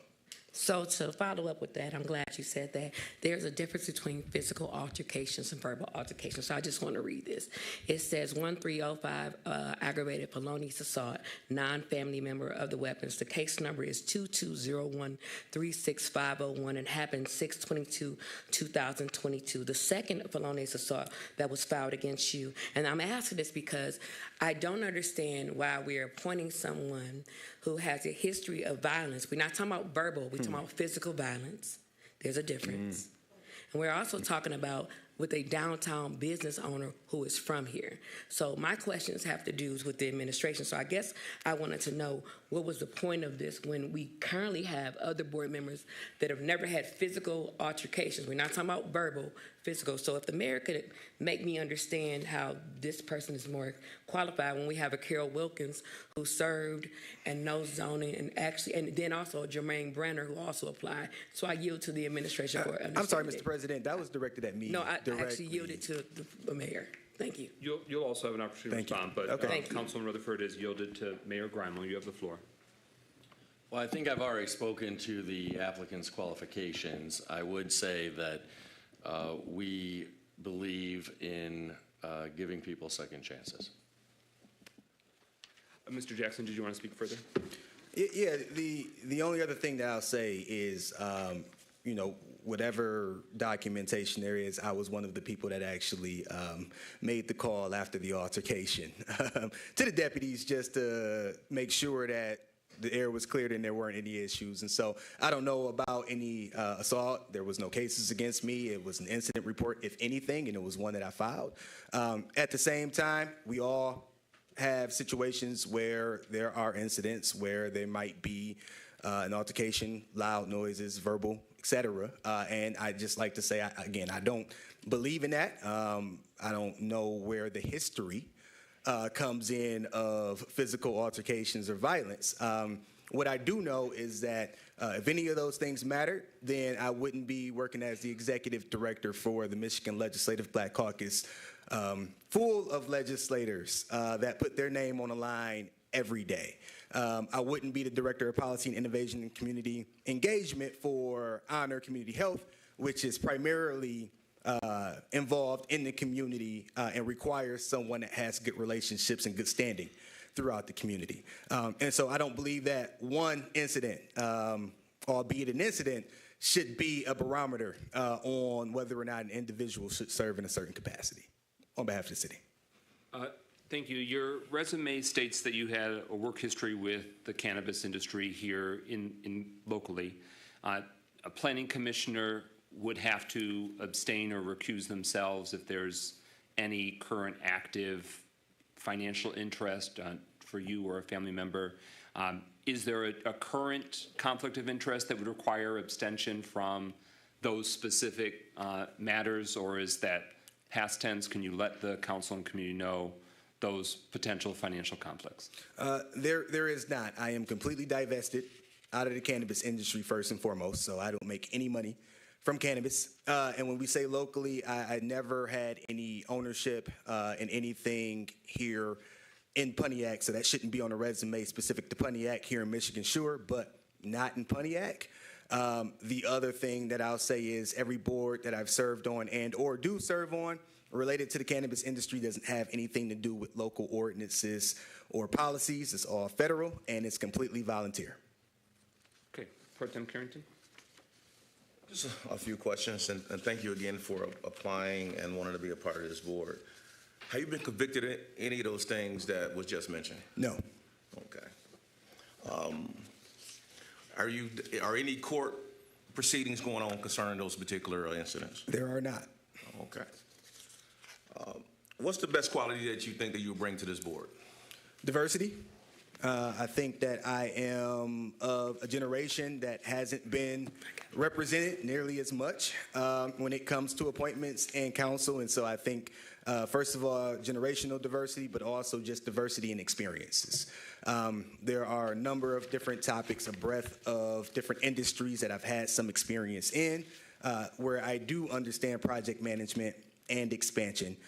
Where I do understand how to balance a multi-million-dollar budget, not only my own, but even dealing in the budget at the state level and understanding policies by way of my role as Executive Director for the Michigan Legislative Black Caucus. All right, thank you. Councilwoman Jones, followed by Councilman Rutherford. Okay, hello, Mr. Jackson. Hi, how are you? I'm okay. Yeah. I'm hanging in there. So, you spoke to an incident that, occurred a few years ago, and we thank you for that. I'm a fair person, and just as you were given an opportunity to elaborate on that situation, I think it's only fair that you have an opportunity to elaborate on your growth since then, techniques that you use to work with others who you may or may not get along with or disagree with. The growth, self-reflection is very important in any career, and I think it's only fair that you have a chance to state that, just as I would allow anyone in your position right now. Sure. The industries that I've been in are very contentious, ever-changing, fast-moving. The cannabis, in a lot of ways, when I got started in it, was like the Wild Wild West, and so there weren't a lot of rules or regulations around it. Even working in politics in Lansing, things obviously get contentious. You all know, even in a smaller body, how things can get. So especially at the state level, you can see how some things might fluctuate in terms of temperaments, personalities, things like that. I just want to reiterate, a history of violence was what was used, and that's a very strong statement, right? Because a history would mean there are multiple convictions associated. A history would mean there's constantly a pattern. If you ask many people who know me in the community, they wouldn't say, people who've been here, who've known me my entire life, they wouldn't say that I'm a violent person. I think that we all have experiences where we step out of character. But by and large, since that time, there hasn't been any instances of violence. It's because I'm not a violent person, period. It's not in my character. It was a misstep in terms of how I work with others. You can ask any of my previous employers, how I work with others, how I navigate contention. I just try my best to put myself in other people's shoes and conduct myself accordingly. Yes, so one more thing, Mr. Jackson. I was looking at your resume, and there's a gap between 2016 and 2019. I recall you worked for Accent Pontiac. I didn't see a list on here. Can you tell us why you left Accent Pontiac? Because I was running for state representative. Okay, thank you. Any further discussion? Councilman Goodwin was next on the speaker's list. Pro Tem's got a hand. For the sake of you having a hand, I do want to call the question. Do you want to do it before he speaks? Yes. I'm good on it. Okay. Any further discussion? Okay, so hearing none, speaker's list is concluded. Clerk Doyle, roll call on adoption of the resolution appointing Chris Jackson to a 3-year term on the Pontiac Planning Commission. McGinnis, Yes. Parker, Rutherford, No. Carrington, Yes. Goodman, Yes. Yes. Jones. Yes. 6 yeas, 1 nay. All right, that motion carries. The resolution is approved and the appointment is approved. Congratulations. Thank you. We're at number 23 on the agenda, City Retirees Expanded Benefits Status Update. Mayor Grimo, you want to give it the latest? Yes, as I indicated at the meeting 2 weeks ago, we did receive the actuarial cost study relating to this. And based on that, both President McGinnis and I had a conversation with city attorneys, and directed them to communicate with Cypria about some possible approaches here to bring this to a speedy conclusion. And we are waiting to hear back from Cypria. Okay. Further discussion? Yeah. I saw him first and then you, Councilman Parker. Well, I don't know if I should mention it, but that was something that was emailed. I can't mention it. I won't mention it. I yield. Okay. Councilwoman Rutherford? Yes, once again, I want to apologize to the retirees for another failed week of us not doing what we said we were going to do. It is my hope that this administration honors the promises that they made, but promises made are oftentimes not kept. And that's all I have. Further discussion on this item? All right, we're going to reach out to the leadership of GERS and Cypria for share with them what we know and to keep the conversation going as we hopefully can get agreement between Cypria and the city of Pontiac. Hearing no further discussion. We're at number 24, free landfill days for Pontiac residents. Want to make sure that you know the first one happened. The next are April 19th, 26th, and May 3rd, 7 a.m. to noon at Collier Road, that landfill site. And that's free and available to all Pontiac residents. You guys prove your residency. And tires, though, cost you $3 per tire. So if you got a truck full of tires, that's the one exception for free landfill days. Any other discussion on free landfill days? I'll just note that city council members, as part of our district projects, are sponsoring dumpsters in different parts of the community. We'll keep getting that word out. Folks can share that now if they want, or wait until their closing comments. But that's something the city council is committed to, trying to expand the number of dumpster offerings through the neighborhoods. Any further discussion? Hearing none. Oh, I already kind of segued into it. Number 25, community cleanups are happening throughout Pontiac this season, including dumpsters to assist residents.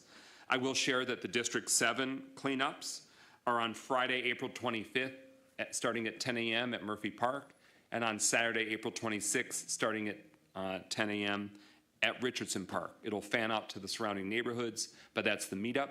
And on the east side, we will have four dumpsters at April 24th through 28th, departing on the 28th, at Murphy Park in the parking lot. So if residents on the east side needed to help clean out their backyard or their basement or what have you, those are dumpsters that we are expanding as a District 7 project for the east side. Anyone else want to share their cleanup and dumpster information? Councilman Parker? Thank you, Brother President. In District 5, we will have some dumpsters in the Harrington Hills School parking lot. We will have one in the Galloway Park, right there by where the playground equipment is. We will have one in Fieldstone Village at the corner of Fairway Drive and I forget what the main street is that comes into the council, but right there at the corner in the overflow parking. And we are trying to decide if the dumpsters are not too big to put one in either Sterling Heights or Galloway Estates. Thank you, sir. Councilwoman Jones. So the landfill days run through May 3rd, and the weekend of May 3rd. And District 2 will have additional dumping opportunities the weekend of May 10th and the weekend of May 17th. So we're stretching it out for a full 6 weeks of opportunities for residents to clear off things from their property that they do not want. Both of those dumpsters, both weekends, will be allocated for trash disposal. And I am actually going through creating a flyer with locations, time frames, and things that will make it easier to share this information with residents. So that will be floating around. We'll be coming to district meetings, and we'll have more info soon on the locations. Cool, that's a good idea. Keep it going. Brother President, Councilman if Parker? I'm not mistaken, there's already a flyer that has been designed, because I think I got one somewhere in my email earlier this week in regards to the dates for the landfill thing. Oh, I was referring. I'm sorry. Do I have the floor? Yeah, go for it. Okay, I didn't want to speak out of turn. I was referring to the District 2 cleanup opportunities, flyers, a flyer for those, not for the landfill. All right. Clarify. Good. Further council members wish to speak on their cleanups and dumpsters? Councilman Rutherford. Yes, District 1 cleanup is this weekend. We have shirts that are readily available. You can pick them up for me by calling me at 248-758-3017. Look forward to seeing you guys there Saturday. Let's clean up District 1, the best district ever. So it's this Saturday, the 19th. What time and where? It's 7 different locations. Oh. Actually, you know, we 7 have, different locations. Yeah, we have we have more than most. Okay. Further announcements that council members want to make about neighborhood cleanups and dumpster locations, Pro Tem? Yes, going into Earth Day, the weekend before, in the 6th district, there'll be 3 dumpsters. One will be at Aaron Perry Park on Edison Street, one will be at Linda Vista and Jocelyn, and a dumpster will be at Emerson School on Emerson Avenue. So you have several days to make sure that you get rid of everything you don't want to get rid of. Take it to that dumpster. Thank you. Any other council members? Councilman Parker? Further clarification. The dumpster in Fieldstone Village will be at Clubhouse Drive and Fairway Drive, right at the corner there. It starts on the 22nd and will run through the following Tuesday that the dumpsters will be on site. And we will also be over in that Saturday, I think is the 26th. I think we're planning on trying to do something with Galloway Park, as we always do during that period, that time of the year. Okay. Councilwoman James? Yes, our events are spread out over the next couple of weeks. The first one will be April the 24th through the 28th, and it will take place at 193 West Chicago. That is the Weaver School property. So we will have 4 dumpsters at the Weaver School property for that community over there. Our second event will take place at the Parkside Preserve subdivision. We will also have 4 dumpsters there. That will take place May 3rd through May the 4th at Parkside Preserve subdivision. And we have others that I will be able to announce at a later date. But those are our first 2. And we also will have a 4-hour stretch where we will have a truck there that will be able to do shredding. So we'll have shredding on Saturday at the Weaver School for 4 hours, and we'll also have shredding at Parkside Preserve subdivision. So that's something that our residents had asked for. So this year for cleanup, we are adding shredder services, but they will only be available for 4 hours on that Saturday. Give me a call if you have any questions. Thank you. Councilman Goodman, District 3. Yep, very quickly, our dumpster will be at the location that it typically is, which is at the corner of Tallahassee and Sarasota. So those of you who are in my district know where that is because you've been to the dumpster multiple times before. So that's where we'll be having it. And I'll have communications coming out soon about our collective group day to go outside and clean. So that's it. I will share that for the East Side cleanups on April 25th and 26th, there is a shirt. Our shirt is softer and more elegant than the District 1 shirt, and is also antique orange. So that, if that's more your color scheme, after you've gotten the dynamic green shirt this coming weekend, the following weekend you can get one on the east side as well. But I want to say, in every district, if you have a neighborhood group, you have an area of your neighborhood or your district that you want to see cleaned or tackled, I know I speak for all city council members that we're willing to partner with the community organization, a group, some neighbors coming together to help get the resources you need. If you need supplies, if you need tools. Right now, code enforcement, you heard, has lawn bags for free. But let's say those run out, we're willing to partner to get you the resources and coordination you need so you can be successful, because the city looks better, is safer and cleaner when we all are able to help step in and step up. Councilman Rutherford, did you want to jump on and criticize my shirts? No, I just want to say you saw the rest, and District 1 is the best. That's all I got. All right. So, hearing nothing further, that concludes discussions. We are at communications. Want to make sure you know that City Hall is closed this Friday. Good Friday, Friday the 18th of April. Don't come. We won't be here. The next regular City Council meeting is in 2 weeks. But you heard earlier tonight, the next budget session is next Tuesday at 5:30 p.m. Now we go to closing comments. Mayor Grimel, you have the floor. Do you need us to play a video? No. So a few quick items. I want to try to respond to some of the questions and comments that were made by members of the public. So first of all, the general fund balance dollars can be used for any legitimate public purpose, is my layperson's understanding of what they can be used for. I know that question was asked. We won't know in detail or exactly what the Martin Luther King Bridge total cost is until after we get bids in, because the first thing you do is design and engineer the bridge. Then you take those engineered plans and you go out for bid. So we won't be going out to bid for the demolition and construction until after the engineering is completed, which will be in July. And only once we start getting bids back will we have some sense of certainty over the total cost of the bridge. Code enforcement is very focused on enforcing blight codes against commercial buildings and landlords, and in fact spends a huge amount of its time and resources and personnel's hours on doing rental unit inspections in particular. So I know there was a question about, well, we know that code enforcement enforces at times against owner-occupied houses, but what do they do regarding commercial buildings or landlords? And the answer is quite a lot, actually. Then I did want to just respond to a comment made by one member of the public by making it very clear that we do ask quite often and routinely Oakland County Sheriff's Office to police dirt bikes and other off-road vehicles that are going into parks or other improper areas.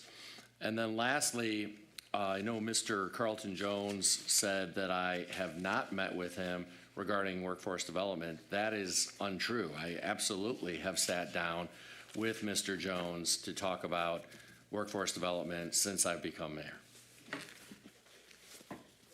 Deputy Mayor Stevens? As I try to do, just wishing everyone who is celebrating a happy Holy Week. Good night. Thank you.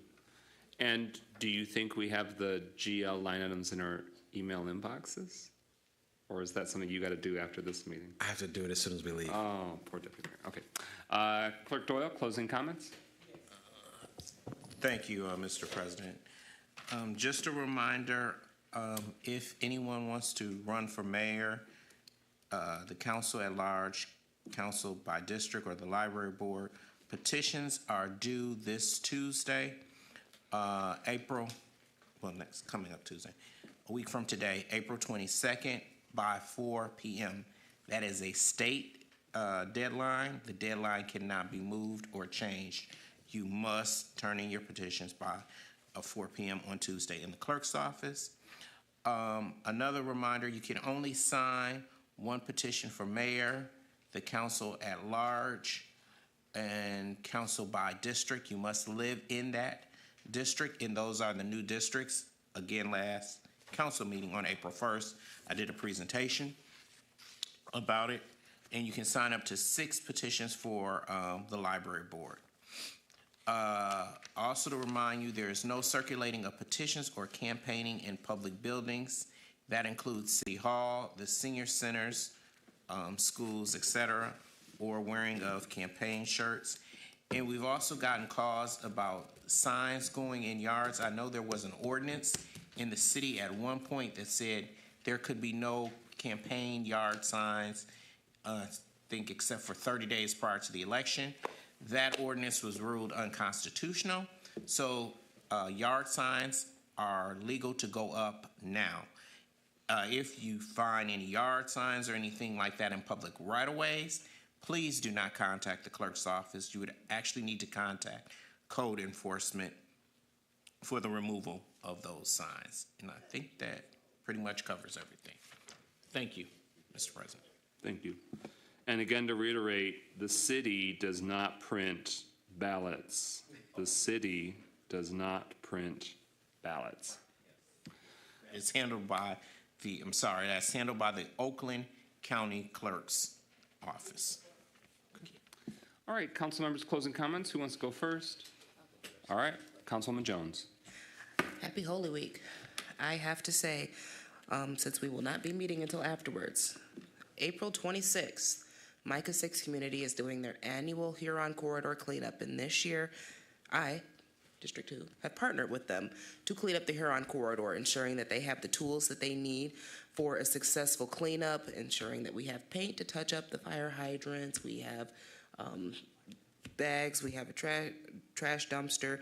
We are also seeking volunteers, and even though tools and everything needed is being provided, please bring anything that you can spare, because we are expecting a big turnout, and we will need as many tools and equipment as we can get to help.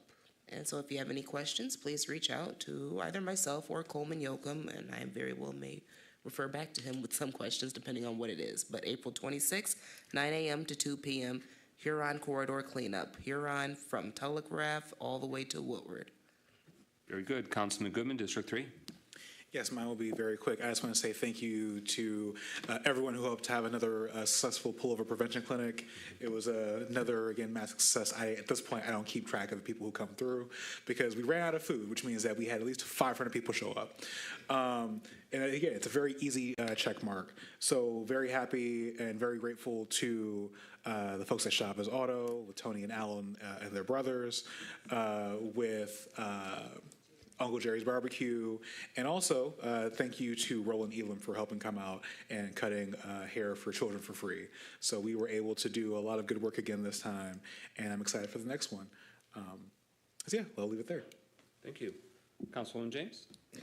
Yes. First of all, there was a comment made on during public comment in regards to the statement I made about domestic violence. We know through the comments that were made by our judge at 50th District Court that domestic violence cases in the city of Pontiac are increasing, and it has really become a major problem for the city. And it surfaces a lot of things that we need to work on, and we need to start talking. We need to start talking more about.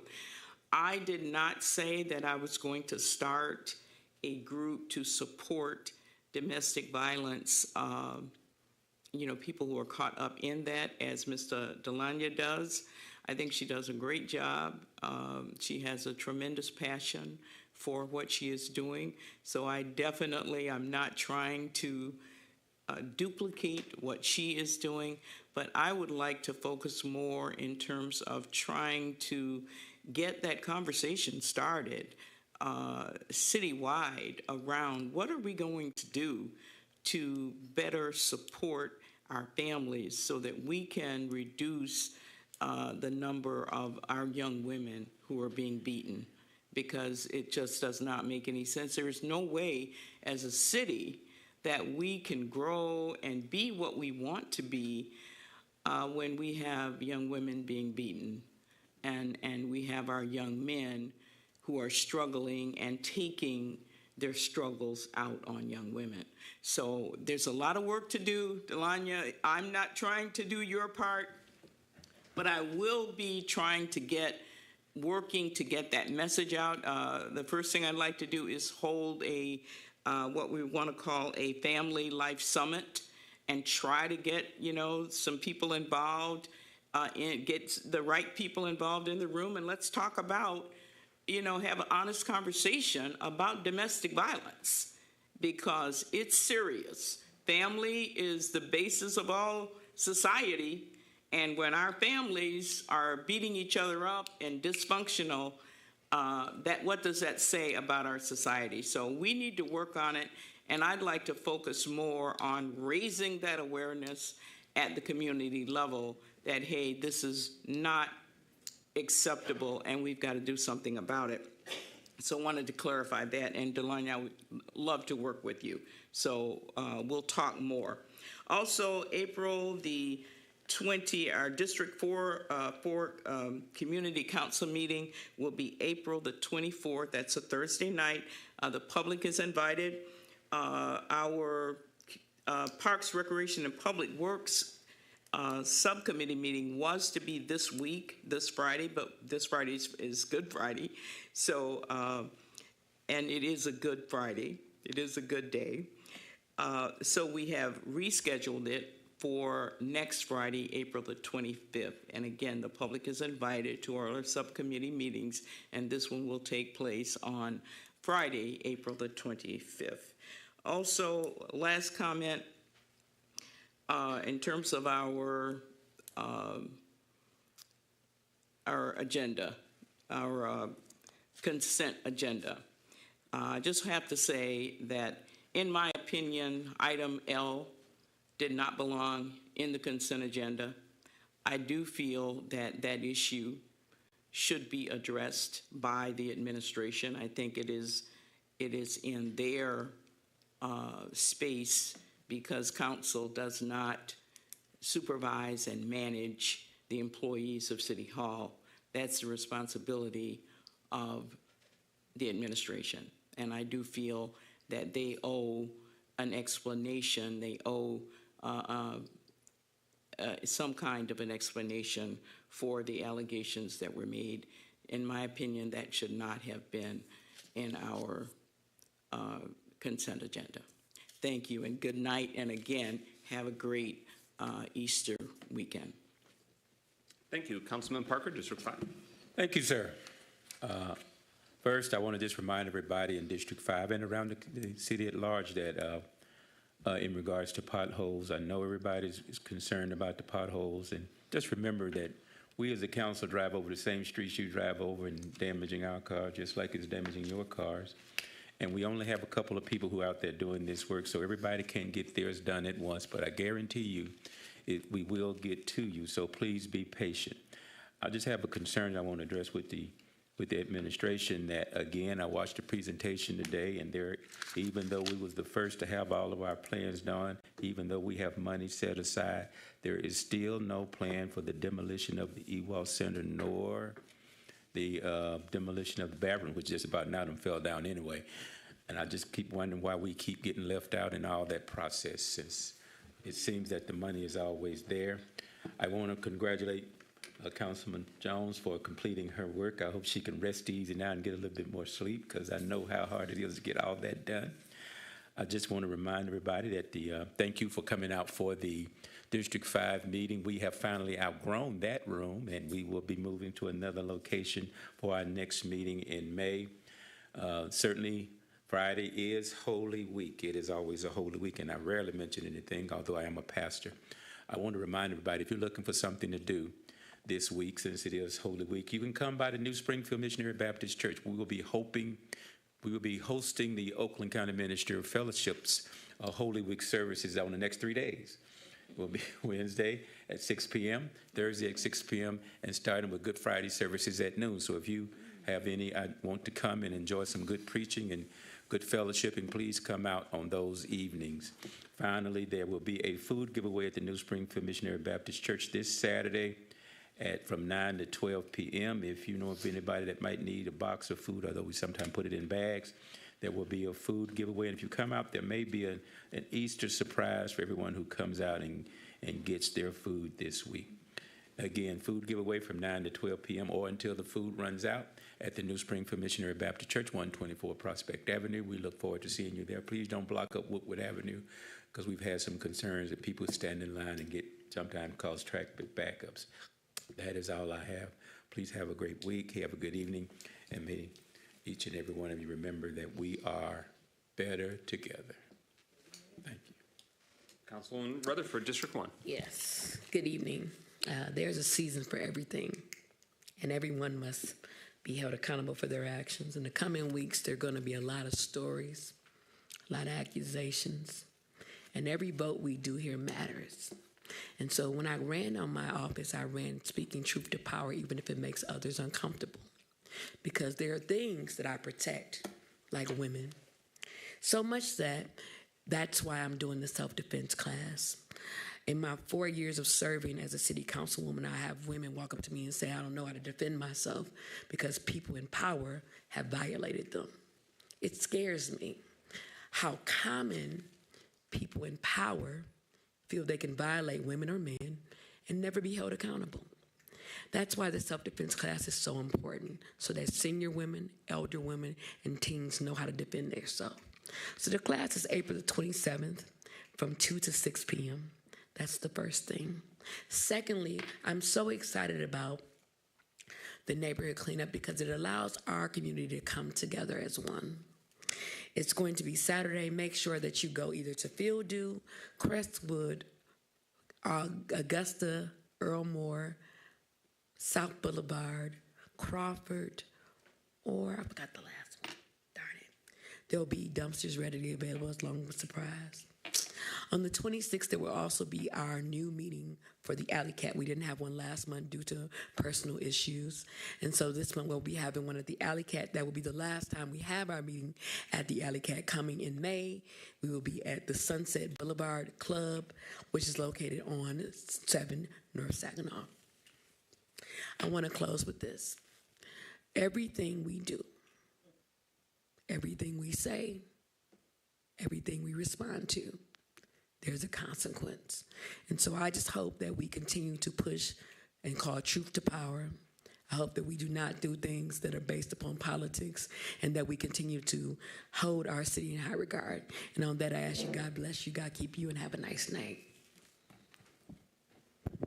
Thank you. Good evening, Mike McGinnis, representing District 7. Thank you to the East Side that had a full house, a very packed room for our district meeting that took place this week, the second Monday of every month, 7 p.m. at Prospect Church. You heard me say about the cleanups and the dumpsters on the East Side, so I'll leave that be. But I want to thank all the council members who put in another marathon service tonight.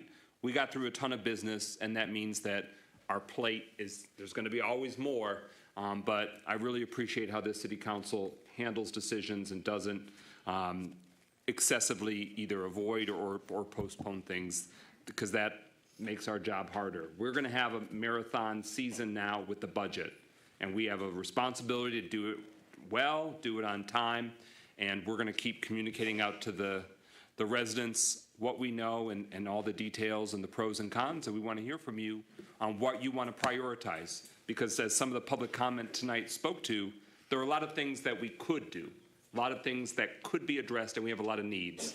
And it's about sort of deciding what makes the cut for this year to come. And we want to be strategic with that and reflect what you view as the strategic priorities. So for time, I will now take on a motion to adjourn. So moved. It's been moved by Councilman Parker, seconded by Councilwoman Jones. Hearing no discussion, roll call Clerk Doyle on adjournment. James, Yes. Jones, Yes. McGinnis, Yes. Parker, Yes. Rutherford. 5 yeas, no nays. We stand adjourned at 10:30 p.m. Thank you. And congratulations again, Councilwoman Jones, on your graduation from graduate school.